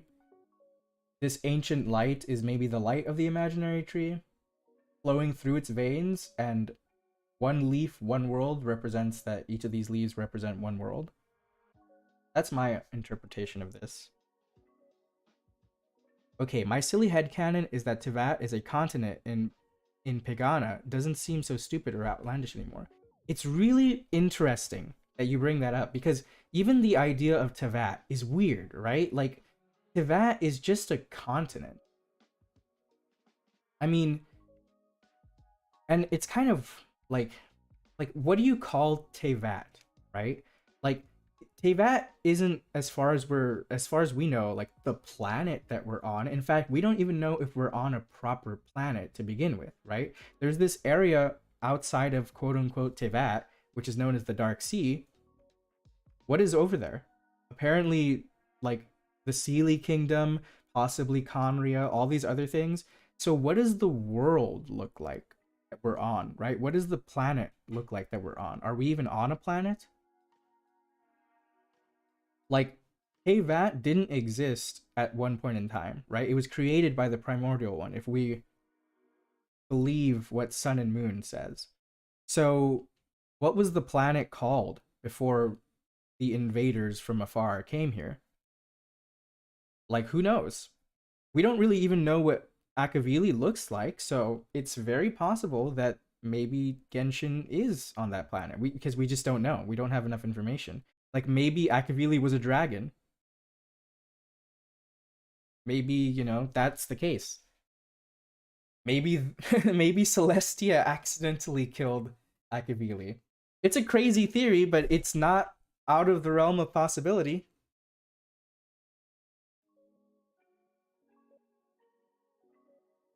I'm really curious as to whether or not we will eventually see the entirety of the world that we're on, though, in Genshin. You know, putting the idea of Teyvat aside, I wonder if the Traveler will ever see the whole world as it actually is. And maybe that is what the Abyss Twin wants us to see. We know that the firmament exists in Teyvat, right? So what does the area outside of that look like in its entirety? If Akavili looks anything like the twins or has anything relating to Teyvat, I'm gonna lose my mind. I know, right? Same. If I see any direct reference to Genshin in this game, okay, aside from the ones that I've already pointed out, which may or may not be actual references, like the idea of primogems and such, if I see a direct reference to Genshin and, like, you know, something relating to the Travelers, I'm gonna lose my mind too. In a good way. But I will lose my mind. That's some forbidden knowledge that I'm not prepared to handle. But I wouldn't put it past them. I really think Hoyoverse is trying to use this game to bridge the gaps between their other games, which doesn't diminish the value of this game at all. But I really think that that's what they're trying to do. And if that is the case, I think it's really cool. If we end up seeing Alice here instead of Genshin, I'm gonna go feral. I know, right? Imagine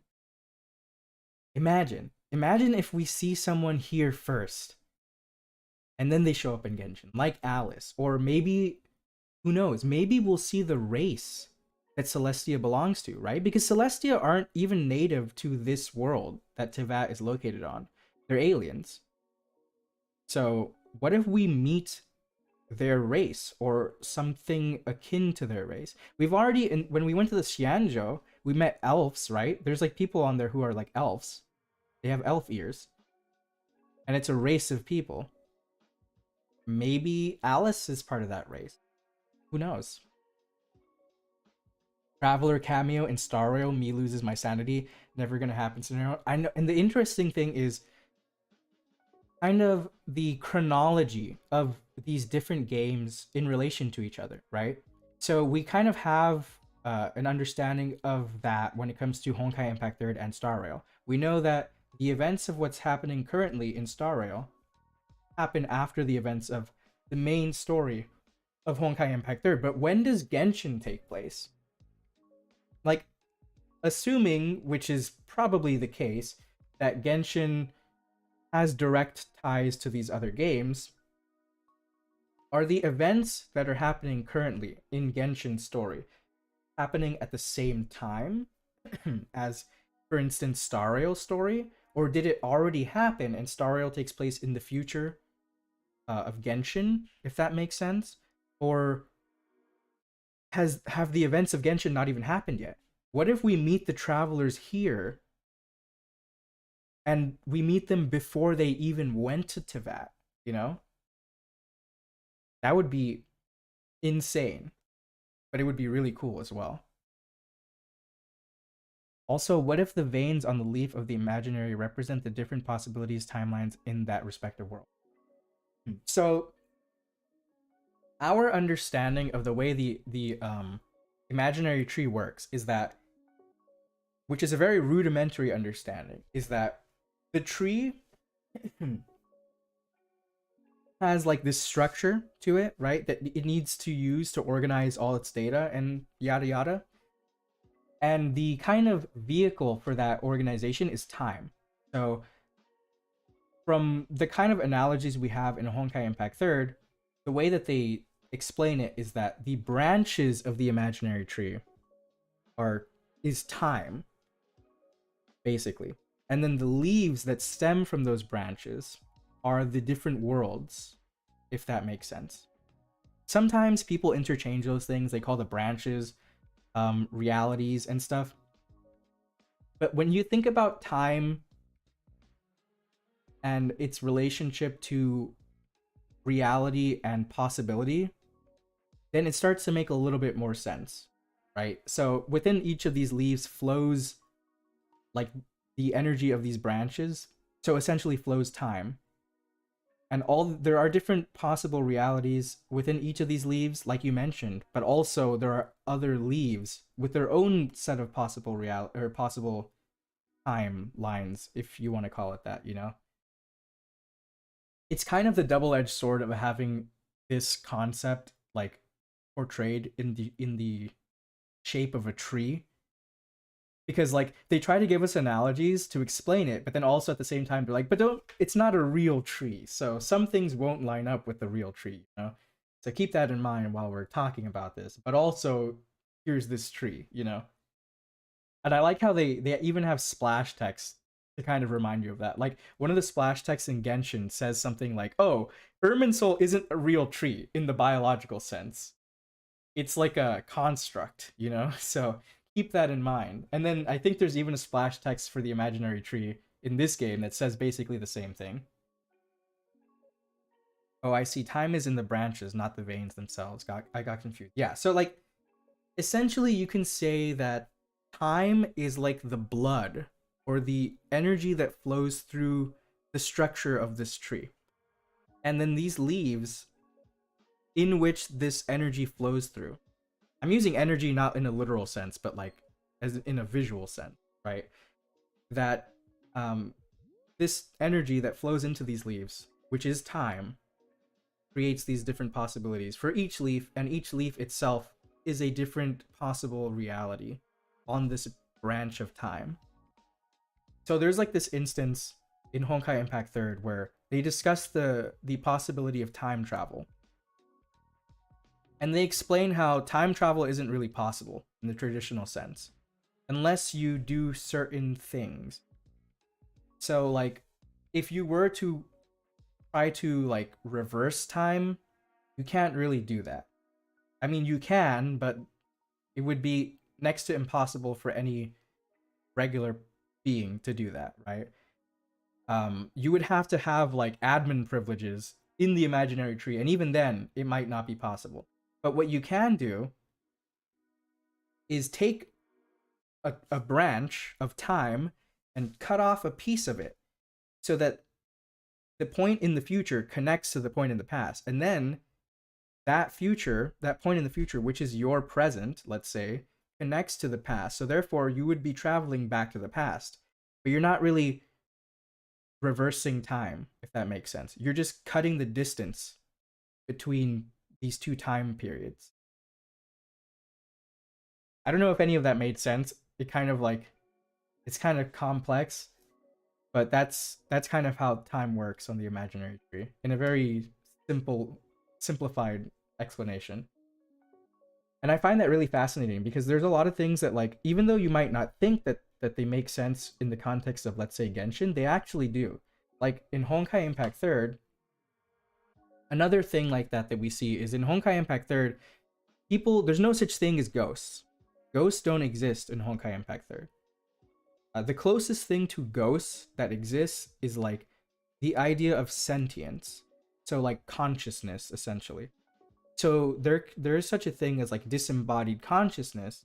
You can separate your sentience from your body, but not like ghosts. Like when you're dead, when you actually die, you don't come back ever. You just die, basically. In Honkai Impact 3, they make it's a really important plot point that is the case. And some people, I remember seeing some people say like, well, there's ghosts in Genshin, so that contradicts that, right? So therefore the laws in Genshin are different. But in reality, no, actually it's not. Because those ghosts don't exist in Genshin either. And I think in the Raiden Shogun's second story quest, they even make a point of pointing that out. When they mention how these ghosts that we've seen throughout Teyvat, they're not really ghosts. It's basically data from the ley lines spilling out into the world. They're not ghosts in the sense that the people who are represented by this data don't actually exist anymore. They're dead. but we can still interact with them by interacting with this data. That makes sense. Which is kind of sad when you think about it, but it makes everything make sense in the grand scheme of things. Now, that doesn't mean that you can't interact with someone who you think has died if they haven't completely died. Because like I mentioned before, sentience is a thing. So if they were to preserve their sentience, even if it's some small part of it, you can genuinely interact with that person. But once their sentience dissipates, that's it. They're gone forever. So like an example of that would be like Makoto, right? Makoto stored a portion of her sentience, let's say, in this seed, in that she, and that's how she interacts with A before she dissipates completely. But once she's gone, like forever.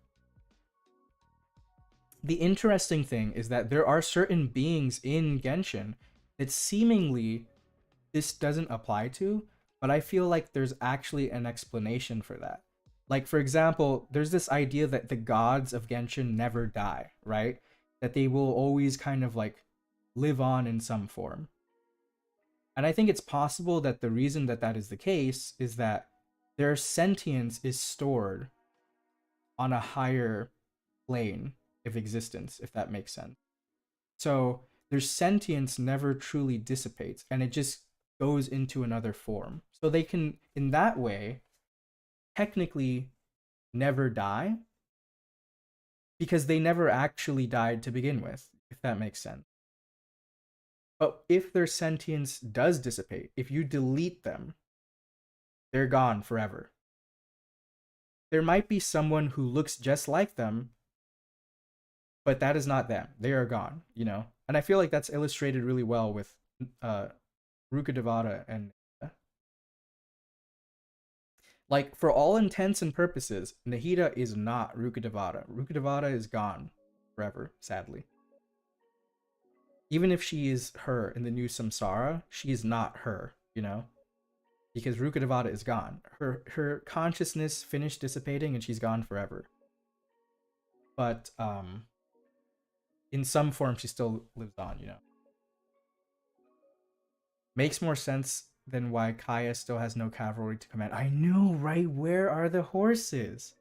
I want to blast through the desert on a horse while listening to Gerudo Valley from Legend of Zelda at full volume. That's my dream in Genshin. I don't know if it'll ever happen though. Suddenly, Xiao's karmic debt, being like the collective sentience of fallen gods, became a lot more interesting. I know, right? It might be possible that the reason why karma, right, is so toxic to the beings that come into contact with it is because of the mental strain it puts on someone to have someone else's sentience being shared in their mind, if that makes sense. I mean, we know, and especially the sentience of a god, right, which is much more complex than a human's or mortals. Like, even in Honkai Impact 3rd, the Hersher of Reason, like, the Hersher core for the Hersher of Reason is very unique in that it's housing the fragmental memories of 300,000 people in it. So within Welt's core, there are 300,000 other minds, or at least the echoes of their minds, stored in there. And because of that, like, you can imagine all the strain that puts on whoever tries to interact with those, with the core, that is.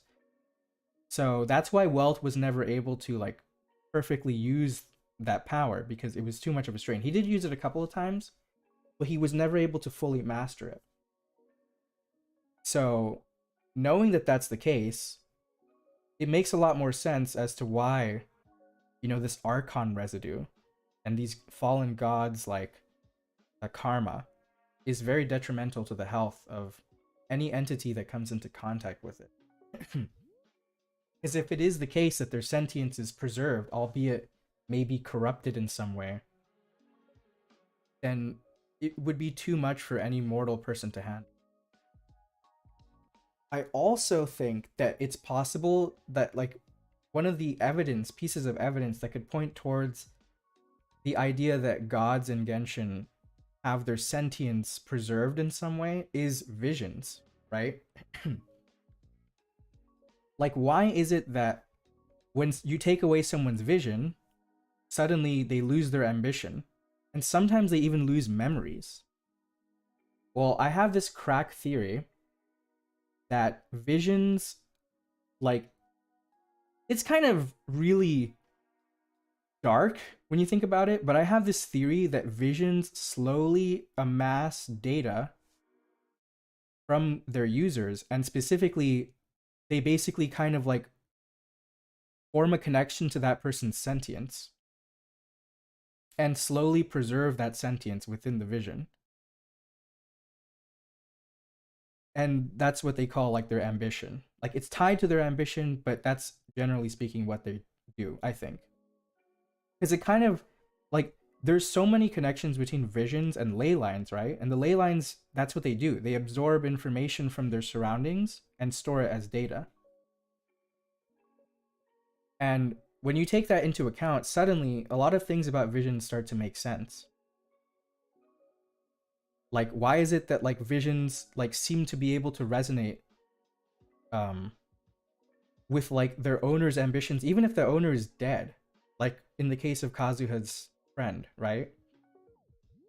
What if that vision stores a part of that person's sentience, or in essence, maybe even a copy of their sentience? As to why that is, I don't know. Celestia knows that, and maybe Lisa knows that. I don't. But it's kind of interesting to think about. And also very dark.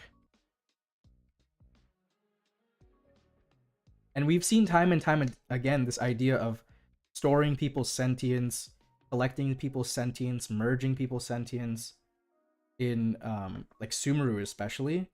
I would not put it past Celestia to be doing that with their visions.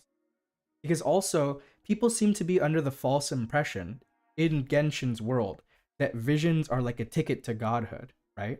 But Dainsleif doesn't believe that. Dainsleif thinks that that's a scam, that Celestia is pulling a big scam on everyone. Because, according to him, they goad you on with the promise of those 7 treasures, but in reality, that throne in the sky was never reserved for you, you know? And the funny thing is that almost all of the people that we know for a fact have ascended to godhood didn't have visions. Like Vanessa, there's no evidence to suggest Vanessa ever had a vision, but we know that she ascended to Celestia. So how is that the case, you know? For that matter, when did visions even start first going into circulation, and why? If there was a time before visions were issued, what prompted Celestia to start issuing them? You know? Venti talks about like these allogens that Celestia is looking for, but why though? And we have no evidence to suggest that that's even what's actually happening. And there's also weird special cases with the visions. Like, why was it that no electro visions were given out while the whole thing was happening with the Shogun? You know, she doesn't understand it. There's so many weird things when it comes to visions and Celestia and how it is. And I think that underneath it all, there's some very sinister things going on with visions. I don't fault Lisa for not wanting to have anything to do with it. But that's like my 2 cents about that.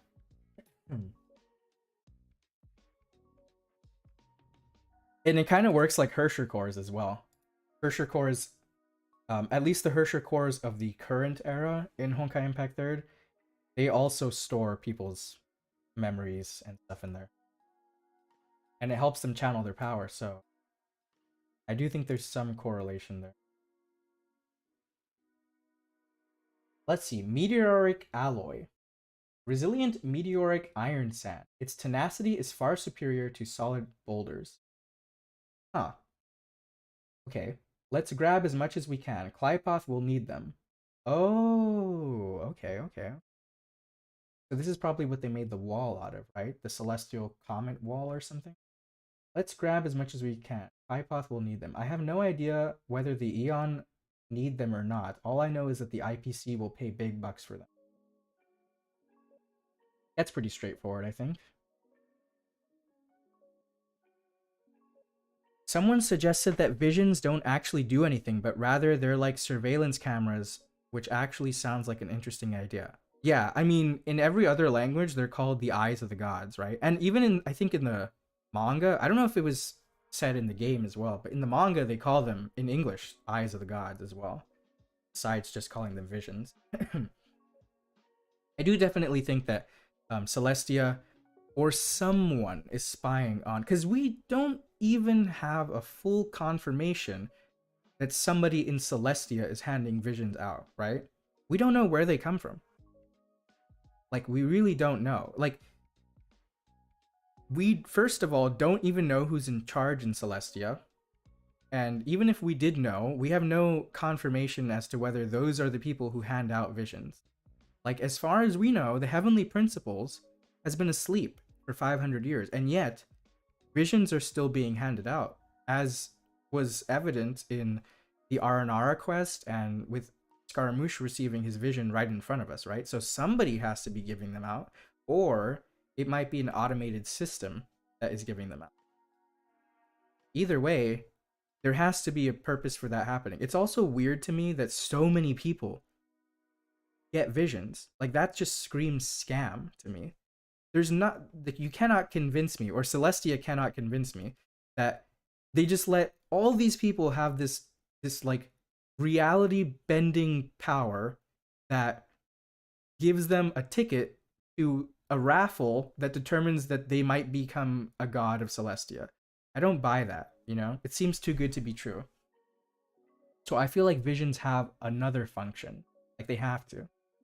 And that function is a lot less and like it's a lot less good, put it simply.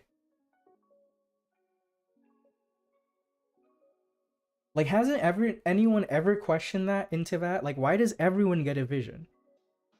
And I know some people might say like, oh, well, not everyone gets a vision, but quite a lot of people get visions. Like, there are so many people with visions in any one region compared to its overall population that, like, you know, there's so many people in each region that have visions that in Inazuma there was a whole war about it, you know? So, like, why? It's really weird. Especially if the gods of Celestia are so afraid of mortals treading where they shouldn't, why would they freely give everyone access to this power? If it really stood any chance against, you know, against them. Like, if it posed any threat to Celestia, why would Celestia give visions to everyone? It doesn't make sense. That's why I'm very curious as to the nature of visions. That's a big component to this whole grand unified Genshin theory I'm proposing. If we figure out the true nature behind visions in Teyvat, I feel like that would be a big piece of the puzzle. Like, when did they appear in the world first? Why are they, what is their true purpose, you know? How do they work exactly? If we were to figure that out, I feel like we would have a big step forward in understanding the real nature of what's going on in this world.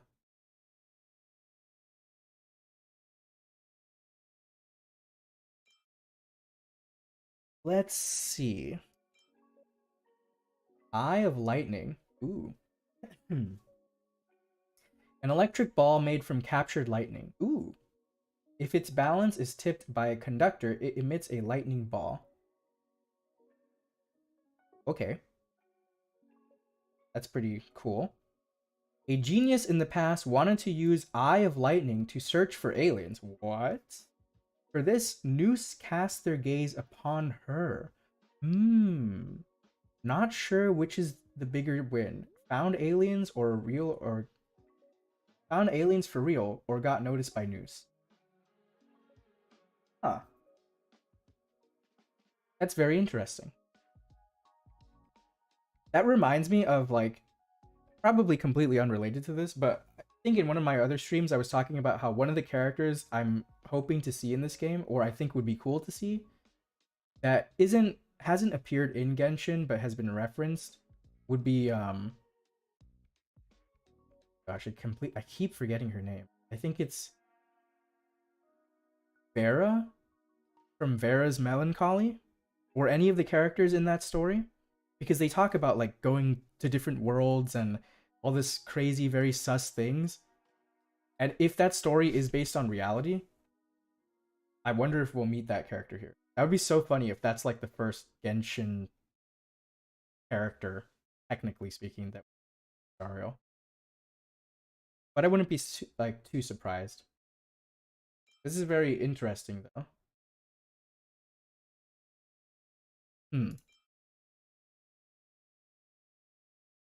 Shattered, what is this called? Core of ice. Shattered ice fallen from the stars. Ooh. The frosty mist it emits when removed from a specialized canister looks like the breath of wintertime. Zoom in on a snowflake 100 times and behold the wonder of nature. Okay. That's pretty cool. I don't know what that implies, but that's very cool. That kind of reminds me of like the celestial nails and the blue crystals they're made out of, and how like some people report that like they're either like really warm or really cold. Interesting.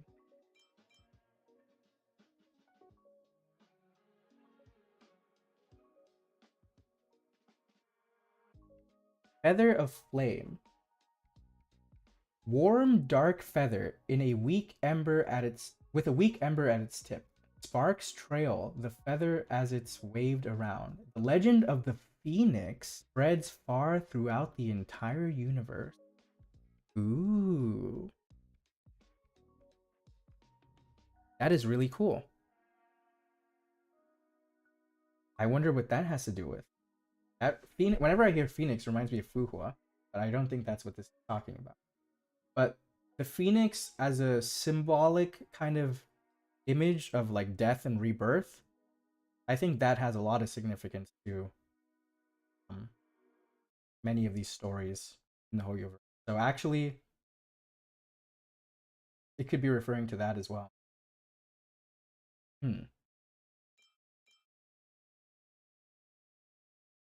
Let's see, protein rice. Okay, that's not really. I don't think that's. What? Nature's gift to human society, friend of mankind, savior of life, smooth as an egg, white and full of protein. Okay, that's pretty self-explanatory. Virtual particle. Tiny particles commonly found in the universe, but cannot be observed in theory. Okay, scientists are good at transforming theories into reality. I've got a virtual particle and an anti-virtual particle. How do we turn them into a real particle and a real antiparticle? Now look closely. That's pretty cool. Kind of like blending the border between simulation and reality. I'm not really sure what else this implies, but that is very cool to note. Mechanical parts.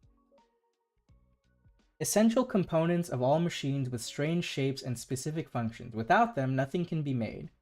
With the same parts, Screwlum can make entire planets and create cyborgs. What?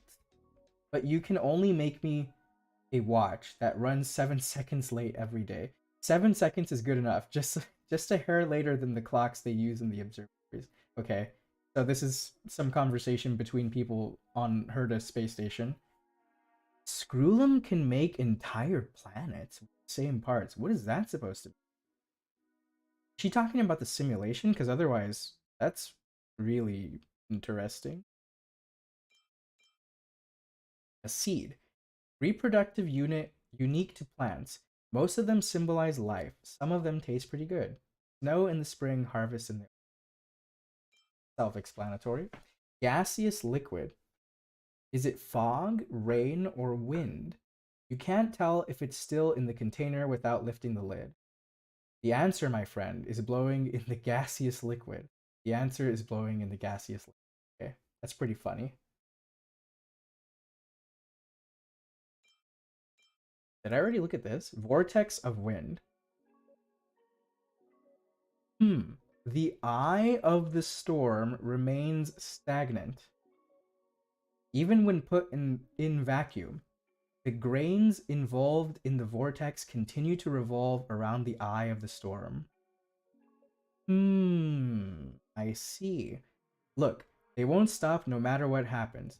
They just keep whirling. You know what that reminds me of? Trailblazing. That's right, Pom Pom. Promise me that our trailblazing journey will never come to a stop. Okay, I'm guessing that that's March 7th talking.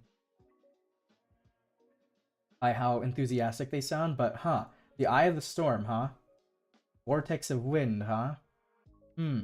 Why is it that wind is so associated, like it's so important all the time in Hoyoverse's stuff? I don't know why. It's so weird. I need to find some sort of a mythological reference for why wind is so important and has connections to like death and time. That just means I had to do more research. Phlogiston. I don't know what that is. Let's read. Particles that form the flame. Oh, okay. Genius Society number 2, Harold Punch, proved its existence. Ooh. But number 3, Newell Eman disproved it. Oh, sad.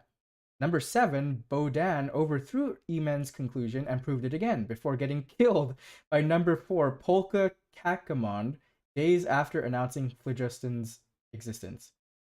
Phlogiston's. Does it exist or not? We're not interested, frankly speaking. Wow, that escalated very quickly. That's very interesting. Wasn't one of the starting quests called Eye of the Storm? Might be misremembering. I don't remember. That's a good point. In this game or in Genshin? I think I can see the quests in this game. Is it here? No, it's not this.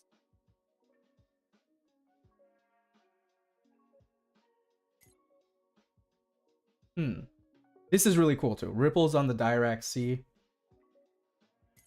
That's my Honkai alerts go off reading that. Half the Wizard of Oz, that's funny.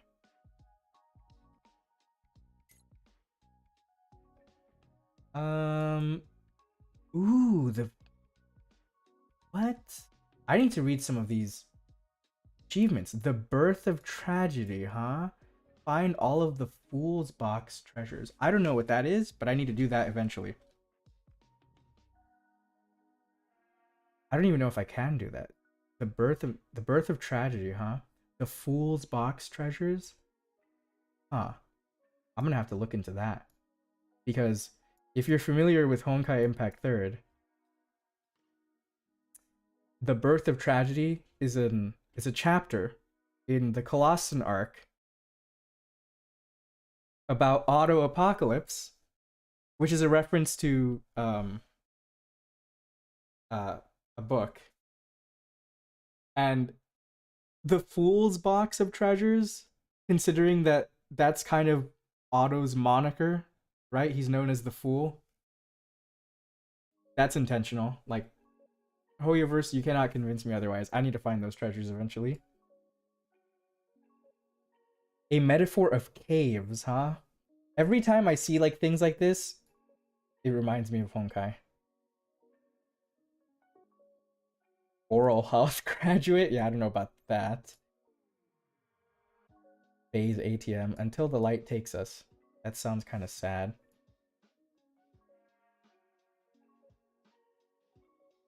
What's with all this? I'm not even gonna comment on that. Take by surprise, can't see behind. Third ability. Indalo's Piggy.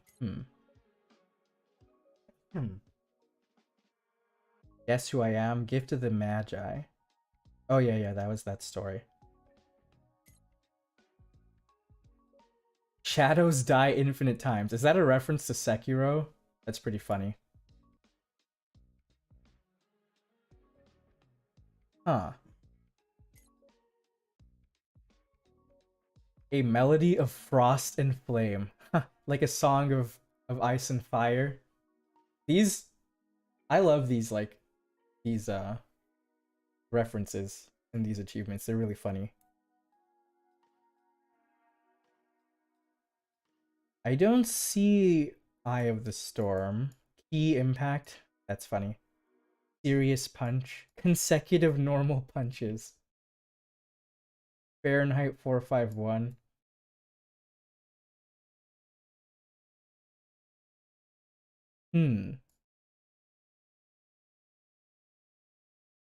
It takes 3. I really love these like these references. I know some people find it to be kind of cringy or something, but I think it's funny.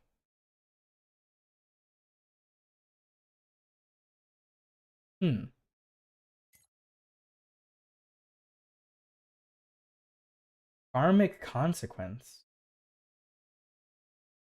Oh, that was the weird uh achievement we got for that weird interaction with the briefcase. That was pretty funny. But also very, very odd and unexpected. Yeah, I don't think we got Master Ball. Wow. I don't think we got an achievement like, or I don't think that was one of the quests. But I could be wrong.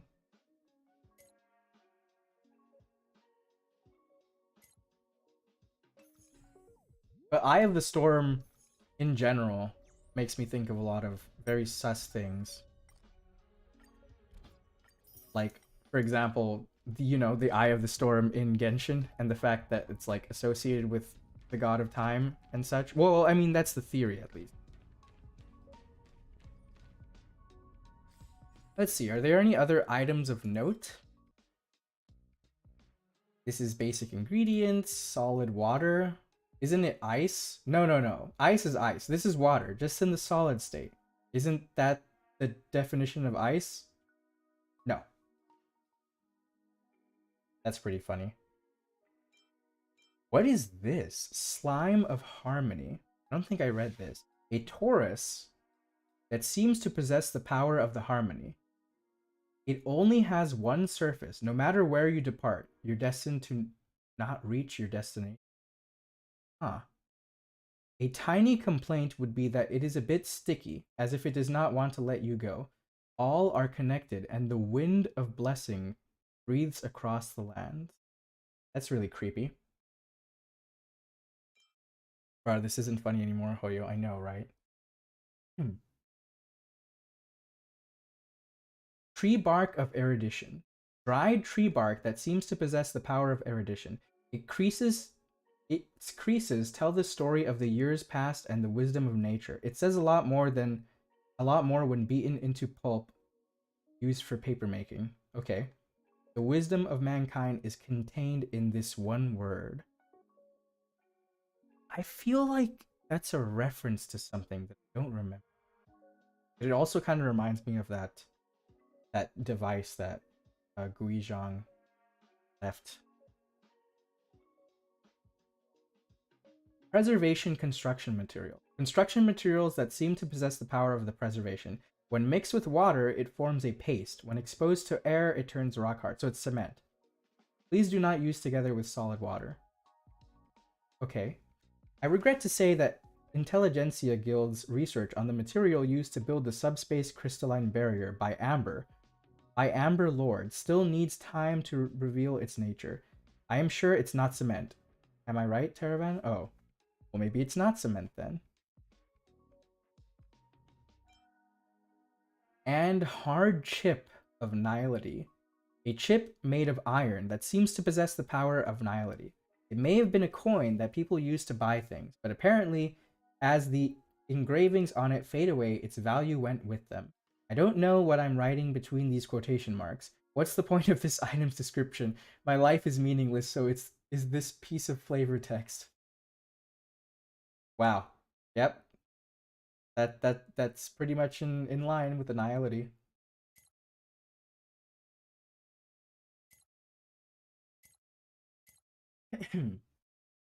This kind of reminded me. This is another side tangent. A kind of a brief one. I won't go too into it, but I have this theory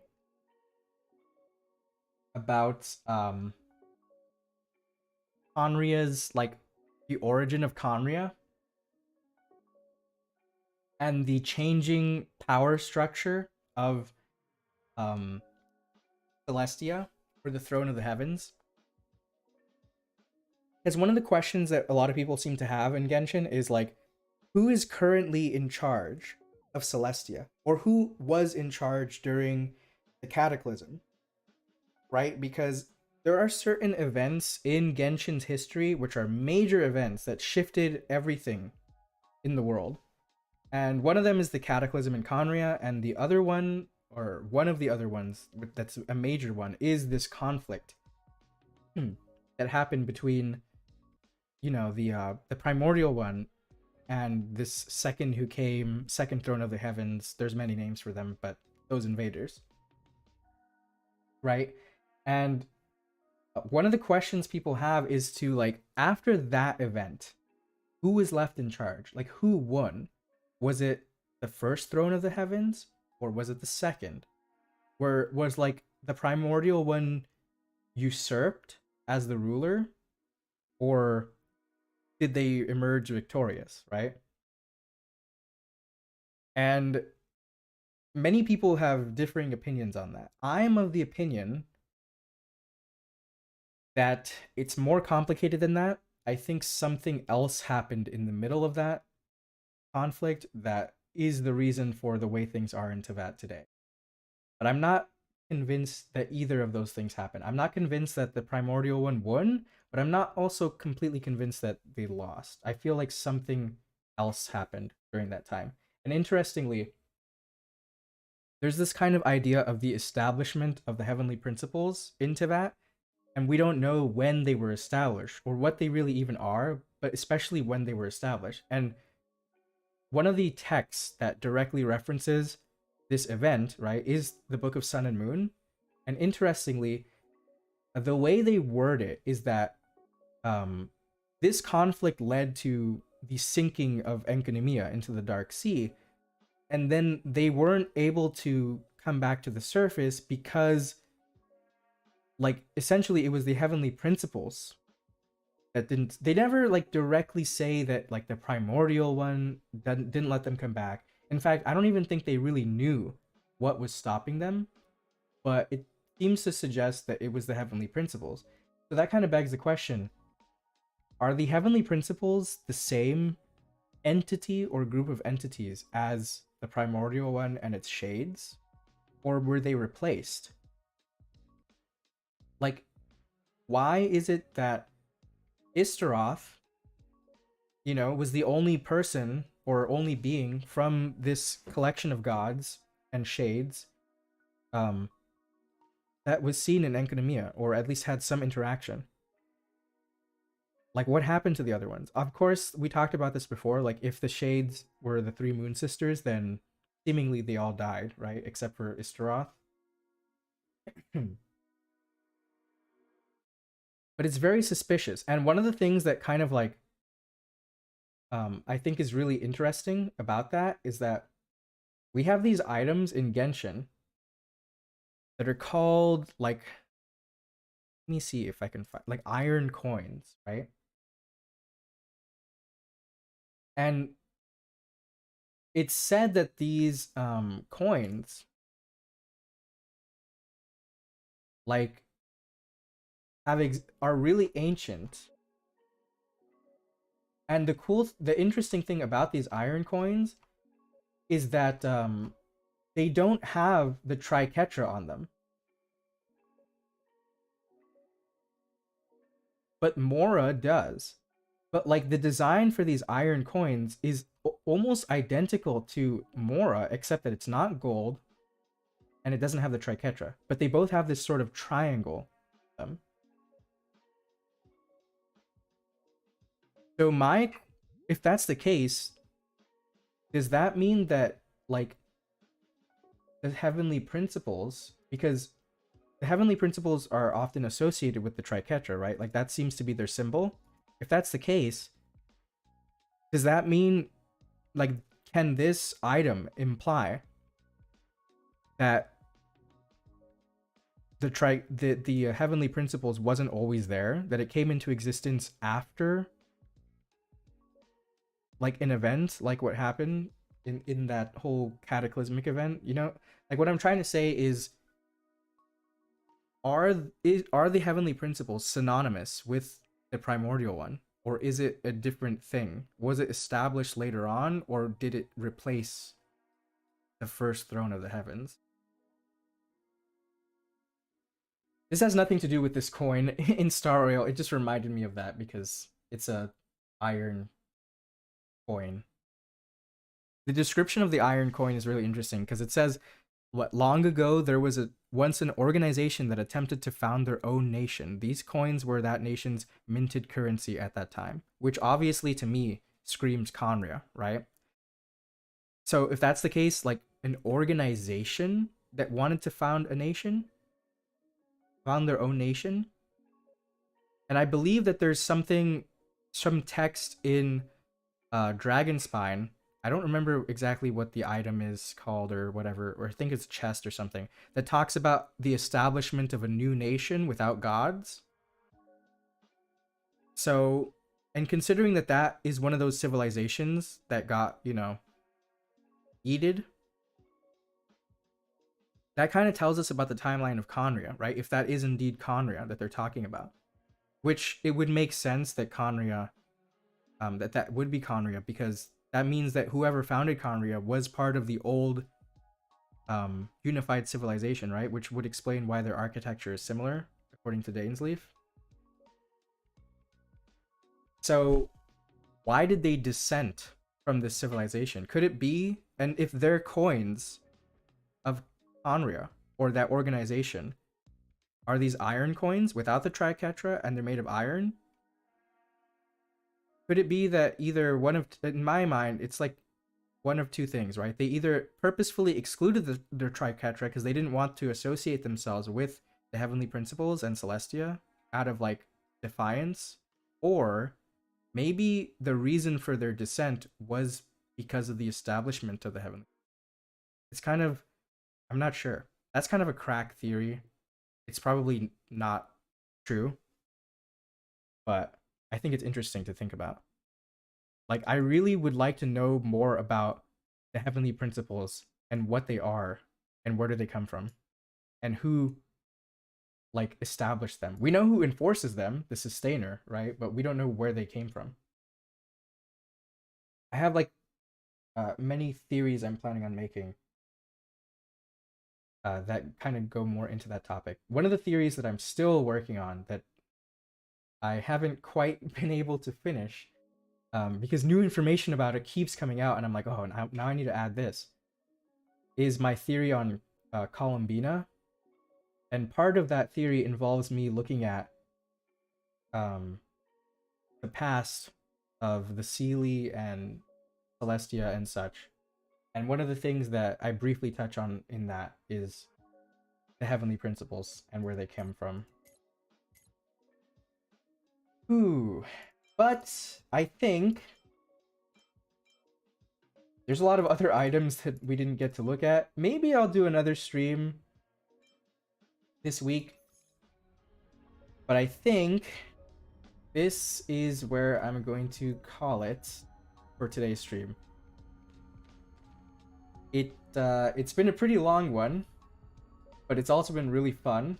I've enjoyed it a lot to be able to talk to you guys about all these crazy theories and stuff, and hearing your guys' opinions on all of that and your own theories has been really cool. Yeah, like we didn't get to go through all of the items, but we did go through all of the descriptions of the eons, at least in that book. And some of the other items, some of them were pretty funny. And this was supposed to be just kind of like a lore and theory stream anyways, so I think we accomplished that goal. So yeah, I think I'm going to end this stream here for today. I'm not sure if I'll do another Star Rail stream before the end of the beta, because from what I've heard around, the beta is ending pretty soon. But I will be sure to let you guys know if I do decide to do that. And 100% sure, what I talked about earlier today with my ambitions for the channel and everything, I'm definitely working on that in the background, and hopefully we'll have some exciting news in that regard to share with you guys, hopefully soon, but we'll see. Either way, I'm really happy that I got to talk to you guys about all this stuff. It was really fun and really like cool to see you guys' opinions and thoughts about all these things. And with all that being said, I will see you all next time. I've enjoyed looking at the lore too. Yeah, I'm glad that you have. Like I said before, if you guys can find this as like a space to freely explore to your heart's content all the ideas you have and share them and kind of bounce off of each other, then I think my goal with this channel is, you know, being fulfilled properly. So I'm glad to hear that. And I'll see you guys next time.